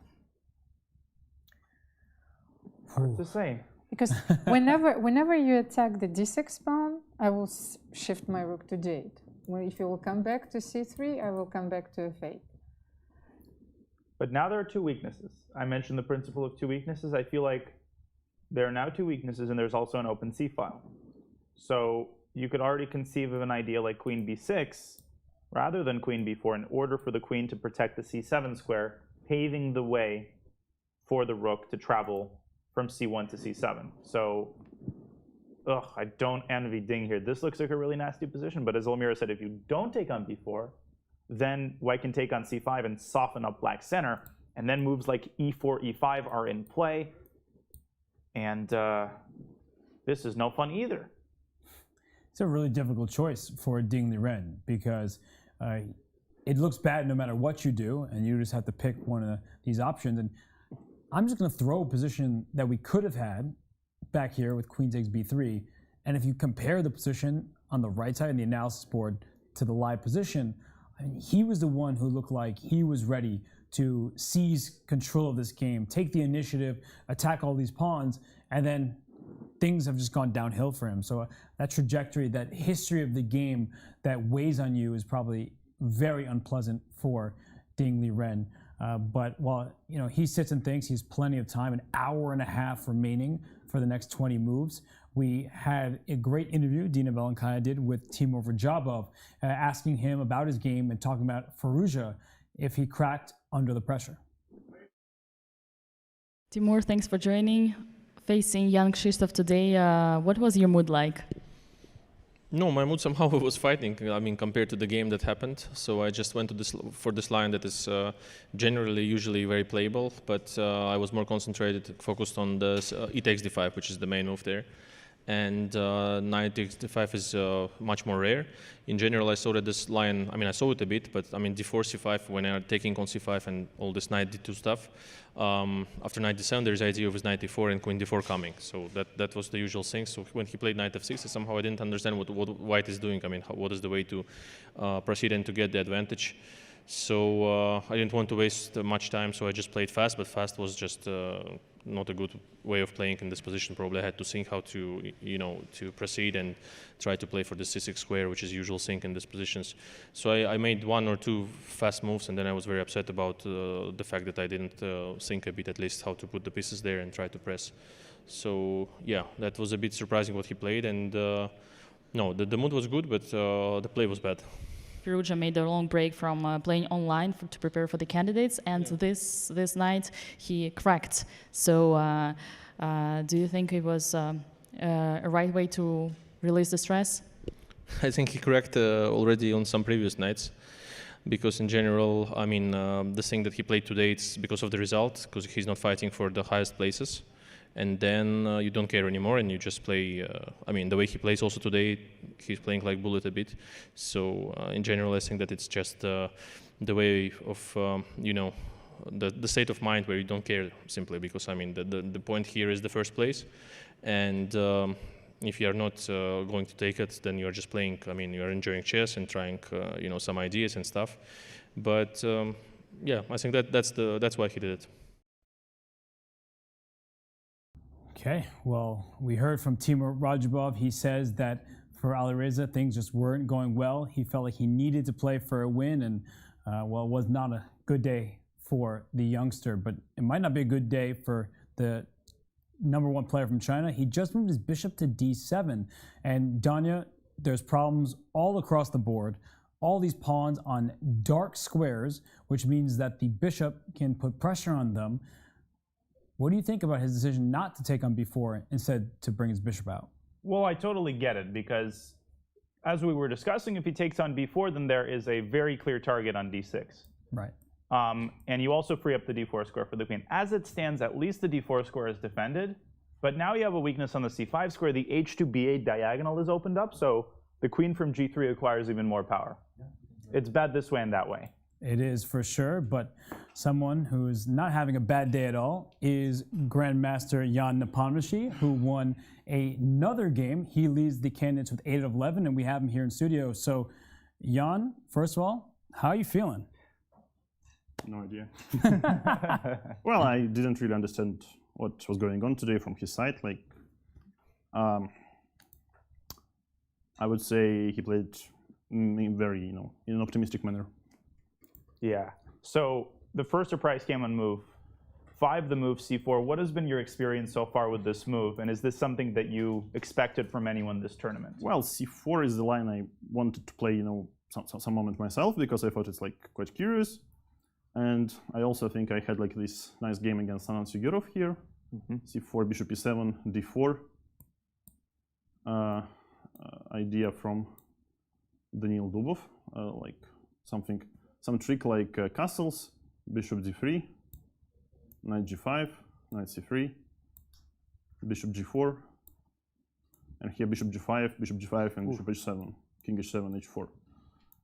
Yeah, and suddenly here black is like in a big trouble. Oh, beautiful, knight g5. Yeah, some cheapo, yeah, but it was like, was a pleasure to play like this. Yeah, so I have like some pleasant memories about c4 line, but in general, I would say like, of course it's a serious line, so one shouldn't underestimate it. So black has different tries, but I think like this knight e6, bishop e7, I thought it's like the most solid. And I wasn't sure like if I should play c6 first or bishop g4 first. So yeah, I guess castle is normal. So maybe they start with c4, but bishop g4, I mean, it's more or less the same because you have to play bishop e2. I believe so after f3, white shouldn't fight for something, yeah, because okay, all this weakness. So I thought like bishop d7, bishop e2, here c6, castles. I thought like takes, and after bishop b6, after queen b6, he had to play something like rook b1. I thought it's like very smart. And after queen c5, maybe, I don't know, king h1, so knight takes d5, knight b3, and okay, this position. I thought like it's slightly unpleasant for black. Okay, this endgame like knight b3, knight c3, knight c5, like takes everything. Yeah, maybe knight f2 check also like a nice intermezzo, but it doesn't matter. I mean, okay, here like despite the black is pawn up, it's practically could be not so great, yeah. But yeah, I mean, especially white could put bishop on f3 quickly, but I thought okay, it should be all right for me. But once he started to play like king h1, and then instead of some normal move like a4, he went for g4.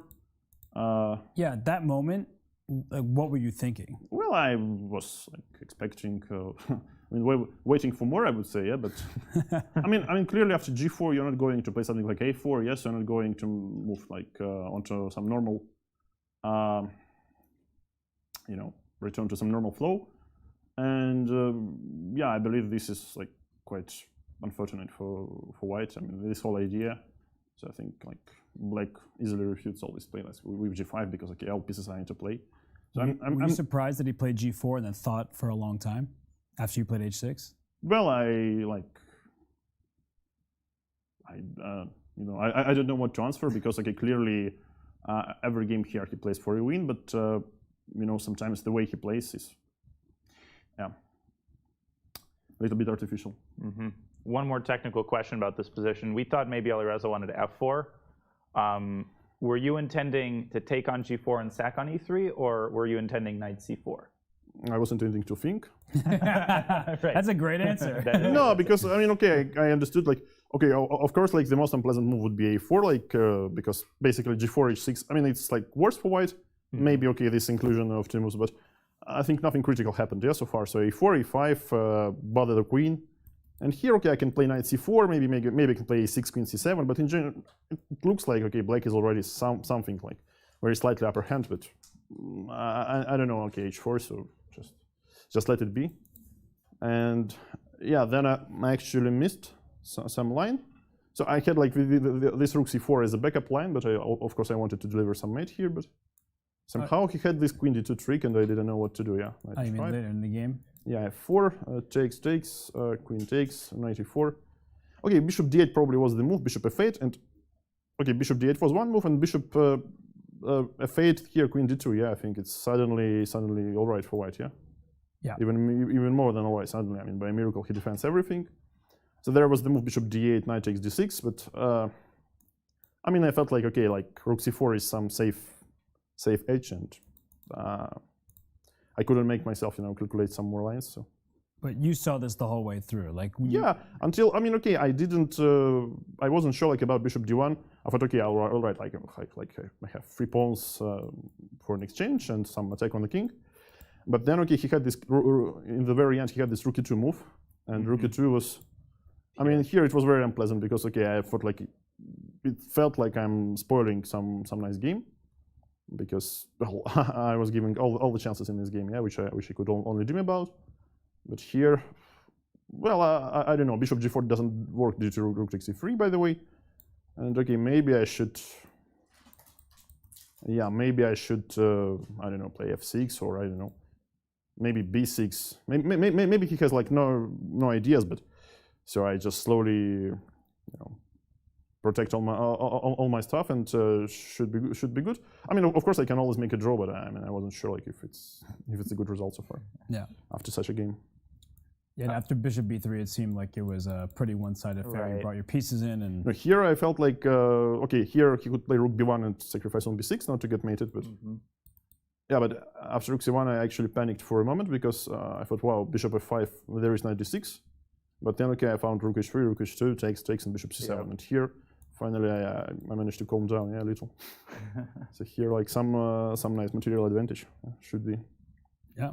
Yeah, you've got it. And should be convertible. Just want to remind the chat, please send your questions. We'll try to get the best ones in for Jan. But I mean, Jan, so he threw all his pieces at you. You withstood any pressure he gave your way. Now you have 8 points. I mean. You must be feeling. I know you said just the last 3 games you want to get it done, but you must be feeling good. I'm feeling better than it would be like a draw or some worse result. But yeah, you're correct. There are like 3 games. I have one more general question. I promise I won't ask you about Magnus again for the 3rd time, but I will ask you about everybody before the tournament, talking a lot about Alireza and how high the expectations were for him. And maybe thinking only about your World Championship match and not about your excellent results before that. Do you feel like that gave you extra motivation, the like abundance of talk about Alireza and about the fact that you're not necessarily a favorite based on just one result? Well, I have listened and read a lot during the match, before the match, and after the match. Yeah, so it wasn't like really any extra motivation.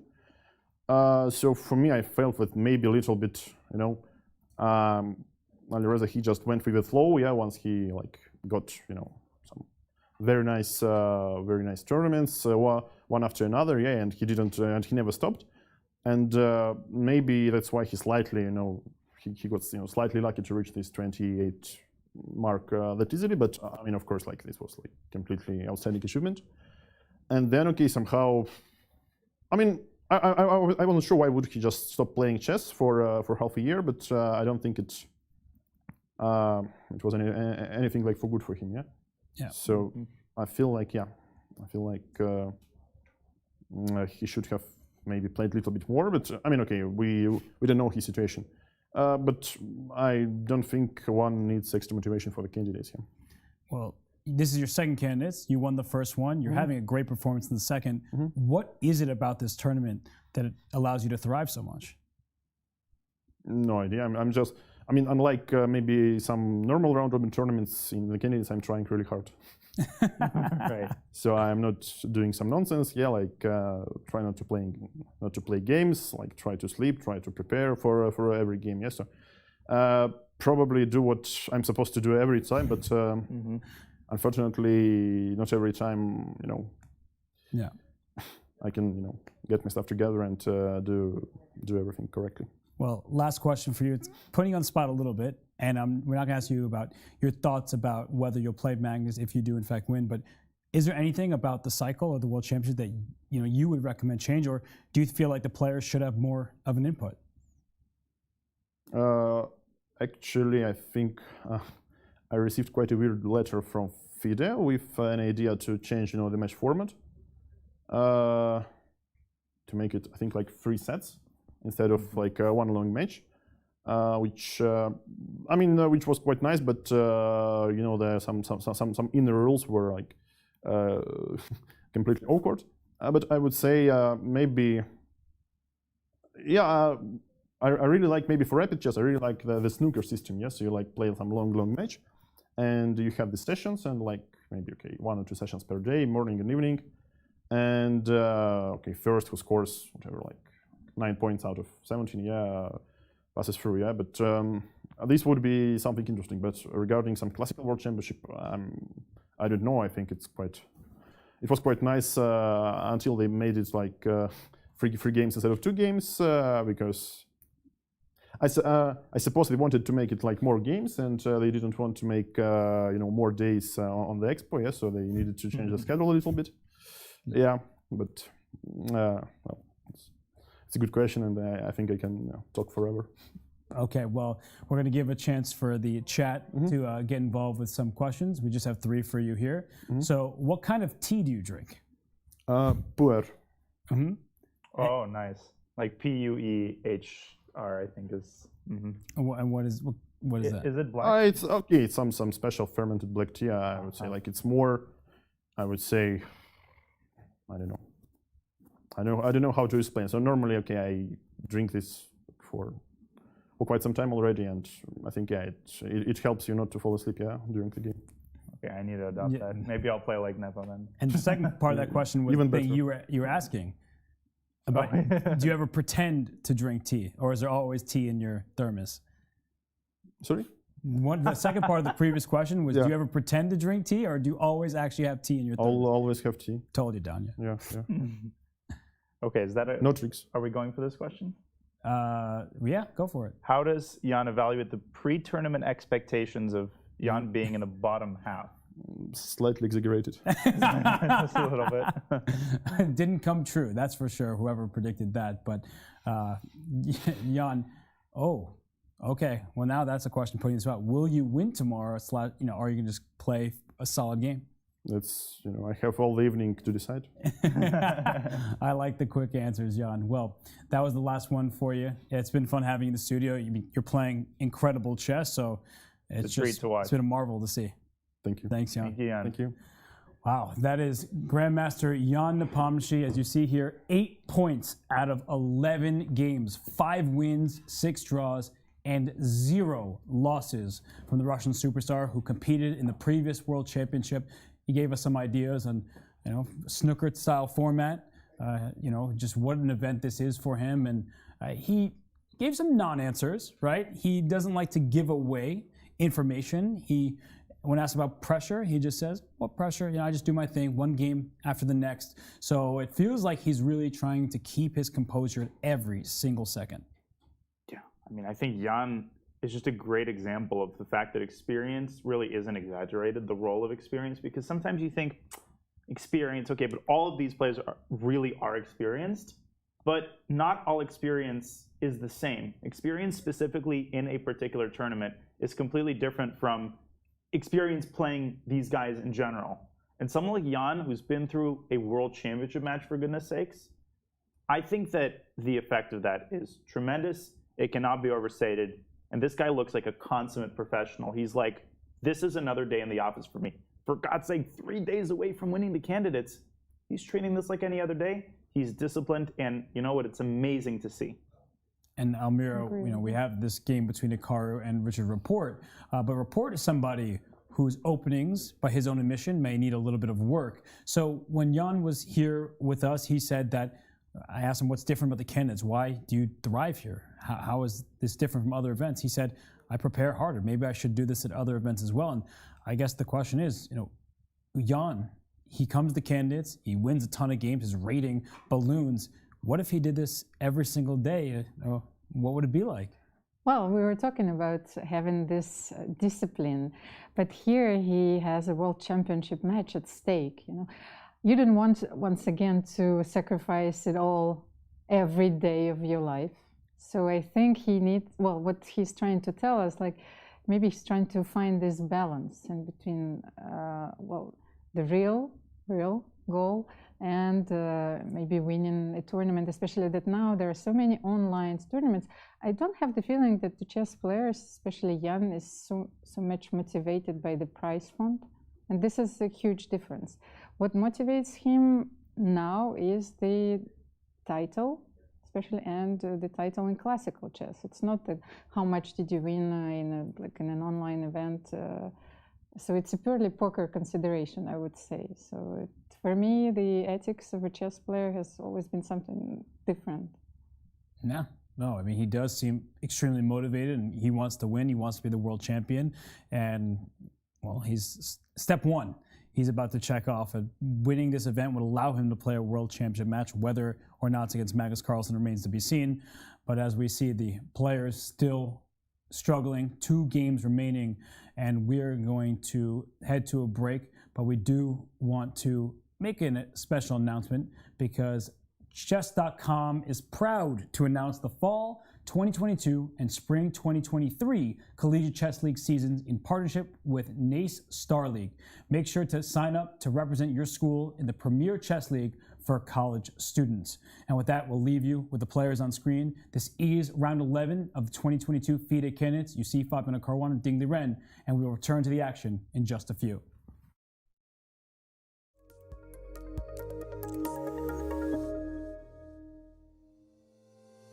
How many brilliant moves have you played? When do you play your best chess? How many games have you won by castling in the endgame? How many opponents have you played from New Zealand? And most importantly of all, how many Botez gambits has Alexandra Botez played? Find the answers to all of these questions and many, many more at chess.com/insights. Our new tool that lets you dive deep into all of the fun and instructive data behind your chess. Try it today.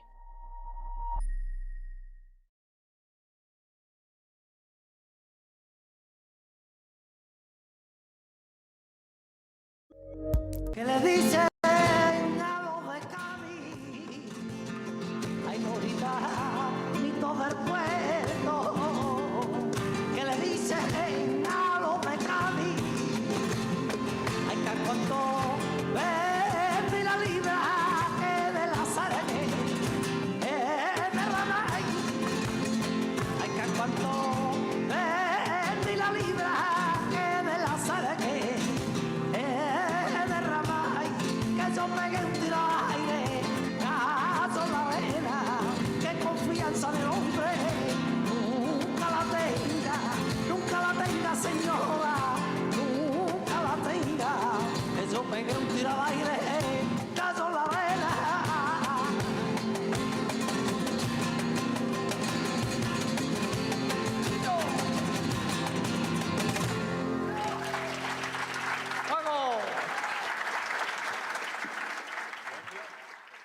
Want to play chess online or learn how to improve? Join us at the #1 chess destination in the world, Chess.com. With thousands of people playing at any moment, you'll quickly find a game with someone at your level, whether you're a beginner or a grandmaster. Chess.com makes learning fun and easy. Sharpen your tactics with puzzles and enhance your strategy with our lessons by top masters. Learn from your own games with our easy-to-use analysis tool. Chess.com has everything you need to take your game to the next level. Signing up is free and easy. Join Chess.com today.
Madrid.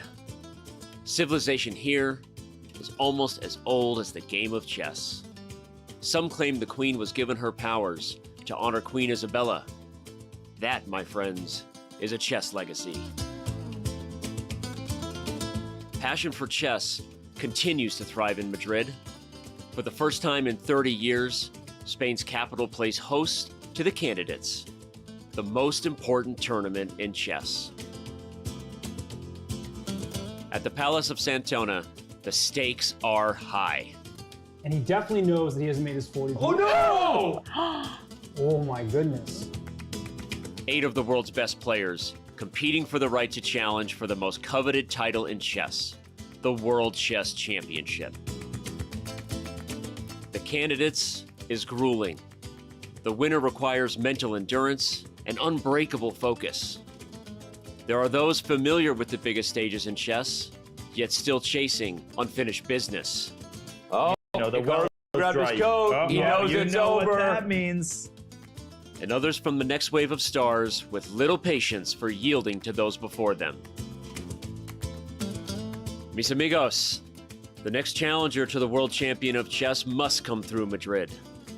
Like Queen Isabella before them, the Candidates is all about leaving a legacy. The Candidates certainly is about leaving a legacy. And Hikaru Nakamura, he has his legacy set in stone on Twitch. He's brought his chess back over the board, not just online rapid blitz and bullet events. He's having a good event, but unfortunately for him, he looks stumped as he tries to win this endgame. Jan Nepomniachtchi won his game. Hikaru Nakamura looking to become the second winner of the day, but he had an interesting opening. And Danya, why don't you take us through a cool possibility? Thank you, Robert.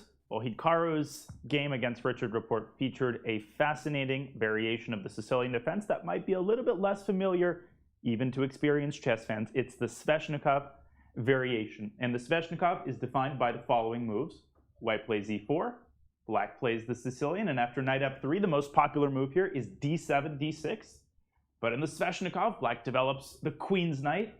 This is the open Sicilian. White strikes with d4. And after black develops the second knight to f6, and white develops the knight to c3, Yevgeny Sveshnikov, the swashbuckling and recently deceased Russian grandmaster, invented the move e7, e5. He wasn't the first to play it, but he basically developed most of the modern day theory.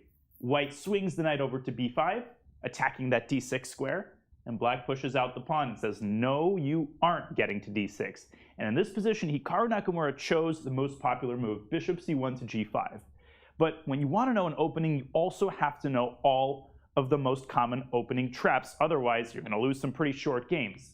And there is a second move, which has been really, really popular recently, and that is the immediate knight d5. This forces a knight trade because there's no other way to stop the knight infiltration to c7. And after knight takes d5, e takes d5, this attacks the knight on c6. It has to swing back to e7. And now white expands his control of the center with c2, c4. And if you're looking at this very important theoretical position for the first time, you can say, okay, that knight on b5, I'm going to kick it out of there. Looks totally normal, looks like the most natural move in the world, and yet a6 loses the game. All of a sudden, it turns out that c4 had another hidden idea, and that was to open up this diagonal for the queen. The queen swings on out to a4, setting up a vicious threat of discovered mate. If you take the knight on b5, that's relatively speaking the best move. You drop the rook in the corner, and you're down in exchange. And if black tries to cover the pin with bishop c8 to d7, this will lead to tears and gnashing of teeth. White can still grab the pawn on d6, and that, ladies and gentlemen, is a smothered mate in the center of the board. And so that is why you always have to be aware of all of the opening traps if you play the Sveshnikov. Don't play a6 in that position, and that is just one of the many fascinating lines that can occur in the Sveshnikov Sicilian. Back to you, Robert. Unfortunately, we didn't see a quick checkmate in this game. Well, fortunately, if you're a Richard Rapport or has many fans, but Hikaru Nakamura, he's still searching this position. He's shaking his head. And I'm not Danny. I don't read his faces as well as Danny does, but I think we can be sure that he's looking at this board, shaking his head because he realizes that this game will be a draw. But there is another game still in progress, and I wanted to point out that Fabiano Caruana plays this move knight d5 quite often against the Sveshnikov defense, and he is actually, having a slight advantage against Ding Liren. Okay, now we have the position on the board. Yeah, that's over on your bottom right-hand side. And Almira, before I let you continue, one thing I want to point out, Fabi already with 28 minutes on the clock, so he's already burned through more than half of his additional time control. I feel like he's starting to sour on his position here as he's about to make a move. Yeah, he's been searching for a win, and he just pushed that pawn to d4, and that has a very clear threat. So as we bring up Fabiano's game against Ding Liren, the point of this move d4 is that if black were to make the mistake of taking on d4, white wouldn't just recapture it. Just because you stole my piece doesn't mean I have to capture right back. Bishop b4 skewers the queen and the rook on the same diagonal, winning material, and with it, the game.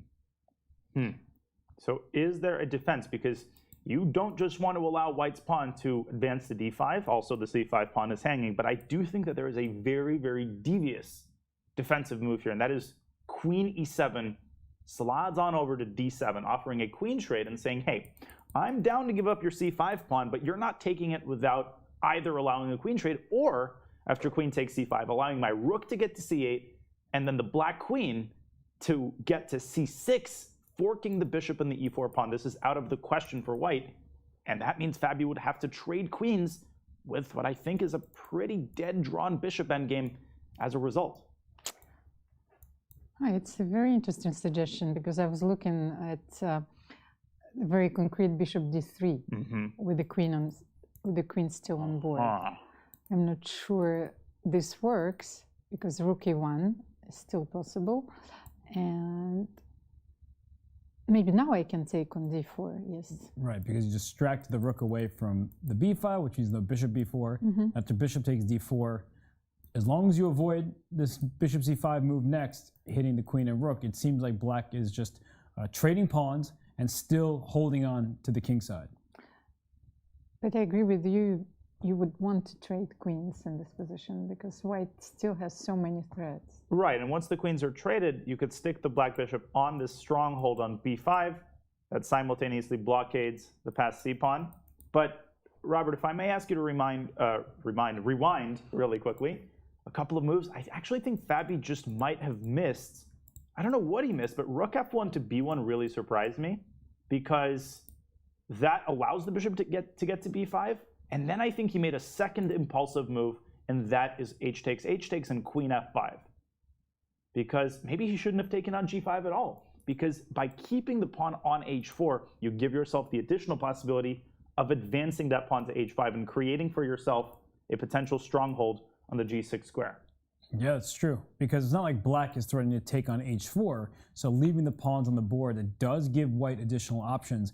And one of those options could be to move e5 at some point. You might need to set it up, but that looks very scary for this king on g7. So with the pawn capture and queen f5, king to g8. I mean, Ding has played so many good king moves in this tournament. Earlier, he played king to h8. Here, he plays king to g8. And with the king retreating, it means that this pawn on g5 isn't under attack. The pawn previously was threatened because the pawn f6 was pinned to the king.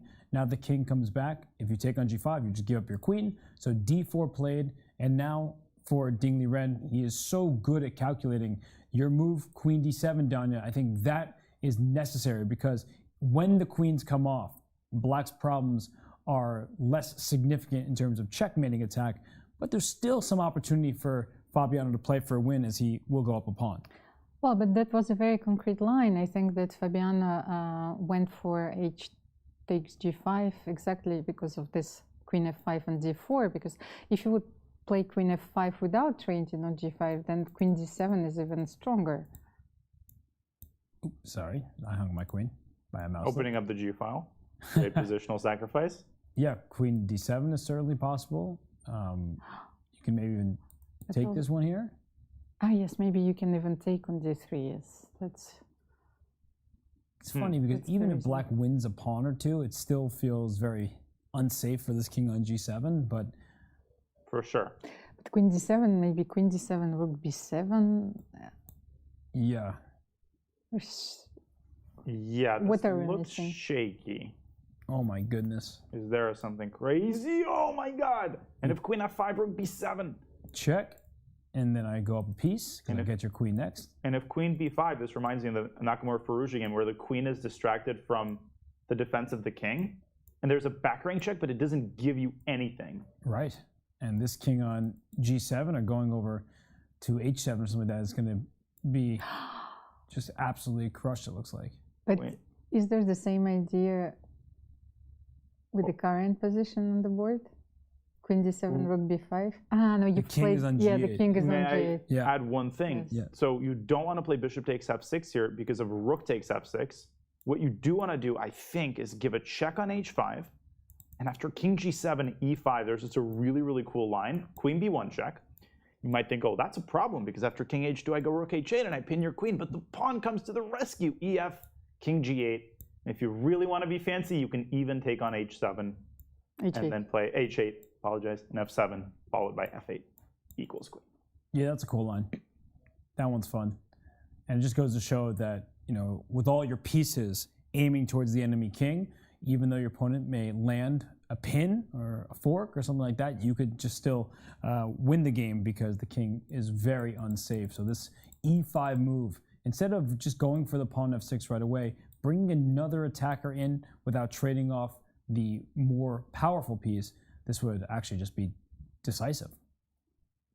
Wow. So it looks like No, that's it all started with queen f5, but which looked very suspicious. But what happens after bishop d3 then? I think bishop d3 is a good move. Yeah. Hitting rook, hitting pawn over here on e4, and the rook can't come up to b6. And this is kind of what I was implying, that even if black takes two pawns here, it does feel like white is very much in this game because the king is not safe. All sorts of pawns are hanging, so what a mess this would be. Yeah, it appears that white is in worse even in this scenario. So Fabi is still very clearly in the driver's seat. And what I'm curious about, if we go back to the current position, after queen d7, trade in dc, is this a dead draw? Because initially I called this a dead draw, but when I look at this with a different pair of eyes, I feel like white has rook b6 as well as rook d1, d6. There are some questions that black still needs to answer here.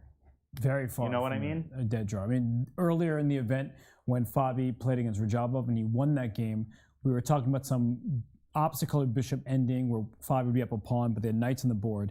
And I'm like, this looks like it's pretty lovely. Like, he was immediate in his reply. No, I have actually good winning chances here. So I think a position like this, it does actually look like a position where white can play forever. You have this extra pawn on c5. It's a pass pawn. f6 is a potential target. A rook coming to 6th rank.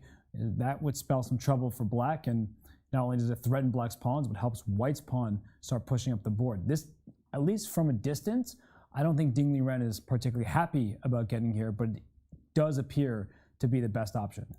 And the engine eval here is almost dead equal, and this really epitomizes the danger of just parroting the engine evaluation and then asking why he didn't go for it.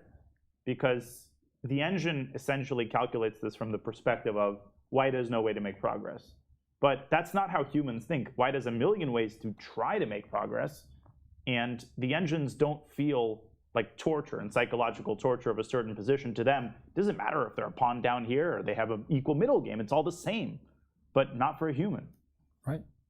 The engines defend perfectly. Right, that's another thing. And engines know they will defend perfectly. Okay, they don't know anything. Except that Robert Hess is a good commentator. Oh, well, these two players, I don't know where that came from. they are really looking through all the possibilities here, trying to play like an engine because they're tied for 2nd place. Jan Napomnishi with 8 points after his victory today over Alireza Firouzja. So Jan remains in the tournament lead.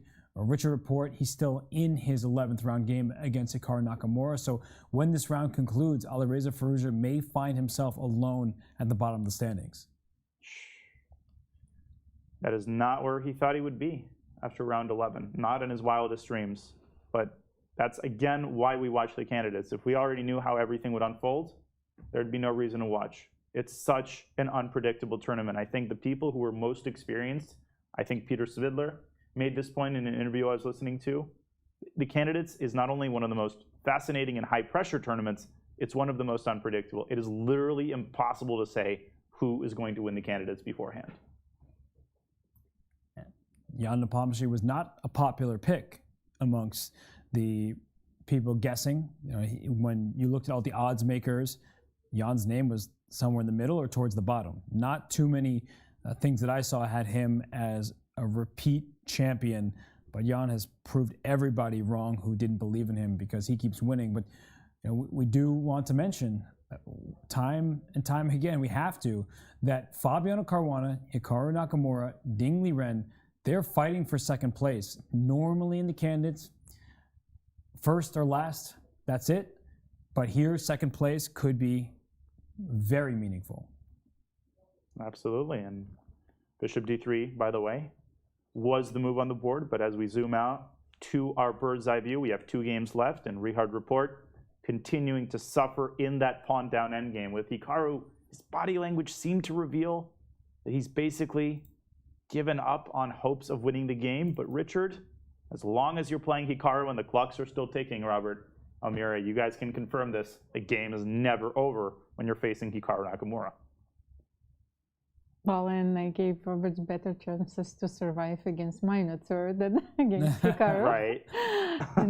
in our previous... Wait, isn't there... Can we go to his game for a second?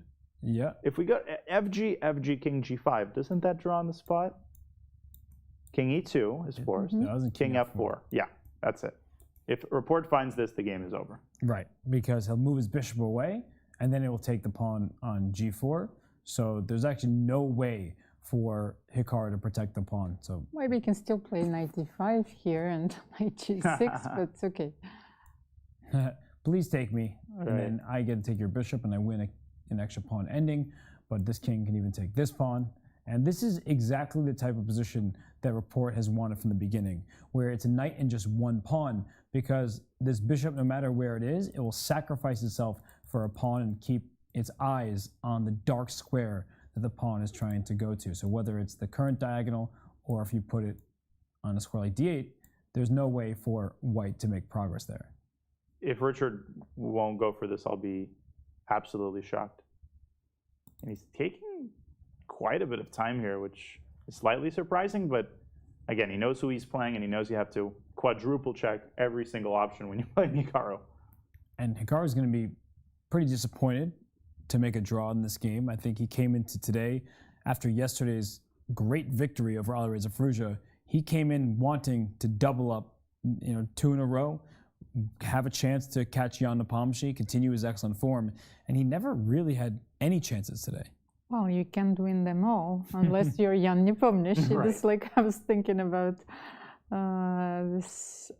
You cannot squeeze water from a stone. I mean, here, it seems realistically impossible. So maybe f takes g4, king g5, knight e7, but then bishop c5 probably. Or Yes. king takes g4. Yes, once again. This is exactly what you'd want if you are Report. You always sacrifice your bishop for the pawn as soon as it marches to a dark square. So, I mean, Hikaru doesn't look very happy as he's sitting in his chair. Well, this is a really, really elementary line. So my guess would be the Report sees it, but is just like absolutely making sure, having the discipline to go over it again and again. Because once you take on g4, there's no undoing that. Like, you've committed. So if there's some freak line, then you could regret it. Yeah, but he is analyzing that to its conclusion. He knows it's going to be a draw if he plays it. He just, as you said, is verifying and searching through all the possibilities. But for Hikaru Nakamura, he'll be upset. For Richard Report, he had lost 2 games in a row before today, so he'll probably be relieved to end the losing streak. But I mean, you can see Hikaru. He's not happy right now. He wanted to use the first move to his advantage, and he really seemed to never get an edge. But why does Report look like he's concerned here? Like, that's the one thing that's almost concerning me. Report almost looks disappointed himself. Do you see what I'm saying? He seems a little concerned, but I guess, you know, it's impossible to draw any surefire conclusions on the basis of that. But maybe takes on g4. Do I have, well, king e2 first? Where do you retreat your bishop? Ooh, that's the idea. It's still a draw, I guess, bishop c5, and I missed that. But great final, Mira. So that's what's taking him this time. Right, because this is a very committal decision to clarify the pawn structure, to not have trades on the table. And if you get this with the pawns both remaining on the board, you feel like you could potentially win. And you know, just to show Hikaru's so tricky, it's crazy. Some kind of random line here, that this knight can walk back first, and you want to push this pawn to e5, but you struggle with this because as soon as your pawn goes to e6, the black king comes back to f6 to win it, and if your king ever moves, you lose the g4 pawn. So it does seem like a position where it's really difficult for Richard to lose this game, but when you think that it's automatically going to be a draw, and then you realize, oh no, I need to calculate a little more, that can make you feel uncomfortable. So you're right, Danya. Richard doesn't seem to be particularly happy at the board right now. And for Hikaru, he would love to win this game because as we look at his road ahead, he needs this victory and a couple more to be able to catch Jan Nepomniachtchi. So he's finishing up this round 11 game with the white pieces. He gets to play Jan Nepomniachtchi with the black pieces tomorrow. Unmissable game. Absolutely unmissable game. And if Hikaru plays the Berlin, I'd be very, very curious to see, is Jan going to go for that draw? Yes. I wouldn't rule that out. You think he is? That's a no-brainer. Amir, do you think that if given the opportunity, Jan will just make an immediate draw tomorrow? Well, from a mathematical point of view, this is an optimal decision. Yeah.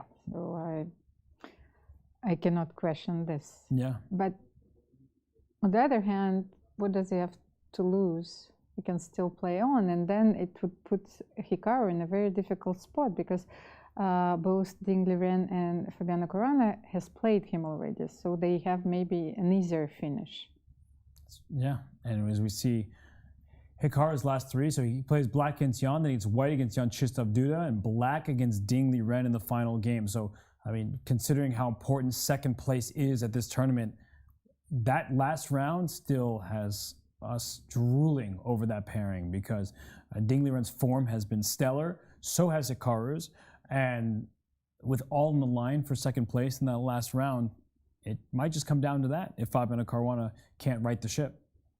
Well, in the near future, I'm actually very curious to see which opening Hikaru chooses tomorrow against Jan, because while the Berlin has been his main weapon in recent years, it's not the only opening that he plays. He plays the Caro-Kann, he's played the Sicilian. I mean, Hikaru, let's not forget, has a 20-plus year, 25-plus year classical chess career. So I'm very curious to see if Hikaru is fine with allowing a quick draw, or is he going to come in all guns blazing and play something like the Najdorf to guarantee that the game at least is unbalanced. I'm mildly ashamed to admit this, but while you were saying that, I was like, how are you not going to make the pun Hikaru-Kann? And so, that's just a huge Danya pun that was missed opportunity. There was a hanging queen, and they didn't take it. You just didn't have your eyes open, I guess. But just 2 games remaining here. It looks like Liren, the bottom right, up a lot of time. He did just take that pawn on d4, so he was able to do that. And I feel like Fabiano, again, okay, earlier it didn't look very good for him, but then he was given this opportunity, and with the advantage, it just feels like he hasn't been as precise as we've seen from him in the first half of the tournament.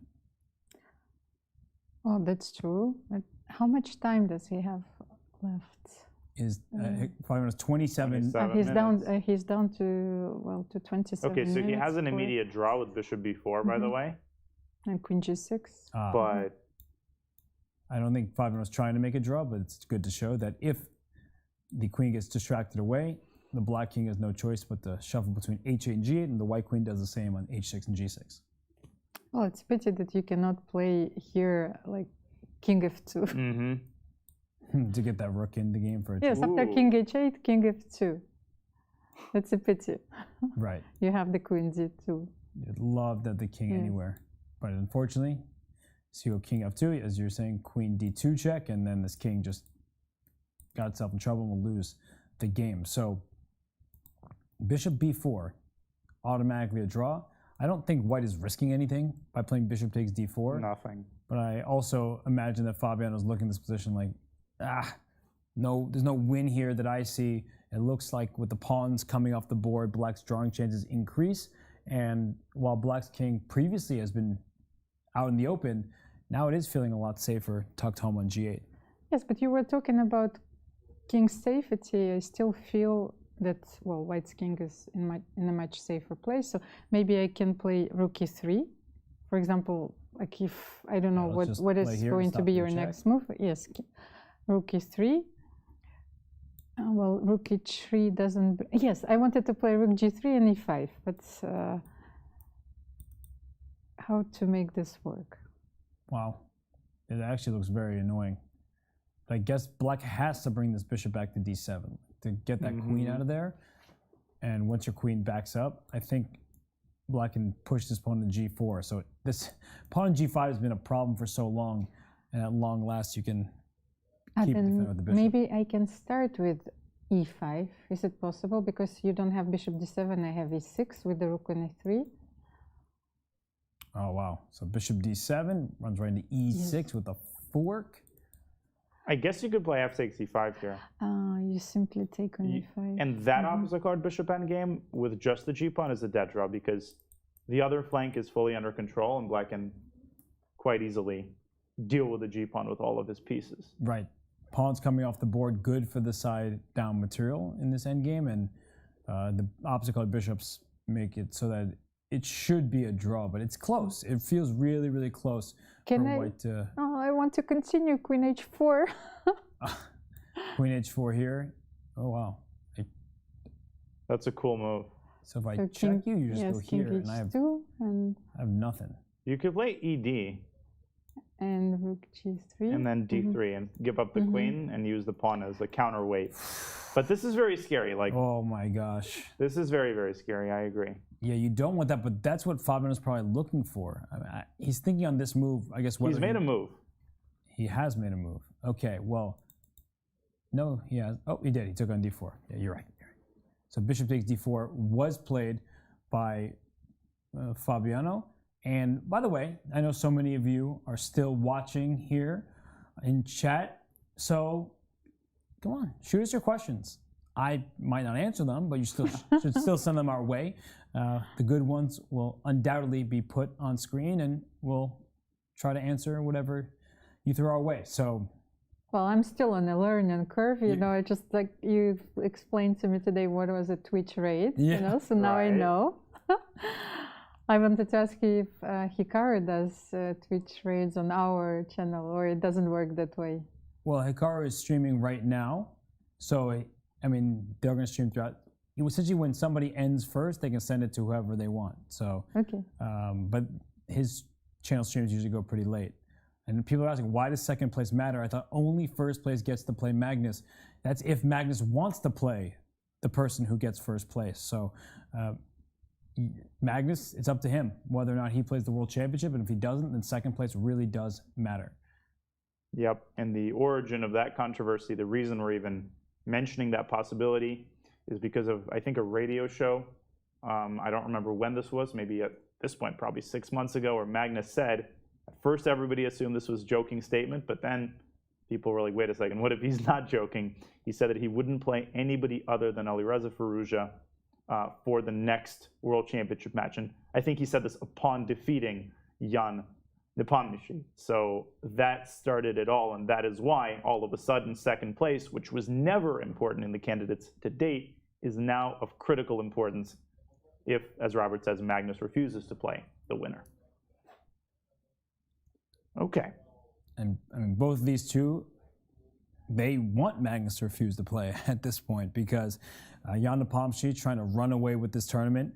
Second place would be meaningful if Magnus says, no match for you. And that would leave one of these two players or Hikaru Nakamura with that inside track to second place, trying to earn the right, if Magnus were declined, to play a World Championship match against Jan if he does in fact win this tournament. Who is the most likely to overtake Jan if that happens? Oh. Who did we say has the best tiebreaks again going into this round? I think I'm Yes, I think, well, if all the games were drawn, I think Fabi has a slightly better tiebreak for the moment. But it's, of course, depends on the results of the next 3 rounds. Right. So we cannot speculate on that one. Yeah, of course, that makes sense. And Fabiano, we see him playing white against Ding Liren, but he will have 3 more challenging games in front of him. We can't assume anything. It's what you're saying is that every single player in this field can beat somebody else. And as we see, Fabiano gets 2 blacks in a row after this game. Black against Richard Rapport, black against Timur Rajabov, white against Firouzja in the final round. And while our first reaction is, ooh, black 2 games in a row, that doesn't seem good. I actually think playing Richard Rapport, no matter the color, is a good thing, not because we don't think highly of Richard Rapport's chess, but if you need to win games, he's the perfect opponent to play because he doesn't just sit at the board and say, let's make a draw, as we saw yesterday against Ding Liren. And that's well, the same thing happened when he played Alireza Firouzja with black, because Alireza is always ready for a fight. And Fabiano won that game, so maybe, yes, this is not such a bad thing. Yeah, and he has a very good lifetime record against Rapport. He has an amazing record against Rajabov as well, and Firouzja. And here we see Ding Liren, his upcoming schedule. He takes on Rajabov tomorrow with the white pieces.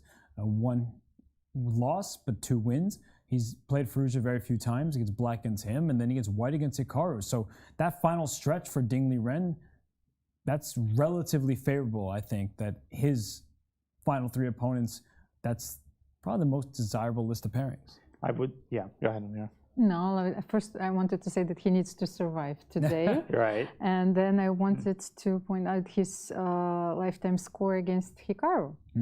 So he never won a game. It's true. But there's always a first time for everything. And he gets the white pieces. So you are right that Ding Liren seems to struggle against Hikaru Nakamura historically. But it's a new event. And for Ding, he's been in good form. And he would like to use that first move advantage. But surviving this game, that's important. And what is your favorite ever World Chess Championship? Amir, I feel like you're going to have the best answer to this question. Well, I grew up watching these epic matches between Garry Kasparov and Anatoly Karpov. So, well, definitely the one which was won by Garry Kasparov, because that was such a historical moment, and I would always remember the images from, the Column Hall, Salle de Pilcoran, where queues were forming because people wanted to watch the games, and I was so absorbed in by what was going on, analyzing the games. So I still have the vivid image of this match. Danya? Well, I did go on a rabbit hole a couple of months ago exploring some of the early World Championships, because we've all heard of Fischer Spassky, and we all know Petrosian and Botvinnik and the early 20th century world champions. But I think a lot of people might not know that Wilhelm Steinitz, the first world champion, first of all, he defended his world championship several times. I don't remember exactly how many times. I think it might have been 4.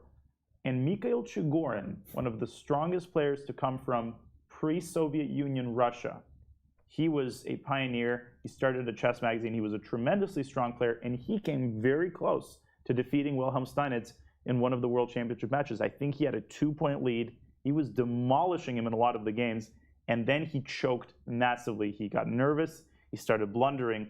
And I remember, as I was exploring the games from that match, reading Chigorin's thoughts on the match afterward. Boy, was the guy finding excuses. He didn't feel well, and it was too hot in the playing hall, and then he touched the wrong piece, and there were too many reporters asking him questions. I think there were like 6 or 7 excuses on offer afterward, and this is like the late 1800s. So it was really funny to read that, because I started exploring Chigorin's the chess magazine that he founded called Chess List. In any case, chess history could have turned out differently if the result of a single game had been different. I think people really need to understand how non-deterministic the world champions are. Yes, the world champions are often the best players on earth. That's kind of the definition.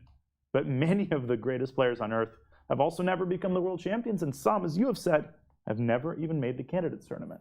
And I knew your answer was going to be something like that. I thought you were going to give me like Schlechter. Carl Schlechter? Yeah, that's who I thought you were going to. Or Isidore Gunsberg. How many people would shout out for that name before he played for a World Championship match? I just knew the historian in you would bring an older World Championship match. But mine, I don't know, the Krumnik-Anand match was really awesome.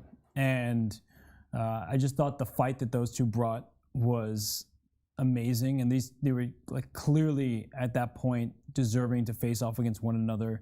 Other matches, of course, are great, but there's something about the Vichy World Championship win that was very memorable for me. And I was a teenager at the time, so maybe that's part of it. And this is a great question from Stodgy Cloth, saying which candidate matches up best against Magnus? Ooh, Almira, you want to take this one first? Oh. Is it somebody who's on camera right now? Who might get dirty? Well, actually, well, I have to put you on the spot first. Well, you are asking all the questions. I'm in this chair, so I get to determine who answers what. I think that Ding Liren is a very good pairing for Magnus Carlsen.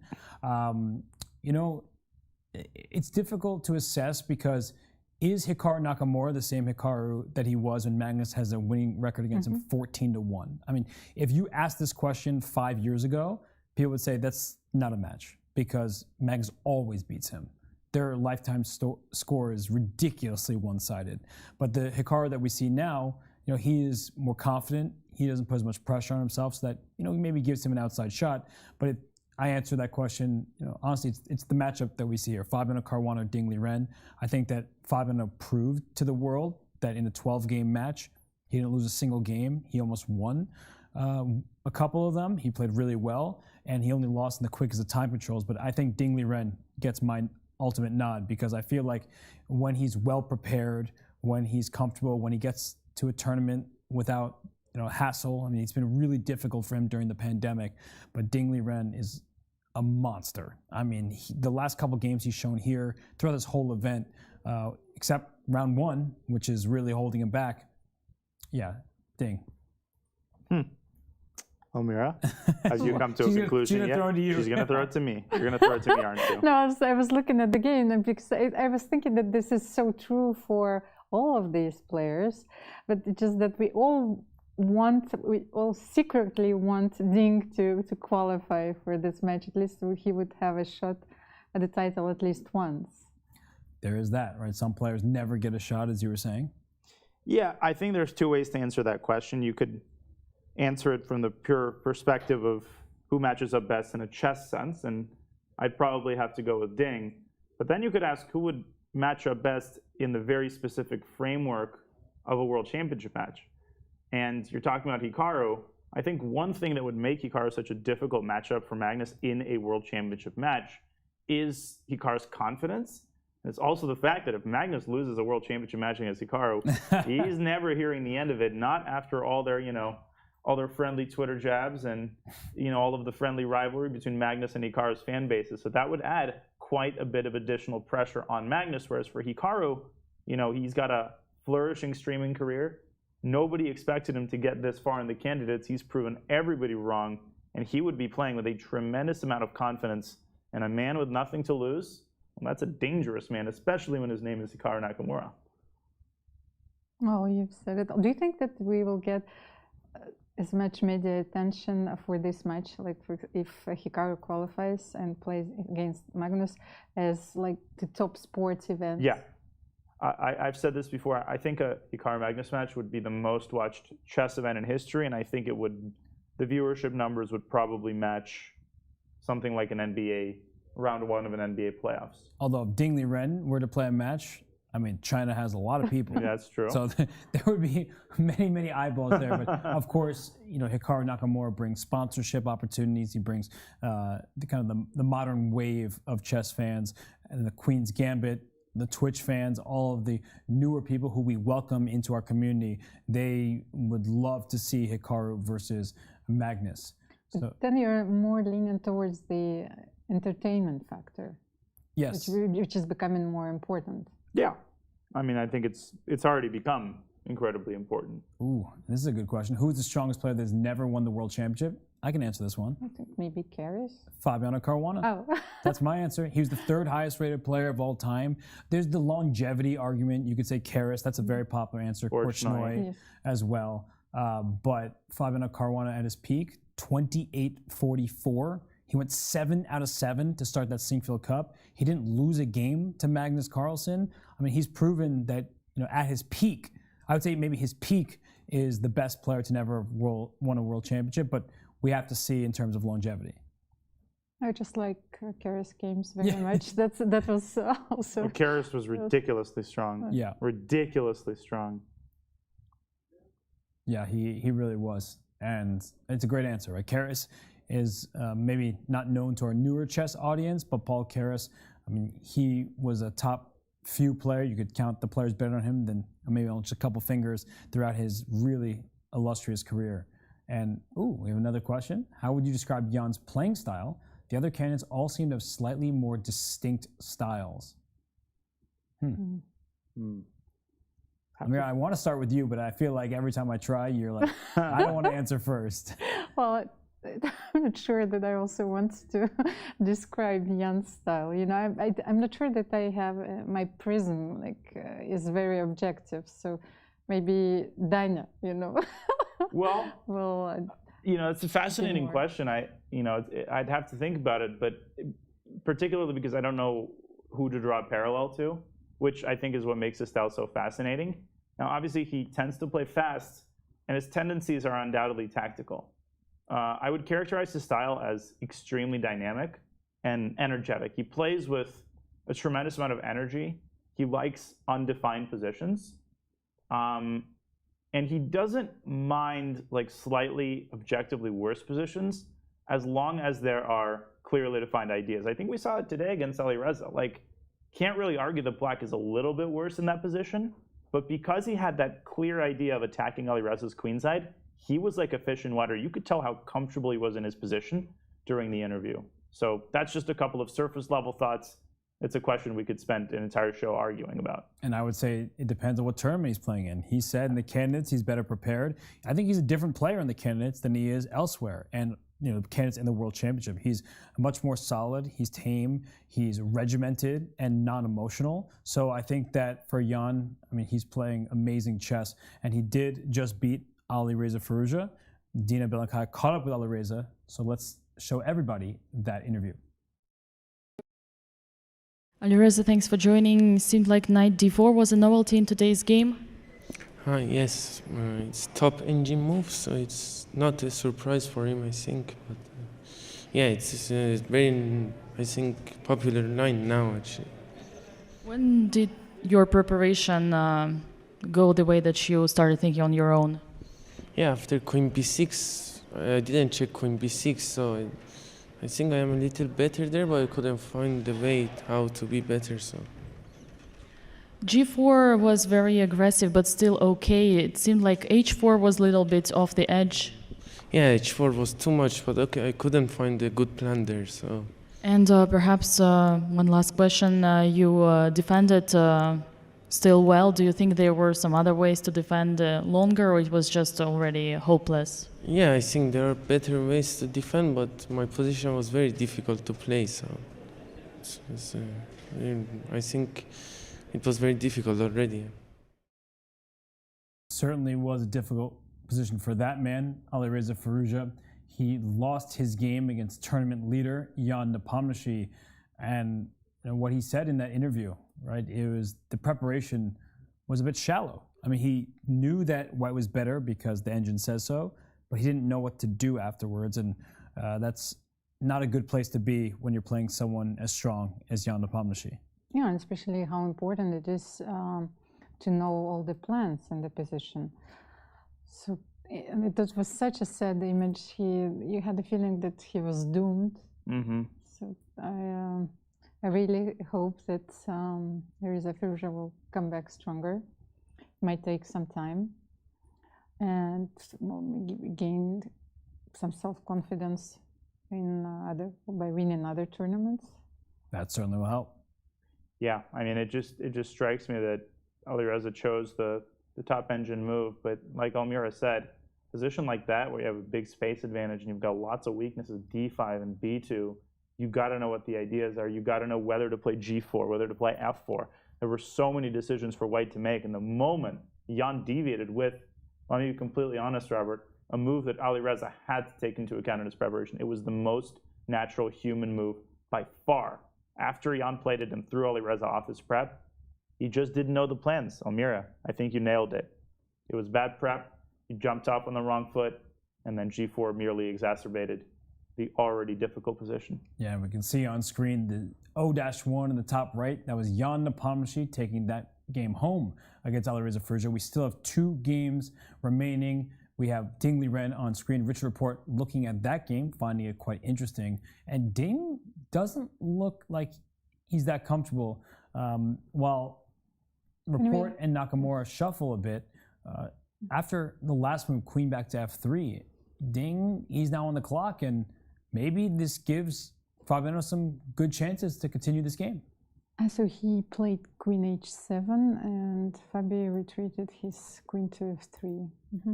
Yeah, so queen h7. So I think he was a bit concerned with this rook e3 maneuver. Undoubtedly. This rook lift is going to be a problem, e5, all this kind of stuff. So Ding goes queen h7, queen comes to f3, and if I'm reading his facial expressions correctly, like, he really looks out of sorts. I think I know what he missed. So here's the interesting thing. If you play bishop b5, the candidate moves are bishop b5 and bishop c4. You can't take on f6 because of queen h7 to a7 check. And at the very least, black has a perpetual queen a7 to h7. That's very nice geometry. That Ding definitely saw. But after bishop b5, white suddenly strikes with e5. The center is blasted open. Queen d5 check becomes very dangerous. You might say, okay, I'm just going to go to c4 rather than bishop b5. Let me go to c4. But then the bishop is on an undefended square. This, I think, Ding failed to account for when he played queen h7. Queen f3 to c3, forking the bishop and the pawn in f6. Big trouble for black. Uh-oh. Well, now he's looking at the board, and he's got his hands to his face. Fabiano has a bit of that perch where he doesn't necessarily think he's winning, but he knows that he has Ding Liren in an uncomfortable spot. So while Ding works on figuring this position out and Nakamura still presses against Richard Report, we are going to take a quick break, and when we return, it's the final stretch of round 11 here at the FIDE Candidates. You can watch top chess events right on your phone? You don't even need to download an app. Did you know you can watch top chess events right on your phone? You don't even need to download an app. Just open any mobile browser and head to chess.com/events. You can see what's happening right now, check out top games, see results, and so much more. Try it for yourself at chess.com/events. I figure it's time for me to really blend in, you know? Dress like a local. I obviously wear jackets all the time. Okay, so we're ready for the candidates.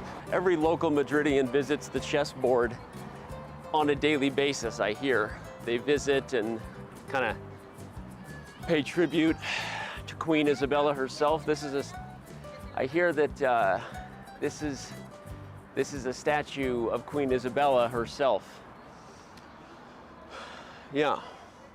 We are here at the 2022 Candidates Tournament in Madrid, Spain, and we have our man on the inside, Danny Wrench, who's been with the players a lot, going to the players' meetings, and he's here to tell us about some special requests that a few of the players made. Danny, what have they been talking about? Yeah, well, obviously we want to and always ask the players and get them in the spirit of the city, right? The place that they're playing from. So a couple of actually kind of unique ones that have been thrown out there, and I'm going to try to represent these as well as I can to FIDE.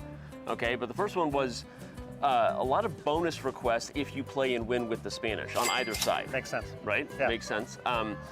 There was a suggestion, you know, that anytime you move the queen, you drop a dab for Queen Isabella. Yeah, she's the one that made the queen powerful. Makes sense. Okay. But then the players were unanimous on one in particular, which was that every 2 hours into every round, they'll have a required siesta.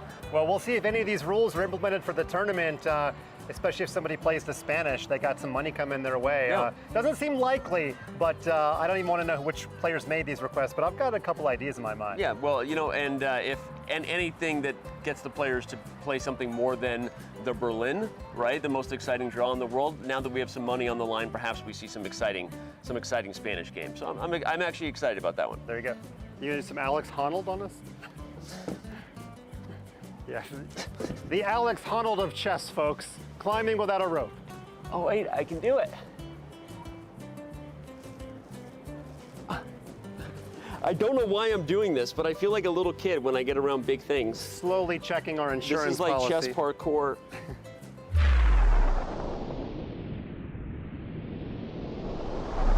Did you catch that on camera? Can you tell he's the dad of a teenager?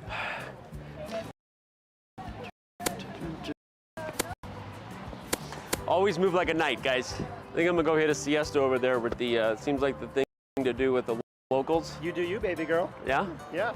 Okay, I'll see you guys in a couple hours.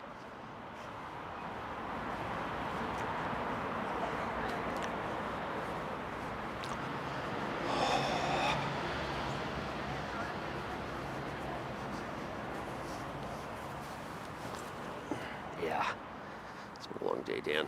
You deserve it, buddy. You deserve it. Go ahead and throw that down and just buckle up, buddy. Yeah.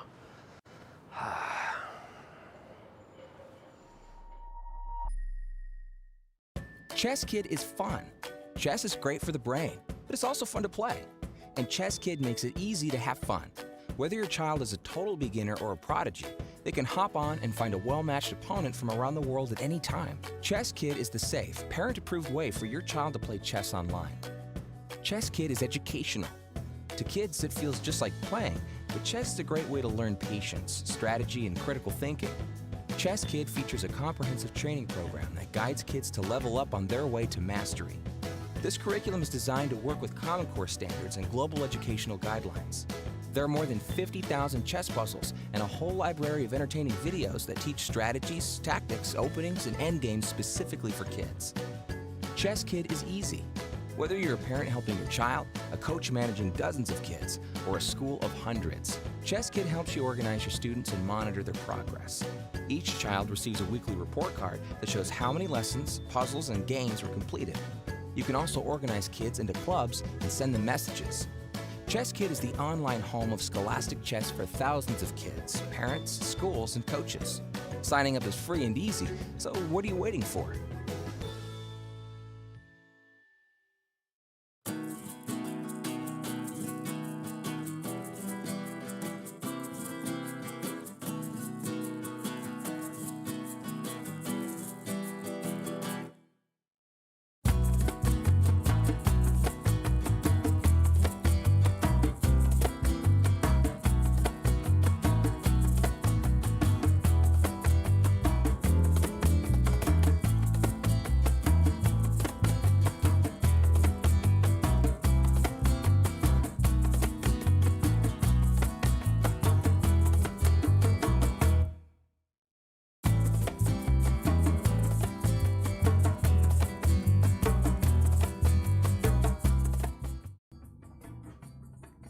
Hey, you caught me dancing.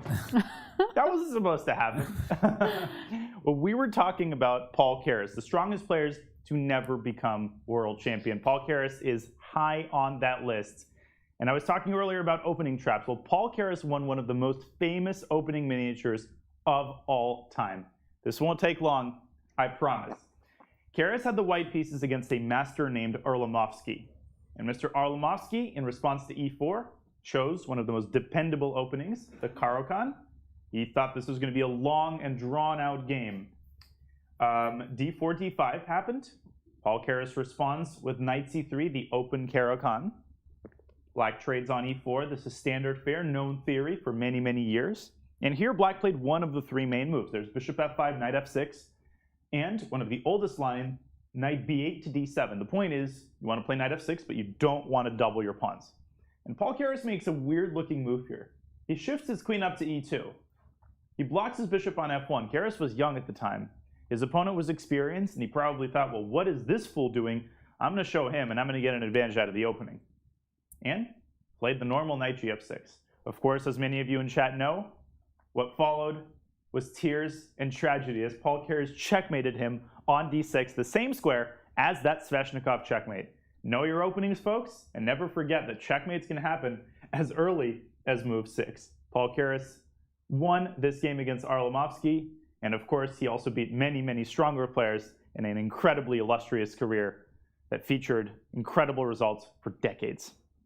And that is a really important line to know as we have Hikaru Nakamura on the screen, because Richard Report actually won a game in that same exact sequence several years ago. And so you got to know your stuff. Hikaru Nakamura, he knows his stuff, and he's still slugging it out with that very man, Richard Report. I was wondering, is there a chess educational show on American TV? No. Not that I know of. Okay, so now I have a perfect candidate, or you both, you know? The Hessen Danya show? There is a why YouTube not? where people, one of my names, Danya, who, you know, they have these channels where they put educational content. Really? But That exists? YouTube channel education? Oh, that's so has been. That's so what? It has been. Oh, has been. That's awesome. Yeah, well, lots of instructive content out there. And Hikaru Nakamura, you know, he leads that charge. He is always drawing many arrows, winning many blitz games, and producing recap videos after every game he plays here. Takes. That's all I have to say. And what happened in this game? So we have e5 on the board, and Ding played queen d7. That's right. So Ding reacts, I think, properly in this game in Fabiano. Now he's back thinking hard about the position. But we were just speaking about how e5 looked very scary. If you were to take on e5, then queen comes into d5 check. And the problem for black is that this bishop not only will attack, it defends the f2 square, because after queen f7 blocking the check, queen takes e5, you don't get to f2. I, on the other hand, with the white pieces, am threatening to go to h8, also threatening to win this pawn, and actually white's completely winning. Yeah, that's literally game over. So an incredibly cold-blooded move by Ding, who took quite a while, and for very good reason. After e5, he shifts the queen to d7 straight away. He hits the bishop. Now, the flaw seems to be bishop c5. But here there's an incredibly important resource, an only move, rook f8 to c8, hitting the newly undefended bishop, and it appears that black is surviving. Wow. And after e6? I guess queen d2, probably. Oh. Going for the rook. There Pray. also might be queen c6. This is the annoying thing with opposite colored bishops. This forces the queens off the board, because if you move your queen, you lose your bishop with check. And it would seem that you're just winning because you have a passed pawn, but you can never promote it with the bishop and the rook covering the square, and the king will join the party soon. So somehow queen c6 looks like it might be the easiest way to defend the position. And you can take an f6 because queen c5 is a check. Exactly. Queen f6, queen c5 check, and now all of a sudden black gets to have the fun, because this bishop can come back to e8, stopping your checks here and here, while the queen protects the pawn on g5. Yeah, Ding's not having any fun in this position, but it seems like he's only a couple of moves away at last from securing the half point. I think you have to play bishop c5. Otherwise, you know, what's the threat? He's got to be burning through all of his time here as he drops below 20 minutes as well. That doesn't help his cause. No, it doesn't. Especially you need to get to move 60 and only move 51. So rook c8, what an important move. Is there another move that Fabiano can play besides e6, which seems to allow a queen trade by force? Maybe he can just retreat his bishop. I don't think black really wants to take on e5 at this point. Maybe you can get away with it, but the bishop will take this pawn. But then I go rook f8, and I can swing my queen to g7. And the problem is this f1 square is extremely vulnerable for white. Right. So the queen comes to g3 looking for an attack, but this queen can do that same thing that you mentioned earlier. it looks like almost, just going back and forth, or there it is. Queen to G7. They have bishop C5, rook C8 on the board. Wow. Yeah. But Queen C6 is such an important defensive resource after E6. Mm-hmm. Yeah, everything hinges on just like only moves basically. I just really want to take this pawn, It's like, I want to take the pawn, go for checkmate. After pawn takes, rook takes C5, rook E7. Let me go and checkmate your king. The problem is that the white king has no shelter either. After rook C1 check, the king has to run this way, and then black gets his queen D6 check, and unfortunately for white, your king is actually getting hounded first. Yep, and the sacrifice turns into a blunder. I have a funny story in regards to blunders, but I don't know if this is the right time for it. How funny is it? I mean, I would say it's a 5 out of 10. A 5 out of 10? It's a 5 out of 10. I definitely don't have time for it. Tell me after the show. I'll be quick. Really? Okay? I'll make a compromise. I'll be can really you quick. make it a 6 by telling it in a good I'll way? try making it a 6. Okay, cool. So the one piece of information you need to know is that in Russian, the word for blunder is the same as the verb for yawn. I blundered and I yawned is the same word. Okay. Zivait. So the story goes that an older gentleman was playing chess, and during the game, he yawned. And he yawned so widely that his jaw actually broke and he had to be transported to the hospital. That's true. So when he woke up from the operation, let me finish the story. When he woke up from the operation, they told him, "You yawned." Mm-hmm. And he asked, "What did I yawn? What did I blunder?" Wait, but this is a true story? I think so. My coach told it to me. I don't know if it's true. I have no idea, but sounds a little far-fetched. I'm trying to think of yawning so much that my jaw breaks. That sounds... I'm like a skeptic, a I rather know. strange ailment. Yeah. Was that a 6 or was that a false advertisement? That was like a 3. Well, I have another true story, but which is true. All right, let's hear Amira's. No, we were talking about art and Marcel Duchamp, and actually, it was a very funny story because at some point he abandoned everything and he played chess and studied chess for years. And his first wife was so annoyed with his passion that, before leaving him, let's say, the story goes that he was analyzing a position during their, I think, honeymoon till the very morning. As one does. Yeah. So she was so annoyed with that she glued the pieces on to the board. So see, that's I'd a actually good heard of story. that one. Yeah, I had never heard of it. That's a great story. And then they sold it for millions of dollars because it's good artwork, right? And actually, who told the story? I think it's Man Ray. So it's like it's an interesting twist. Well, Marcel Duchamp also has a sculpture of a urinal, right? That is sold for, is valued at. It's a ready-made, let's say. Yeah. Marcel Duchamp, the legend. I mean, nothing is worse than Jeff Koons' basketballs in the aquarium, like a fish tank. I've never seen that. Oh my gosh, he just sells the stuff for so much money. Oh, it's honestly crazy. Yeah. But I was at a the Banksy. pieces is creative. I was at a Banksy exhibit in San Francisco a couple of months ago, and I could not believe how much some of these paintings are. Like the fact that art can be valued at like $50 million, it's just mind-boggling. Anyways, what is new in the world of Hikaru's endgame?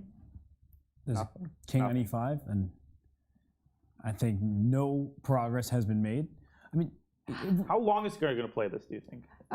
When was the last pawn move? So there's a trade on 59. I think, yes. That looks like the last one. But what Hikaru needs, and I'm going to let this happen because I know we can give a check, but if we just make moves that aren't necessarily good, and this knight comes to F3, this is the start of how Hikaru could win this game because he needs to keep this king back. And the reason why it's so important is that this king coming to F4 and putting pressure on the pawns overloads white's pieces. So if you can start here and then get the move E5 in, and then you're going to bring your king here, give this check. Like this is how Hikaru can possibly win this game, but Richard's not giving him any chance to do so. All of his moves have been keeping the king out. And if the knight goes here with check, the king goes right back to E5 or even to G5, and there's no progress to be made here. White's king is stuck protecting the pawns. There's even an iota, not a scintilla of doubt left in the result of the game. No, this is been sturdy defense by Report. And now plenty of time to boot, 30 minutes plus. The question is just when Hikaru kind of acknowledges that there's no more progress to be made. I know when that will be, when he puts his jacket on. Ah, good one. Well, I know when it's going to be move 109. Because you have to move a pawn. Oh, you think he's going to make yes. like 40 moves? Man, oh man. You have to make progress at some point. That would be a lot of fun to commentate. If Hikaru makes 50 moves. Okay, there's a check on d5, I think. That's right. King g5 is going to follow. And Report scurries back to the board. He was probably enjoying the game between Fabiano and Liren, as he undoubtedly finds that more interesting, more pieces on the board, more tactics available, and here the task is Richard's to defend. So why don't we just maybe show everybody how we got here? It's been quite a long game. We're already on move 71, but as we go through the moves, we had a Sveshnikov. Danya was at the telestrator showing some cool tactics that are available, and the d6 square being vulnerable, and that's why Black plays this move. Your line at the telestrator was with knight d5. But as the game continued, I mean, the critical moments, I think, were when Richard played this move a5. I think that was a very important moment. Almira, you were suggesting that move, and he found it. Oh, they're repeating moves, so we don't even have time to skip over to the end. I think they might have exchanged some eye contact there. Or are they repeating moves? Because he's just got knight c4. Yeah, the knight was on d5 and went back to e3 and then now to c4. So maybe it's not a repetition, but Richard's task is just play bishop c7. Yeah, don't blunder the bishop. And this is probably very precise because it keeps the knight out. Right? The knight could jump around, be a nuisance, but from c7 it keeps the knight out that way. Of course, it keeps it out this way as well. So, and knights can never lose a tempo. That's always an annoying thing in endgames. Is you'd like to just pass the turn back to Black, but you can't do that with a knight. So, yeah, and I mean there are endgames where like there are 3 or 4 tricks, and let's say the opponent has figured out those tricks, but you can keep trying them in various iterations and in various situations. In this endgame, there isn't even a single trick. Like there isn't even a way to set a trap. Black literally just moves the bishop back and forth, or the king from g5 to f6. And Hikaru he's annoyed, but let's see when he, sort of comes to terms with it. There's really not much he can do. He can keep trying to move his king up and forward, but the king comes to g5 and says, get right back to f3. If you try something else, where's your knight going to go? We can put it on any square, but Black can go back and forth. As long as I don't walk into a fork, then I can just keep my king going here, putting pressure on g4, otherwise stopping the pawn push from e5, and the bishop keeps the king out of f4. So this is the perfect defensive setup for Report. Yeah, not much left to say here, and Hikaru moves his knight again, and he moves it back to d2. And I think Report will play bishop d6. He's bored. Back and forth. He's bored. He's like, all right, let's get on with it. Yeah, he knows that this one is going to be... Richard bored. At the end of the tournament, his hair is going to be longer than mine, I think. I like the look. Okay, bishop d6, Richard, come on. You just want to be careless. It's getting late in the day. You play bishop d6. Your eyes are playing tricks on you. Yeah. And they both know the game will be a draw, but you just stop thinking for one moment and something can go wrong. They're also gaining 30 seconds per move because they're so deep into the game. Move 74 was just played. So they passed move 60, which is the part of the time control where they get 30 seconds added to their clock with every single move. Yep. Wow. In the other game, though, stuff's going down.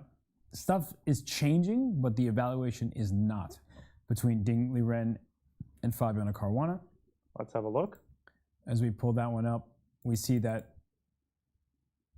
Fabi's queen, after the move rook to c8, it decided to swing over to b3 with check. And I like this decision by Fabiano because he's trying to keep as many pieces on the board as possible because Black's king is less safe. Ah, but it's a queen of 7. He will play e6 here. Uh-oh. And what do we do? This looks nasty, actually. It says zeros, but this is looking really challenging for black. Yeah, I mean, guess queen c7. You will use the same idea as in the previous line. I think there's also the idea of going rook c8, h8, so like e7 check, king g7. Let's say bishop f2. Oh, wow. Oh, also a5 is hanging, so white does need to be a little bit careful. Right, so if I go with bishop b6, just to keep that safe and sound, queen f4, and it's e8 square. Very well covered by black's pieces, and rook to h8 could turn the tables with queen h2 check to follow. And there's report behind him. Report has been very interested in this game. But optically, it looks very dangerous. Mm-hmm. And somehow the computer's evaluation and the objective evaluation of this position is equal. Yeah, like even playing with like king h8, so you don't want to allow e6 with that kind of tempo. It looks quite worrisome. And Liren, you know, he's had 2 straight victories before he's met his match here in Fabiano Caruana. But it's getting late in the day. It is past 8 o'clock here in Madrid, in the Palacio de Santonia, and a move like king h8, I mean, that just doesn't look like a move you want to play. I understand that for now, e takes f6 You isn't really going want to to work play out. this move, don't you? But it looks, Takes rook d1. right, it looks really scary no matter where your rook goes, up or to the side here. And I would say that I think one of Ding's strengths is actually that he's rarely influenced by the appearance of a certain position. He banks very heavily on his specific calculation. So I think my vote is with queen f7. As long as you understand that e8 is fully under black's control, e6 loses a lot of its luster. And queen f7 is a lot more forcing, and it's a lot more clearly defined than king h8. White just has less options. And he plays queen to f7. So you are correct. Ding, he doesn't get bothered by the appearance of the position. He calculates at every turn.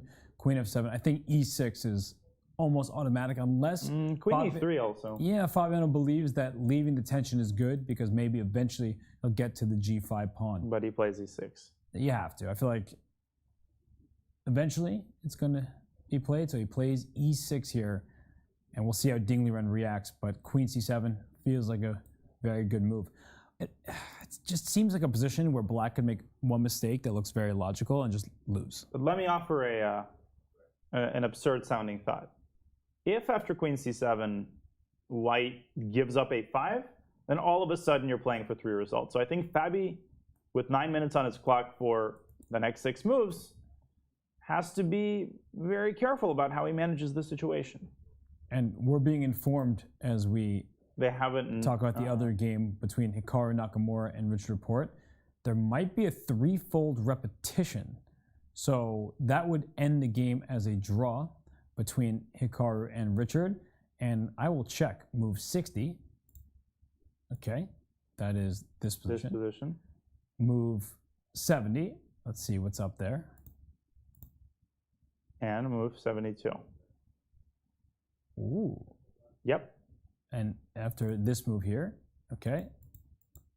And that looks like the 3rd time. So let's go back to. No, but wasn't the king on e5 there? No. But look. Sorry, it was my fault. King f6 was played. F6. That's the first time. Then we'll go forward to move 70, and king here f6 is number 2,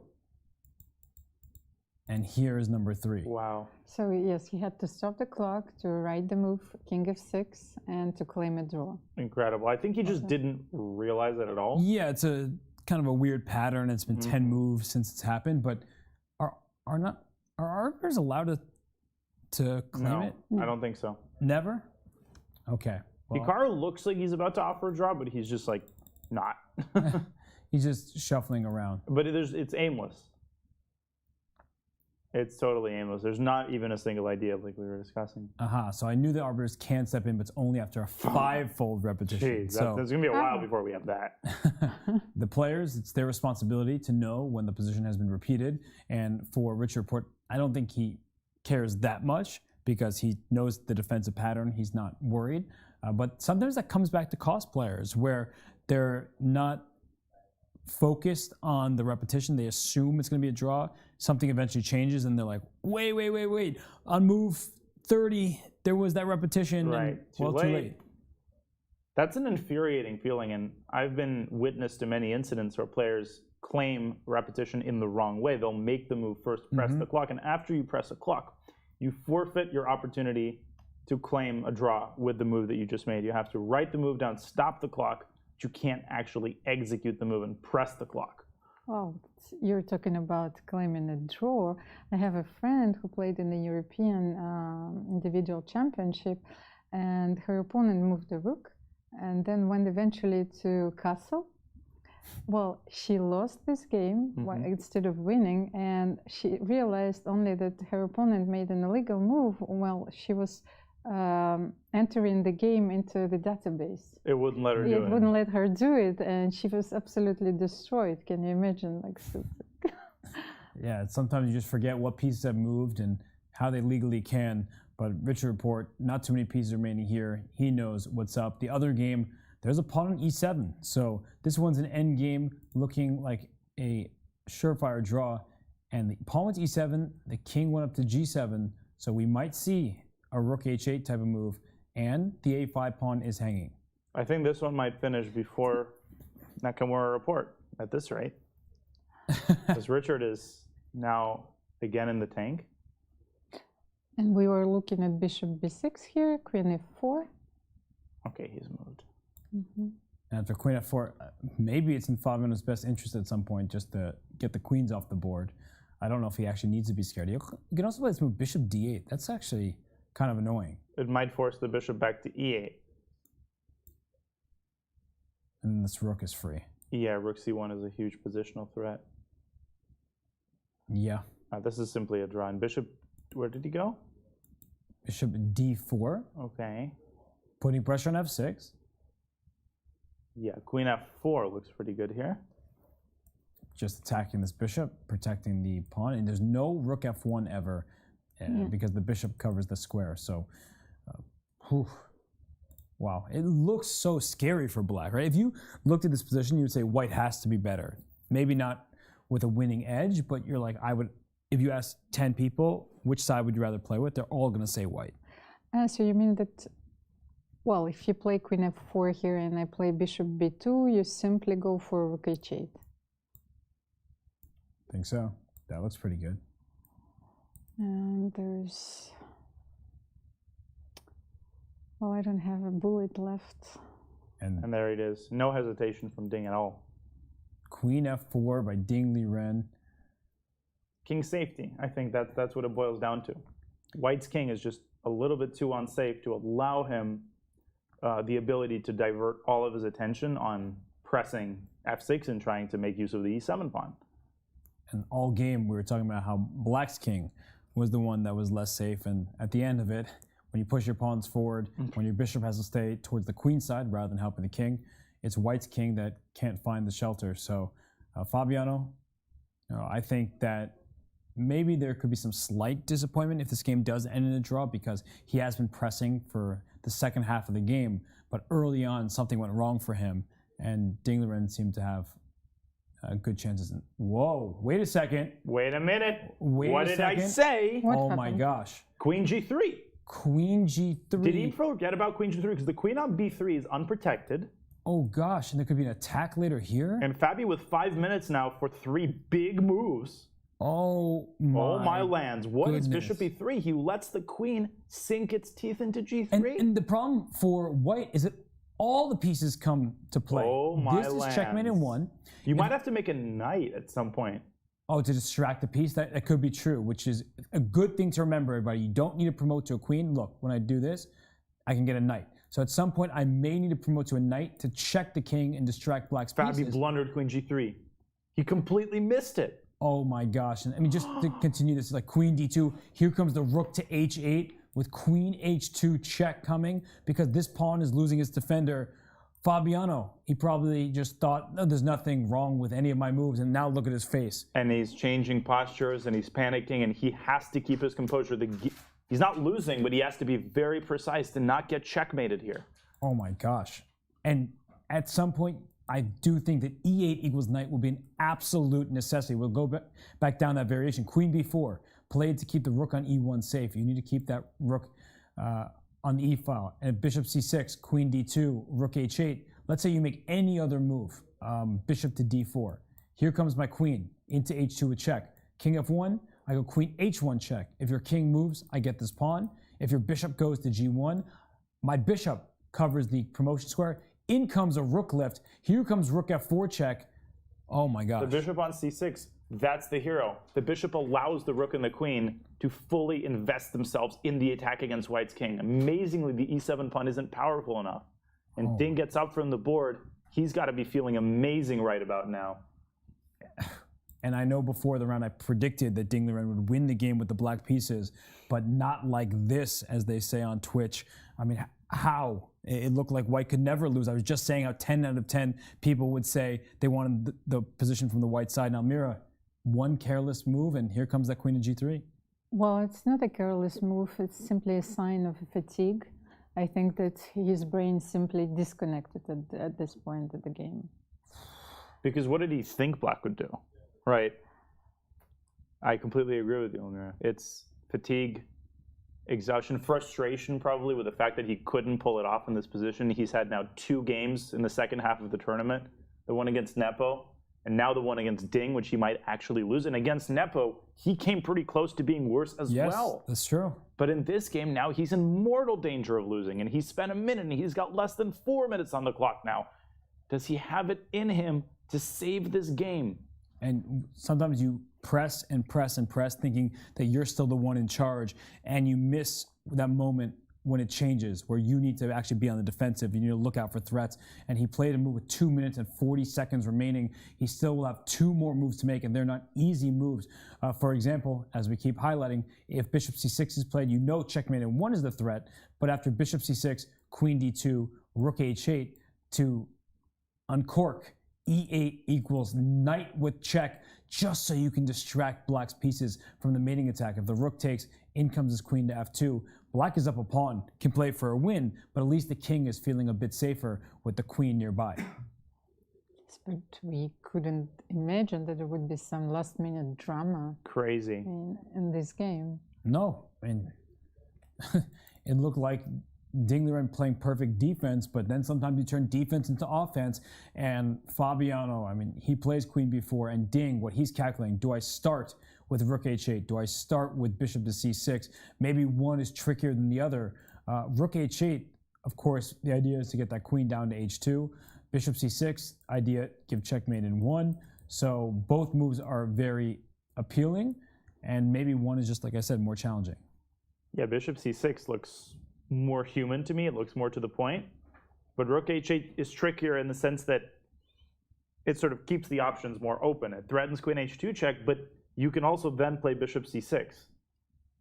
Let's see if Ding plays fast here to try to keep the pressure on Fabi's clock. Well, Ding, with 31 minutes remaining, he has an eternity for this position.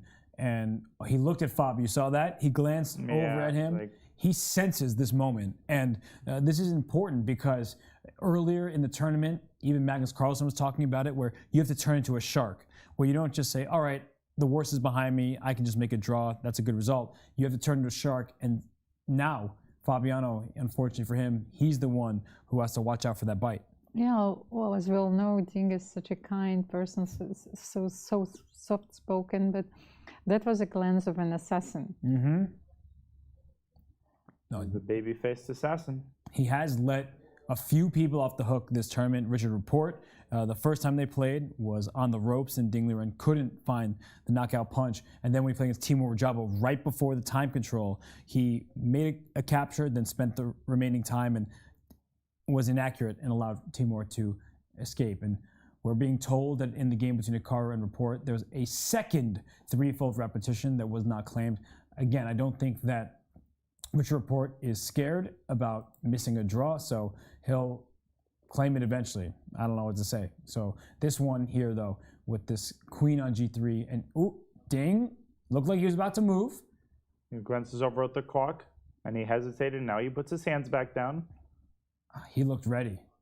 He looked Still ready. looks ready. And Hikaru and Richard, a very different game there, but the one between Fabiano Caruana and Ding Liren. And Ding needs to figure out, do I bring my bishop back first or swing my rook over to h8? Oh, a little head shake there. And maybe he saw something that he didn't like. Maybe it was e8 equals knight. Yes, the possibility to throw in this promotion with check when you get a knight and forcing black to deal with that threat. But Ding must be, he must be feeling this right now. He's clearly, I think he knows that he's better, like matter of factly speaking. Yeah, it's he knows that Fabi missed queen g3, and now he goes rook h8, and he goes for the more flexible move, which I really, really like. Again, from the perspective of exploiting Fabi's time pressure to the maximum. And there's no way Fabiano wants to play e8 equals knight. So that's such a hard move. This has been White's chance at winning this game. So to give that up for free, that's really difficult to do psychologically. And if Fabiano can't get rid of the he grabbed a queen. Okay, that's good news for all the Fabiano Caruana fans out there, because if he's still in the mindset of, I'm trying to hold on to that pawn because I've been better, no, he decides to get a queen, and black can just take it, of course. I will have a heart attack with your commentary. Like every time I look at the board, something tragic happens. And I'm like, I cannot breathe anymore. Well, hopefully it's a breath of fresh air. But the e8 equals queen, 2 queens on the board for white, 1 for black. And now Ding, once again, sitting and thinking, because he could throw in this check on h2, or he can just capture this queen. And I think he should capture with the bishop, because by capturing with the bishop, he leaves alive the threats down the h-file. And the real benefit of jettisoning this pawn, giving it away, is that you've given your queen the e7 square at some point, and that might be what white needs to hold this game. So maybe it's a slight difference between rook h8 and bishop c6, that you are simply taking on a8 and you're not losing the tempo. That's true. Oh. The bishop didn't have to stop. So bishop e8? Yeah, bishop e8 I think Ding is going to play. And then Fabi with one more move to make until the extra 15 minutes, and it's a critical move. And I don't think you want to give a check on e7. I think that's the pitfall that Fabi has to avoid. The problem with giving this check is after bishop f7, if you now play bishop d4, the bishop is going to be undefended, and black can try to pick it off with a check on h2, followed by a check on h1, a check on f4. That's it. Rook h1, and you start streaming in with devastating effect. Ouch. And another check on c4. Ugh. If this king has to go on a walk, it's not going to be very happy. This isn't on the promenade. It's out into the open where everything is aiming at you. So let's see. e8.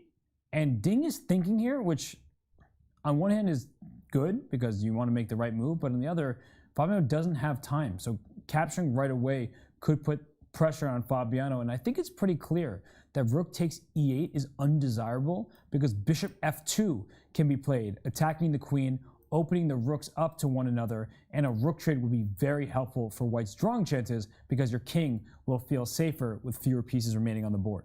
I guess there is queen h2 check, which is an intermezzo, and Fabi should have made a knight. That would have been a check, and it would have forced black to recapture, unless he thinks queen h2 is a mistake, and he wants to bait him into it. Wow, that would be fascinating if he realizes that queen h2 is actually not the correct move, and it's tempting to draw that king out more towards the center, but Fabi gave him the option to give that check, and Ding is going to use some time to think about it. I think there is a problem with queen h2, because in the variation that we were analyzing before, then you can sacrifice on g5, give queen e7 and queen g5. We'll Could show this this be a variation. draw? It's a really important one. It's beautiful. So as Ding Liren calculates, we'll show some analysis here of queen h2 check, king f2. So let's say you take with the bishop, then maybe I can take on g5, and queen e7, queen g5, it's a draw. After bishop takes e8, bishop takes g5, already white Oh is my better. gosh, yeah, queen d4 check. This king is just being hunted. You can't go to the back rank because of this bishop hanging. If you go to f8 over here, this queen has a bunch of options. Queen f6 actually is a mistake, it says, just zeros, but instead, I mean, that's tempting. And don't play queen d6, forgetting that this queen can move backwards, but queen c5, and this pawn will hang with check. This rook comes into e7. I was only looking for a draw, but, Yeah. But there's more. It's incredible. Wow, this king is just quit. I mean, it's running out of moves. So you cannot take on g5. So if you can't take it back on g5, then it's clear that No, queen you e2 have to I take. mean, like bishop g5, then you have to make another move. You have to play rook takes e8, but then there might be still bishop takes g5. Amazingly, because rook e1, queen e1, then the queen travels to e7. If you take immediately, then it's easy. Right. You take in queen e7, etc. Yeah, the queen will just give a bunch of checks. But if you take on e1, the queen takes back in similar idea, right? You lose your bishop. Yeah. And then you go queen e7. Right. Once the king goes up, you go queen e6 check, and if king h5, queen f7, king g4, and now queen back to e6. And you can't go to f4. It's so tempting to go to f3, but this is a mistake because after king h4, you have no more good checks. If you check here, we interpose with check, trading the queens. Exactly. So queen e6. Wow, but it's absolutely fascinating. Oh, he played queen h2. He did it. Oh my goodness. Could you imagine if Fabiano, after queen h2 check, king f2, if Ding is still playing for a win, and we see bishop takes g5? Which we don't. We don't. He went rook takes e8. Okay, Fabi's going to find bishop takes g5, and that's how the game is going to end. And Fabi gets 15 more minutes, so he doesn't have to worry about flagging just yet. That's a big moment for the top player from the United States who's been in second place throughout this event, and he needs to remain in second place. Hikaru. Hikaru's face is like, what in the world has happened here? Yeah, you can't believe that Fabi is disgusted. on the defensive. And his jacket is on, by the way. He knows it's over because Report is one move away from drawing the game. He's still taking a lot of time, but I think we're going to get some new social media content out of that reaction by Hikaru. I mean, he can't believe what happened to Fabiano's position. Fabiano was the one who was pressing this whole time, and now it's an extra pawn for black. it's crazy. But fortunately for Fabi, bishop takes g5 is a saving grace. It's probably not the only move. You could also drop the bishop back to d2. I'm very surprised by Ding's choice. I personally thought that the immediate bishop c6 might have been the best chance, but second best would have been to take with the bishop in this position, forcing Fabi to find a very difficult 60th move. Yeah, no, I think back here you're saying that rook h8 made it a little bit easier than bishop c6, which forces this queen back to d2 to help, and then rook h8 and the attack, which is just getting started. I mean, e8 knight, move 60. Can you imagine how hard that is to find? First of all, look at Fabi, you know how difficult it was for him to survive through the time trouble. It's like, and now he has to calculate once again. He's given only 15 minutes. He has to be extremely precise and to find the only move not to lose, bishop g5. And he needs to find Hikaru Nakamura's approval because Hikaru keeps coming back to the board, shaking his head. He cannot believe what has happened to Fabiano Caruana's position. But you know what Hikaru's doing? He's calculating bishop takes g5. He is looking at this game as if it were his own. He can't help it. And you could see it. You could see the calculations in his head. Then he shakes his head. I don't know if he's more upset with Fabiano's game or his own, but I can tell he's looking at bishop takes g5 and trying to see, is that a forced draw? Yeah. That's exactly what he's doing. Fabi will probably take, maybe even... I mean, bishop takes g5 is not hard to calculate because the variations are so forced. The black king doesn't have that many pathways that it can take due to the queen skewer on h8. So the king can never escape to h5. Right. And I do want to draw our attention to that Hikaru Nakamura game. We saw his jacket is on. It looks like he is ready to go. So as we bring back the multiple board view here, we see that Report has grabbed the g-pawn. Hikaru's e-pawn is running up the board. And, well, we talked about this earlier. The bishop just covers the square, the dark square. And even if you had some defense of the square with a 95, you sacrifice the bishop for that pawn, and then white does not have mating material. But there's a nice line here. 95 check. Report is intending king g5. Looks like a terrible blunder. Oh, wow. But the king makes its way to e7. This is what he spent so much time calculating. Wow, wow, wow. King f6, knight takes, and it looks like white's about to win and is one move away from victory if the king were on d5. But after king e7, either you move your knight and lose your remaining pawn, and Fabi, or you lose your knight. I think Fabi grabbed on g5. Okay. So, while Hikaru makes the last few moves of his draw, we'll bring up... Or did he? Whoa, queen? No, he did not. Is that a queen on g4? You didn't see it. Oh my god. Oh my goodness. And now Ding Liren can try to play for a win. Like Queen e5, Queen h2 to e5. Just get it back and enjoy your extra pawn. Oh my gosh. Fabi is completely out of sorts. And I guess after Queen e5, this queen can come to d4 and you just start offering trades. But Ding, for the moment, he can avoid those trades. And if this rook ever gets into the action, if this rook can come up to square e5 or e4, and the king doesn't get checked a bunch, this could be really, really bad for Fabiano. Yeah. So let's have a look at queen d4, queen e5, queen d4, queen f5, king g1. Bring this rook up, I guess. And rook e4. Yeah, queen a7 check, just king g6. That king has a great little spot on g6 where it can ride out the storm. This is scary. White might very well lose this. Oh my gosh. Unbelievable. Oh my gosh. Yes, and I cannot leave the first rank. I cannot play rook c1, rook c7 because you always have queen f1. Yeah, that's right. This queen e5 move is so annoying. And if you play bishop d2, which I think is a tempting move, trying to Queen trade c5, rooks, I think. the queen comes to c5 with check. And if you play bishop to e3, the queen comes down to c2 with check. I keep checking you. Your king comes to the first rank. And I think already I have this move. Takes, queen f1. Check. Queen c1 rather, queen d2, and queen bishop Exactly. c6. Queen d2. And you have a problem. Your king needs to stay attached to the rook, which means king f3, and then bishop c6 check. Because Unbelievable. your king's out in the open. You are going to lose this rook. Oh my gosh. I can't believe it. What an unexpected turn or twist. I don't usually say this. I feel like I'm usually defending top players for missing moves. But I can't believe Fabi missed bishop takes g5. I mean, that is a move you consider. That's the first thing you consider. What happens if I liquidate and sacrifice and try to force the draw? And time trouble is going to be a theme once again, because Fabiano has 14 minutes and 29 seconds. He will get 30 seconds per move, but his king is so wide open, in trouble, vulnerable, that it's going to be difficult. Well, Ding's going to play queen e5, no question in my mind. I think we're going to say queen e5, queen d4, and then queen f5 check, and Ding is going to try to win that position. Incredible.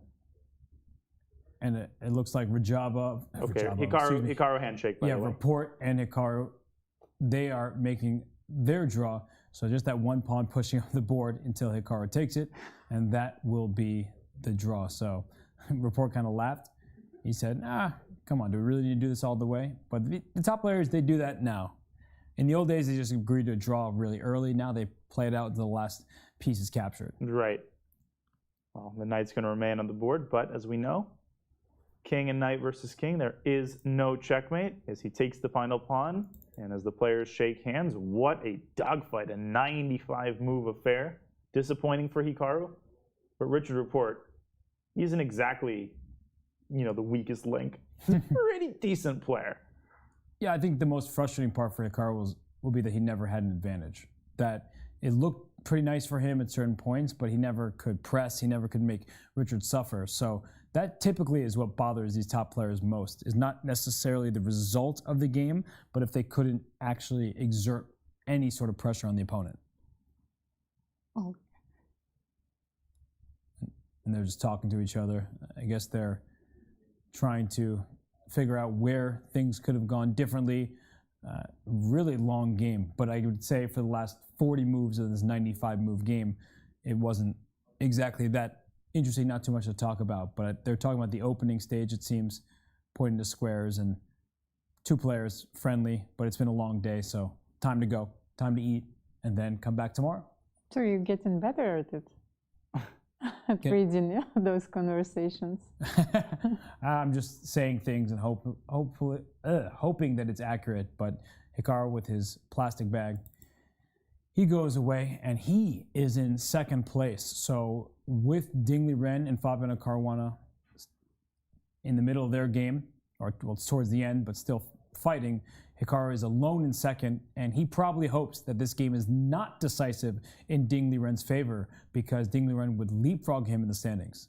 And Alireza Firouzja is now trailing at the bottom of the standings. Well, that's such a disappointing result. Yeah. And Jan is watching the Caruana Ding game with horror, because this was supposed to be a surefire draw, and then his lead would have been extended to 2 points. If Ding Liren wins this game, it's a 1.5 point lead, still huge, queen e5 on the board, but that makes the possibility of a miracle just a little bit bigger. It's annoying. It's annoying for Jan to have to deal with that. And I know that Fabiano Caruana is the player who went 7 out of 7 in the Sinquefield Cup, but I think as the players are just registering who's in the best form at the moment, they're all looking at Ding Liren as like, this guy could win every single game he plays. Right. Jan wisely made a draw against Ding. He had the white pieces. He never even allowed Ding to have a chance. The game's over as soon as it starts. And since then, Ding Liren has been a man on a mission. And right now, after queen to d4, I mean, this position is really difficult for Fabiano. Maybe he will find an accurate defense, but with that g2 pawn being on a light square, black having a light square bishop, we just saw queen f5, and ooh, king to g6 played. I actually really like that move by Ding. I feel like the slow play is the strong play. Yeah, rook e4 looks very appealing as well, and he might still go rook e4, but he's reserving for himself the option of playing differently, maybe bishop c6 first. He's trying to be as flexible as possible. When you're in time pressure, these types of moves like king g6 are the hardest to face because they give you the most amount of options. Well, but on the other hand, you cannot exchange rooks. You cannot play bishop f2. You cannot play bishop d2 because I simply take on e1 and I win a piece. It's true. Queen f1. So queen d2 looks basically forced, I suppose. So queen d2 and rook e4 now. Yes. Yeah. Why not? Okay, now bishop f2. That's rook g4. And then there's queen d8. And somehow you're holding on. Bishop c4. Yeah, because if you get this check here, that's going to be a draw over here. So you don't have time to play bishop c6, which you really would like to do. But bishop c4, queen e8, bishop f7. But then black is going backwards, and this queen can just probably venture all the way down here in defense. a6 is threatened in some positions. If you move your bishop, queen goes right back to e8. It feels like Fabi barely holding on there. And did he just play queen to d2? Yes, he did. I believe he did. Oh, Hikaru just wanted high accuracy on Chess.com game analysis. That is what happens when players play 95 moves. It kind of skews the data because the last 50 moves were just shuffling back and forth. But this game, I mean, this hasn't been perfect. It has had its fair share of inaccuracies, one of which came right before the time control. Right. What an unbelievable turnaround. I'm still wrapping my head around the fact that Ding is the only one who can win this game now. I mean, if you told us that after the opening, I wouldn't be surprised. But knowing what the middle game looked like, this is just nuts. And I wonder if Ding is going to try to play relatively quickly here. I said this right before the time control. I think it's true again. Fabi, not a lot of time here. And if Ding can whittle his clock down to 5 or 6 minutes, that additional factor could cause Fabi to panic even further. But it almost feels like Ding Liren is not trying to punish Fabi on the clock. Maybe he believes in Fabi's blitz skills, which does make sense because Fabiano currently is the number, I think, 3 rated blitz player on the planet. He's gone to something like 2840 in blitz, which will come as a surprise to many because that was the part of his game that people most criticized. They said, maybe he can play Magnus in the classical chess, but rapid and blitz, he has no chance. But he's actually improved greatly his rapid and blitz play. So I think Ding, maybe a few years ago, he would think, let me try to pressure him on the clock more and ignore some of the subtleties on the board. And now he's like, no, Fabiano, he can really play in time trouble. Let's just try to beat him or cause the most problems here from the position. Well, but maybe it also depends on the position. You know, if they would start a blitz game, from the initial position, that would certainly be true, but it's very difficult to defend those in a time trouble, because just you can try and penetrate the H file, put your bishop on c6 once again. So there's so many options for black. So many options. This bishop at any moment can switch diagonals. There's no ability for white to trade queens, because as soon as you try to over here, we're going to ignore the bishop is hanging. Just the bishop can just come in d3. So what white wants is to trade pieces, and black can avoid that for the foreseeable future. Yeah. But what is the most precise move now for black?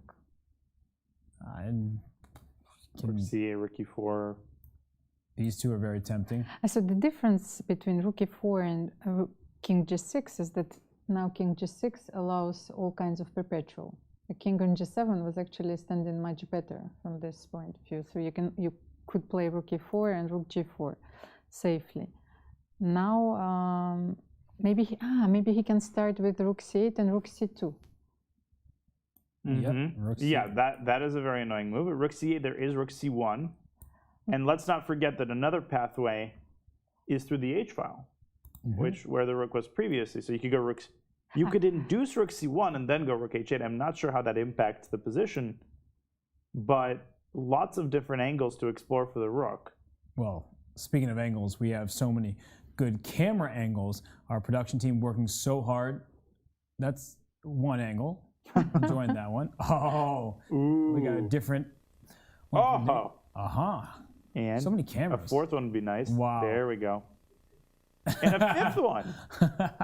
Oh my goodness. Well, modern technology, ladies and gentlemen. They must feel like models because all those cameras snapping shots of them, but they are fully focused. So even if cameras were being clicked, they would not be able to notice because this one has their undivided attention. And rook c8, I like what we were just talking about. Rook c8, rook c1, you definitely do not want to trade rooks. And rook h8 makes a lot of sense because now that the rook is no longer on e1, I may be able to get my queen over here to e5 and then go back to the plan on the h2 square. But no, it looks like Ding Liren started with bishop c6.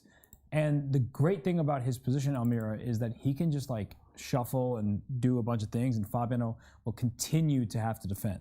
Well, actually, I was thinking that we have so many angles and we have access to so much information. The one information I actually want to have now is their heart rate. I know that at some tournaments, players accepted that their heart rate would be measured during the game. And I think this would be a clear indicator how they actually feel at this very moment. I would imagine that Fabiano's heart rate is pretty intense. I think that Ding Liren, he looks like he's hanging out. He got exactly 30 minutes remaining. Earlier, I saw that Hikaru had exactly 1 hour on the clock. So you don't really see all zeros too often. But Ding Liren, 30 minutes. Fabiano, 13 and less than 13 and a half minutes. He's thinking on this move. And we know he would love nothing more than to trade these rooks here for one another, but he needs to make it work. And he plays bishop d4. Good move. No, bishop f2. No, but bishop d4, because now that the bishop has left the the f1 a6 diagonal, rook f1 was possible. Oh my goodness, that's true, right? The bishop. Oh, that was a big threat. So bishop f2 also looks pretty sound, but there is the move queen g4 in response to bishop f2, because another difference between the two bishop placements is that on f2 it intercepts the contact between the white queen and the g2 pawn, allowing for mate threats. But bishop d4, does that almost force the rooks off? Because rook f1 is a threat, which means that you either play a very passive move like rook f8 just to keep them on, or you trade the rooks and try to win that endgame, but that doesn't look so good. So Ding Liren, I mean, he has been benefiting from some inaccuracies, and let's take a look at the player. It took some good fortune, but Ding Liren arrives at the candidates with some very legitimate reasons to think he can secure a bid to challenge for the world title for the very first time. A visa issue originally kept Ding out of the last opportunity to qualify, but when a spot opened, Ding was next man up based upon his hot streak of late. The timing couldn't be better for Ding, An entertaining and unpredictable player, Ding enters the candidates rated higher than any player in the field. The chat went nuts. They love their man Ding Liren. We said this is an engine move. Humans don't find it, and he found King F1. I'm absolutely stunned once again. This is such a difficult move. The strongest player in China's history, Ding is the only player from that country to earn a 2800 rating. Launched by an undefeated streak across 100 straight classical games, Ding has sat amongst the world's top 5 for the past 5 years. Once out of the tournament completely, Ding now aims to bring China into a World Chess Championship match for the first time in his native land's history. Ding Liren, the #1 player from China. He's still fighting for a win in this 11th round. He's won 2 games in a row before this, and he has 2 whites in his remaining 3 games. So, I mean, what a player he is. We know what he's capable of.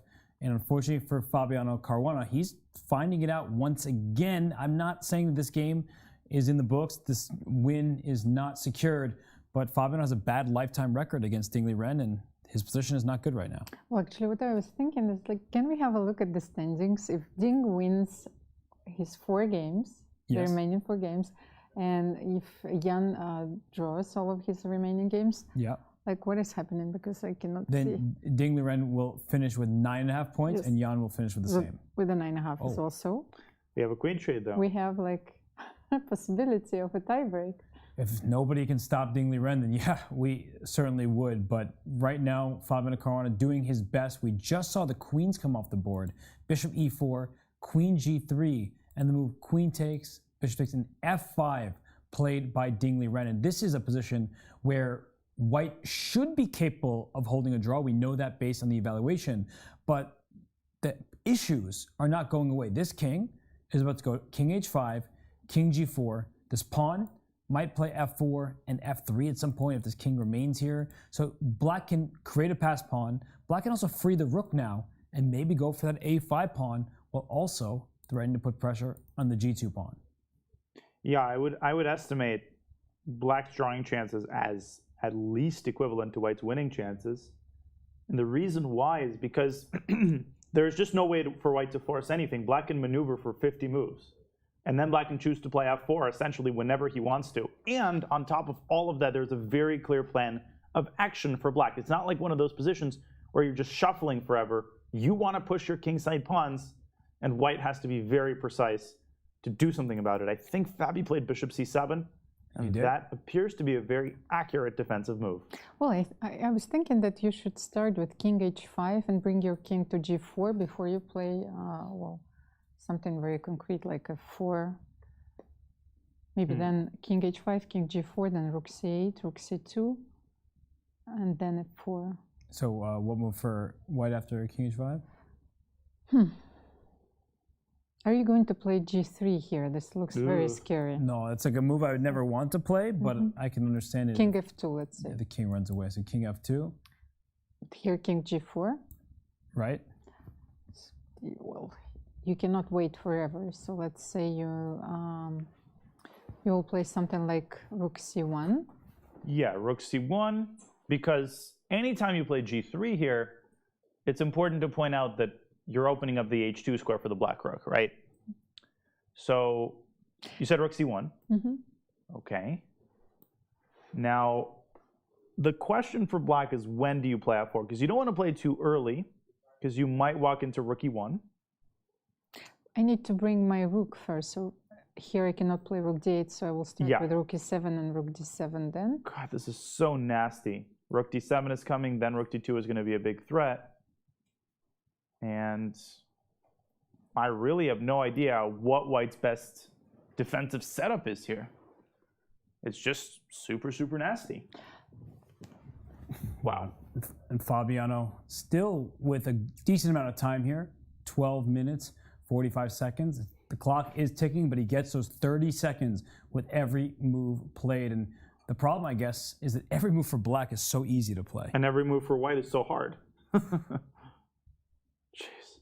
Is there a way that you can replace your bishop somewhere to d8 and bring your rook to c5, so you will not allow me to advance, to attack the g5 pawn. You can do that, but then you'd open up the second rank. So then I try to get my rook to d2. I feel like whichever defensive construction you choose, there's always going to be one of two things. Either you'll allow me to push my pawns, or you'll allow me to infiltrate with my rook to the second rank. Big questions for Fabiano Caruana to answer. He has enough time. Ding Liren bringing his pieces forward, but we are going to take a quick break. We'll leave these players to it. The game will continue. It's going to be close to see if Ding Liren can win. But for now, we're going to head out for just a few minutes. This is round 11 coverage of the 2022 FIDE Candidates, brought to you by Chess.com.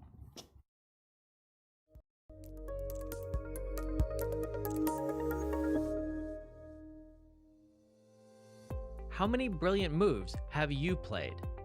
When do you play your best chess? How many games have you won by castling in the endgame? How many opponents have you played from New Zealand? And most importantly of all, how many Botez gambits has Alexandra Botez played? Find the answers to all of these questions and many, many more at Chess.com/insights. Our new tool that lets you dive deep into all of the fun and instructive data behind your chess. Try it today.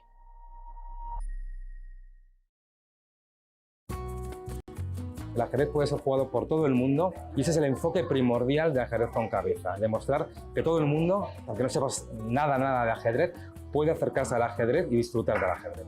Pues en este club ahora mismo hay 300 personas de socios. Entonces hay de todas las edades, de niños que van de los 4 años hasta señoras y señores que tienen 85. We always say we are a family. The people who come here say that it is like being home. Everyone is very comfortable here. Empezamos un grupo de amigas y empezamos sin saber nada. Mucho y estamos súper enganchadas al ajedrez. He salido muchas veces a jugar por las calles de Madrid con el Club de Ajedrez con Cabeza y hoy, por ejemplo, pues en la primera inauguración de este club no me la podía perder y nada, pues estaba aquí esta mañana pues jugando con todo el mundo. Tuve, la verdad, el honor de ser invitado a la fiesta de inauguración del torneo de candidatos. Fue un auténtico privilegio pues, ver a los jugadores y estar a menos de 1 metro de ellos. Cualquiera de los 8 jugadores yo creo que puede dar la sorpresa y retar a Carlsen. Chess Kid is fun. Chess is great for the brain, but it's also fun to play. And Chess Kid makes it easy to have fun. Whether your child is a total beginner or a prodigy, they can hop on and find a well-matched opponent from around the world at any time. Chess Kid is the safe, parent-approved way for your child to play chess online. Chess Kid is educational. To kids, it feels just like playing, but chess is a great way to learn patience, strategy, and critical thinking. Chess Kid features a comprehensive training program that guides kids to level up on their way to mastery. This curriculum is designed to work with Common Core standards and global educational guidelines. There are more than 50,000 chess puzzles and a whole library of entertaining videos that teach strategies, tactics, openings, and endgames specifically for kids. Chess Kid is easy. Whether you're a parent helping your child, a coach managing dozens of kids, or a school of hundreds, Chess Kid helps you organize your students and monitor their progress. Each child receives a weekly report card that shows how many lessons, puzzles, and games were completed. You can also organize kids into clubs and send them messages. Chess Kid is the online home of scholastic chess for thousands of kids, parents, schools, and coaches. Signing up is free and easy, so what are you waiting for?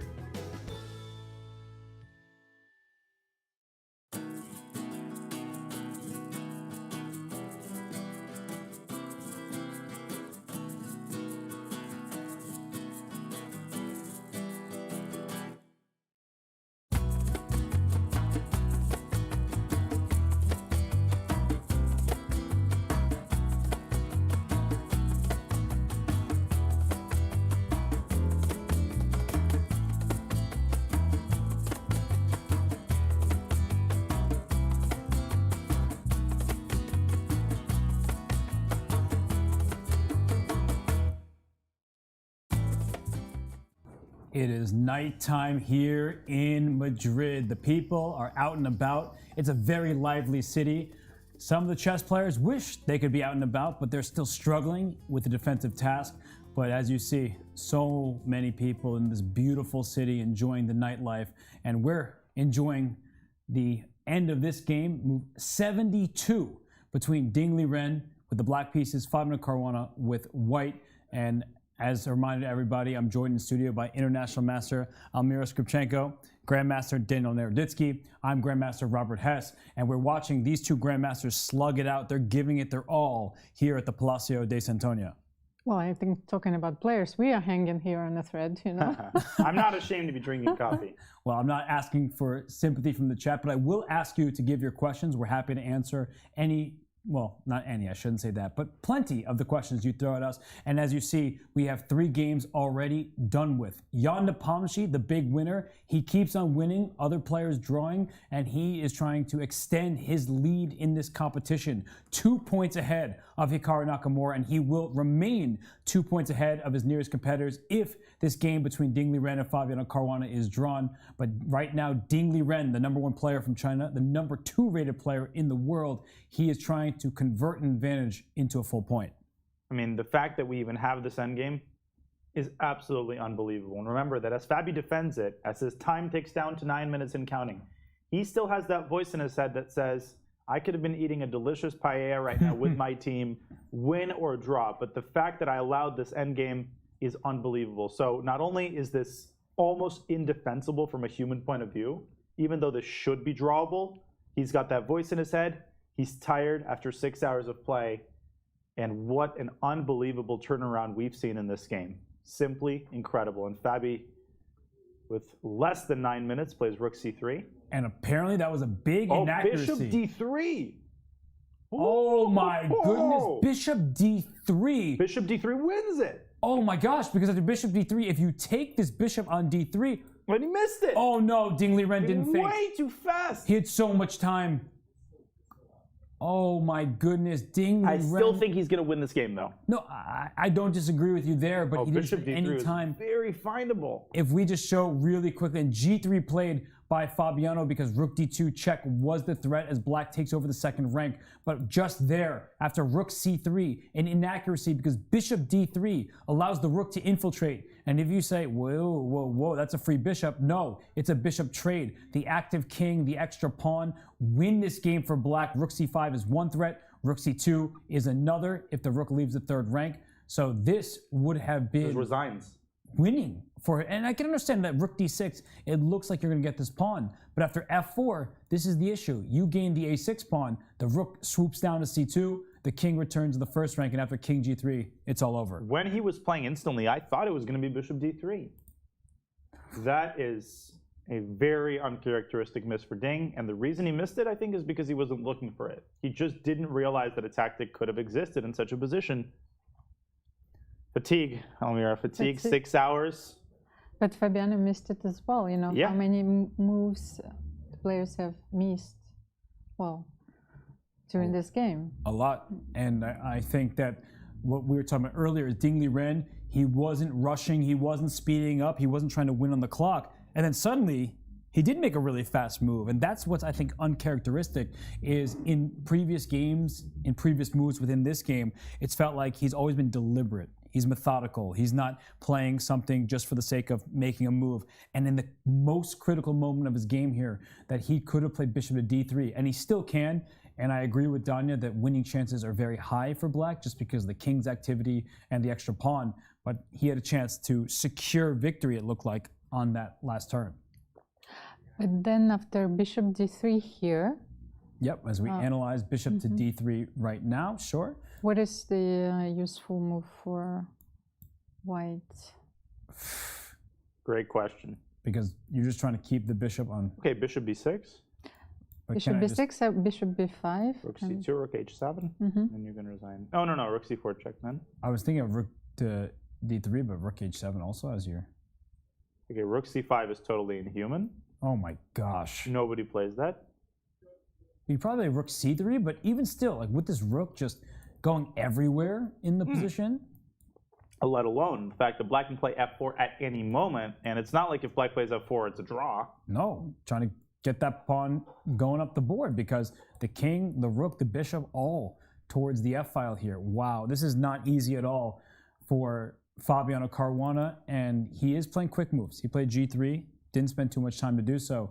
But Almira, do you believe in Fabi's defense? Well, the only miracle save that I found here is that the bishop is, well, of the wrong color.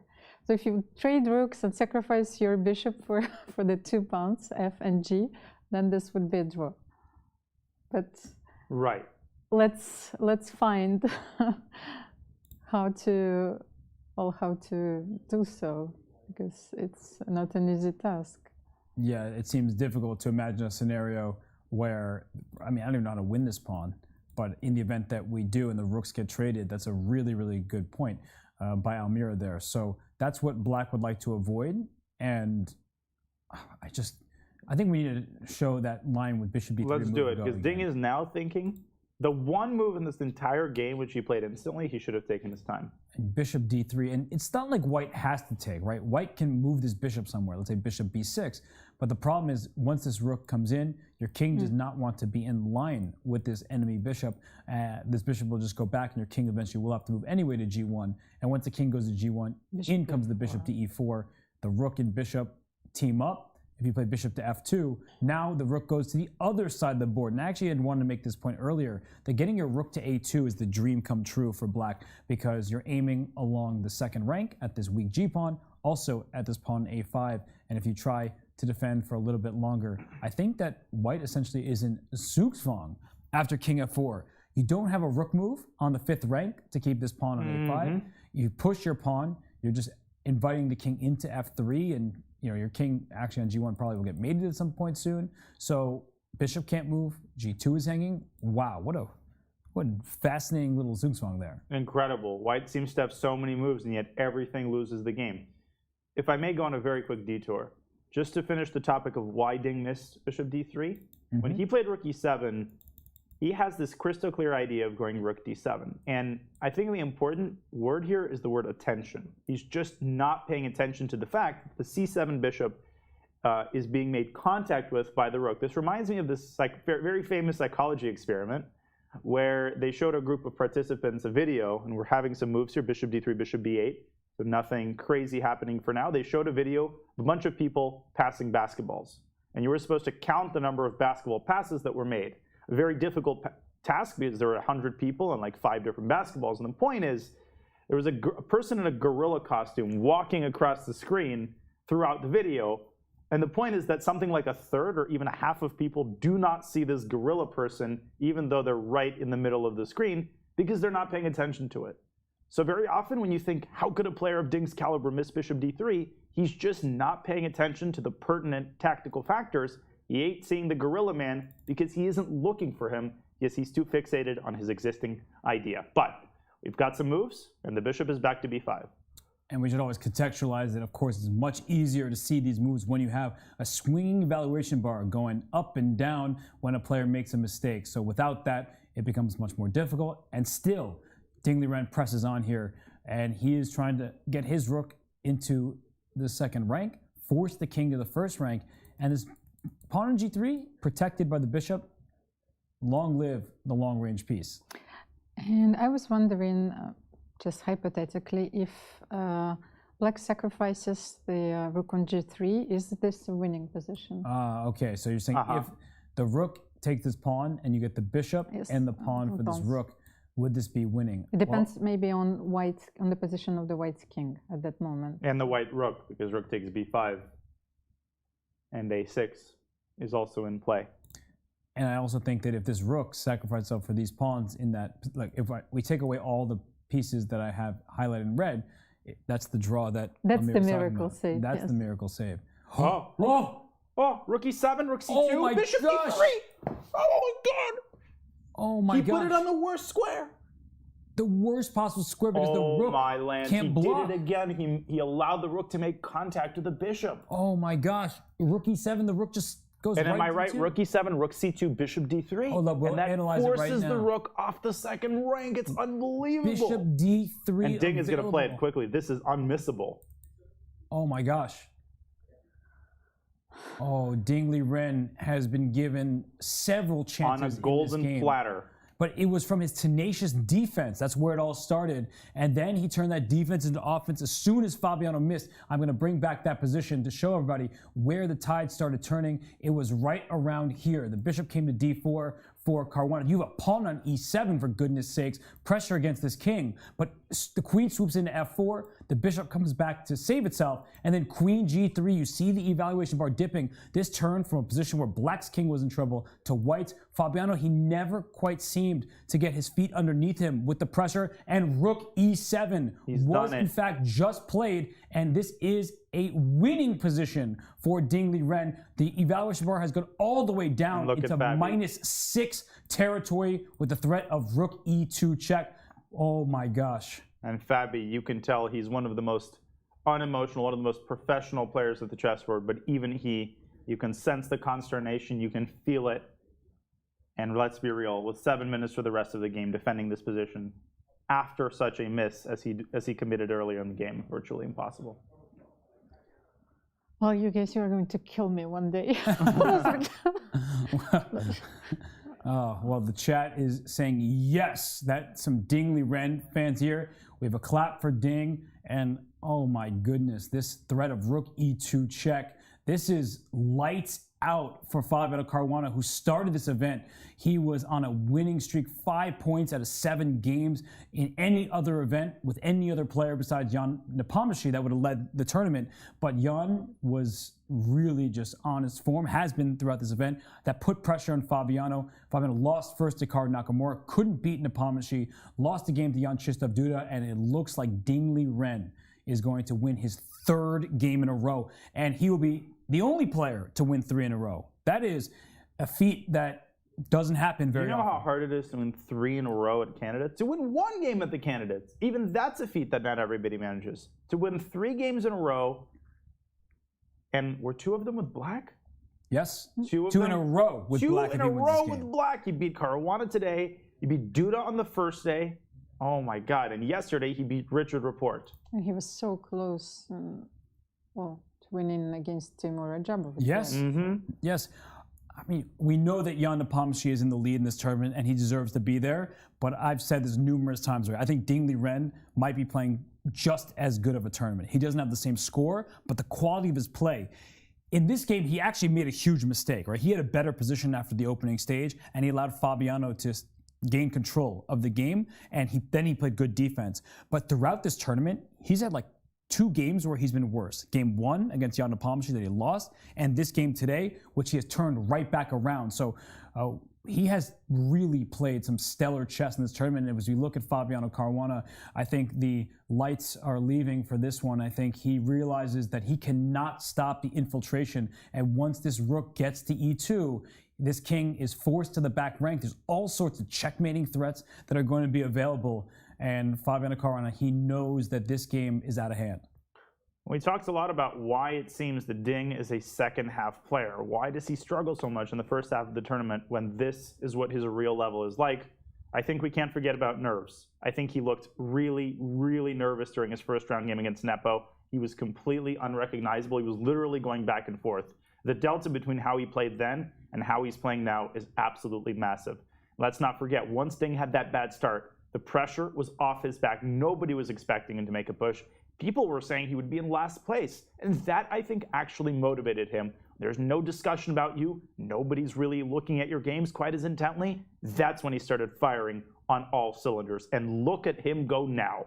Yeah, he knows that he's winning, and the opposite side of celebration, jubilation, is heartbreak, and you can see it in Fabiano's eyes. I know him very well. We've been friends for a long time, and you can see that Fabiano, who started with 3 wins and no losses in the first half, he's about to have 3 losses and no wins in the second. So this has just not been his last few rounds. If you want to call it a mini tournament, he wishes it never happened. And this king is about to come into h3. Or bishop d3, by the way. Bishop d3 as well to cut the rook off. But once this king gets to h3, there are all sorts of mating nets and traps with a rook coming to g2. This bishop cuts the king off from walking towards the center. Oh my goodness, I cannot believe what we're witnessing. Robert, what did you take during the break? It's like you're full of life. Am I not always full of life? No, but compared to us, you know. You know, this is really mesmerizing Bishop stuff. d3. Bishop d3. Now that threatens king takes g3. Oh my god. And the reason that's a threat is because that in itself creates the mate threat on d1. Bishop d3, bishop d6 is forced. And now the king sidesteps the pawn and moves to h3. And the threat is rook g2 check and bishop e4. The one thing that black has to be careful about is stalemate, but there is no way for white to actually give up both the rook and the bishop by force. Yeah, and just to kind of finish the sequence over here, rook g2 check, because the bishop covers f1, the king goes to the corner, and after bishop to e4, this is threatening all sorts of things, including a rook check here. Bang. Rook takes pawn with mate. Oh my gosh. And ding, he smells blood. He has become the shark. He has become the shark in the second half of the tournament. And Almira, you asked, what happens if Ding Liren wins all of his games? I think that Jan Napomnishi, we had him here, he said, I'm focusing on my next game, because I believe that people think Ding Liren can win every single game he plays. He resigns. He resigns. The game is over. Ding Liren in clear second place. Fabiano Caruana's lifetime score drops to 2 wins for Caruana, 6 for Ding Liren, and it's really unfortunate for Fabi. He came into this tournament with high hopes and expectations for himself, and Ding Liren, who in the first half had a minus score, he's come out of nowhere and he's come firing. Well, and Fabiano looked at the board in complete disbelief. It's like, what have I done? Yeah. And he left the playing hall immediately, so... Yeah. When a player of Fabi's caliber loses a game like that, you can never really believe it. I mean, bishop e3, Fabi lost his mind, but it was Ding's dogged defense. It was his persistence, his resistance, the fact that he didn't let things go out of control when Ding made that initial mistake, taking on b3 with the rook. The guy is a professional, never quits, and he is finally getting awarded here in the second half of the tournament. And Jan Nepomniachtchi, he must be feeling mighty annoyed that this game did not end in a draw. I mean, Ding Liren, 3 wins in a row. We see here, he was the last game to finish. He's the last game on our graphic. And the only other player to win, unfortunately for Ding Liren, is Jan Nepomniachtchi, who played an excellent game with the black pieces. He let Alireza Firouzja go too far. And once Firouzja threw his pawns up the board, Jan said, you have no attack, I'm going to counter. And he scored that full point. It was an incredible game by Jan. It was essentially a perfect game, even though he was pretty critical of himself, amazingly.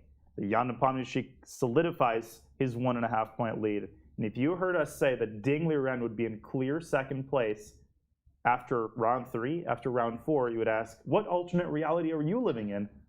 It's our current reality. Ding Liren is the hero of today's round. But Jan Nepomniachtchi, he is still ahead of the tournament by a country mile. I just can't believe it, right? Because Ding Liren, he is the first player since 2013 to win 3 consecutive games at the Candidates. That's an accomplishment in and of itself. But as we look at the standings, he is in clear second. Fabiano Caruana drops all the way down to 4th. That seemed impossible when everyone was calling this a 2-horse race between Caruana and Napomnishi. But Ding Liren, 3 wins, 7 draws, and only that 1 loss. Maybe. Is there something said that it might be meant to be? Well, and we were talking about legacy. What legacy that would be if he wins all of his games and he forces Jan Nepomniachtchi to a tiebreak.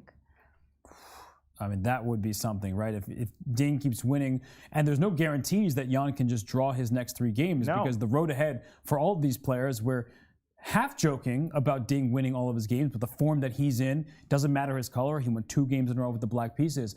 But we know that the matchups ahead for these players, I mean, it never gets easier because every player is so strong. So as we head into the next round, we know that Jan Nepomniachtchi will be in first place, Ding Liren in second, Nakamura now clear 3rd, and he gets his crack at Jan Nepomniachtchi. The importance of this game simply cannot be overstated. And the big question, as I was talking about earlier, is going to be the opening. If Hikaru plays his patented Berlin, will Jan take the quick draw? And will Ding's result from today influence Jan's decision? Might he have taken the draw?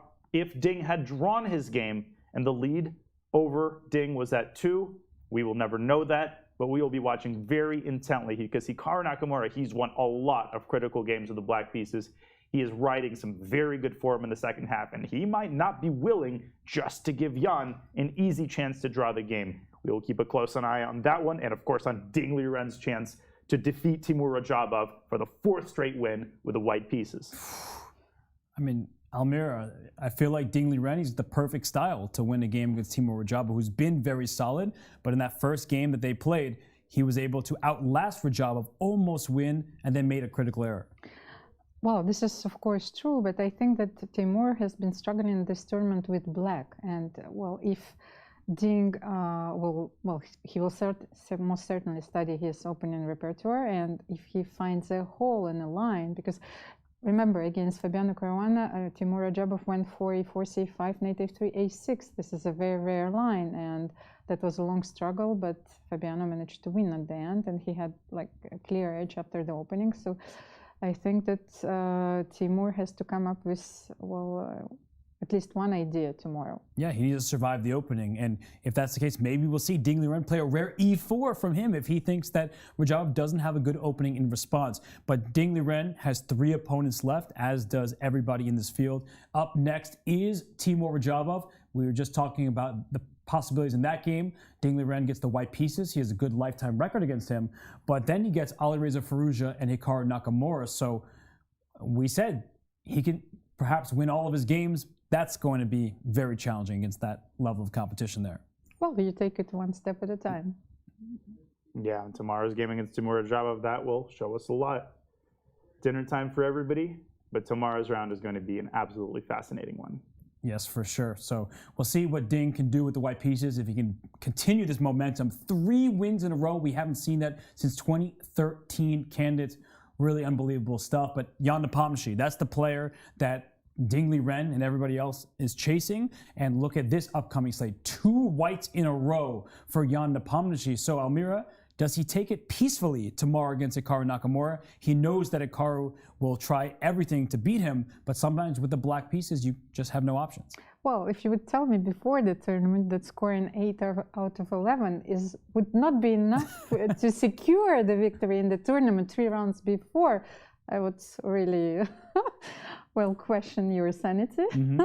But now here we are. He's probably going to try tomorrow with white against Hikaru Nakamura. I agree. I think Ding's result will give him some butterflies in his stomach, and I think the Nepo is going to play something solid, but that will give him some chances to win. So not quite as drawish as what he played against Ding, but I think he's going to prefer to err on the side of being too solid, but we'll see. There's only one way to find out. We'll have to wait until tomorrow at 3 o'clock. And we have to wait to see how opportunistic, how optimistic Hikaru Nakamura plans to be. But that's the end of the 11th round here at the FIDE Candidates. Almira, Daniel, I'm Robert S. It's been a long, long day, 6.5 hours of play. And as you see, people are just now leaving the tournament hall. Probably going to wait for some autographs. I know yesterday, Danya, everyone was asking you for your autograph, but we're going to say goodbye to round 11 of the 2022 FIDE Candidates. Enjoy your evenings. If you're elsewhere, enjoy the rest of your day. But until tomorrow, we'll see you then.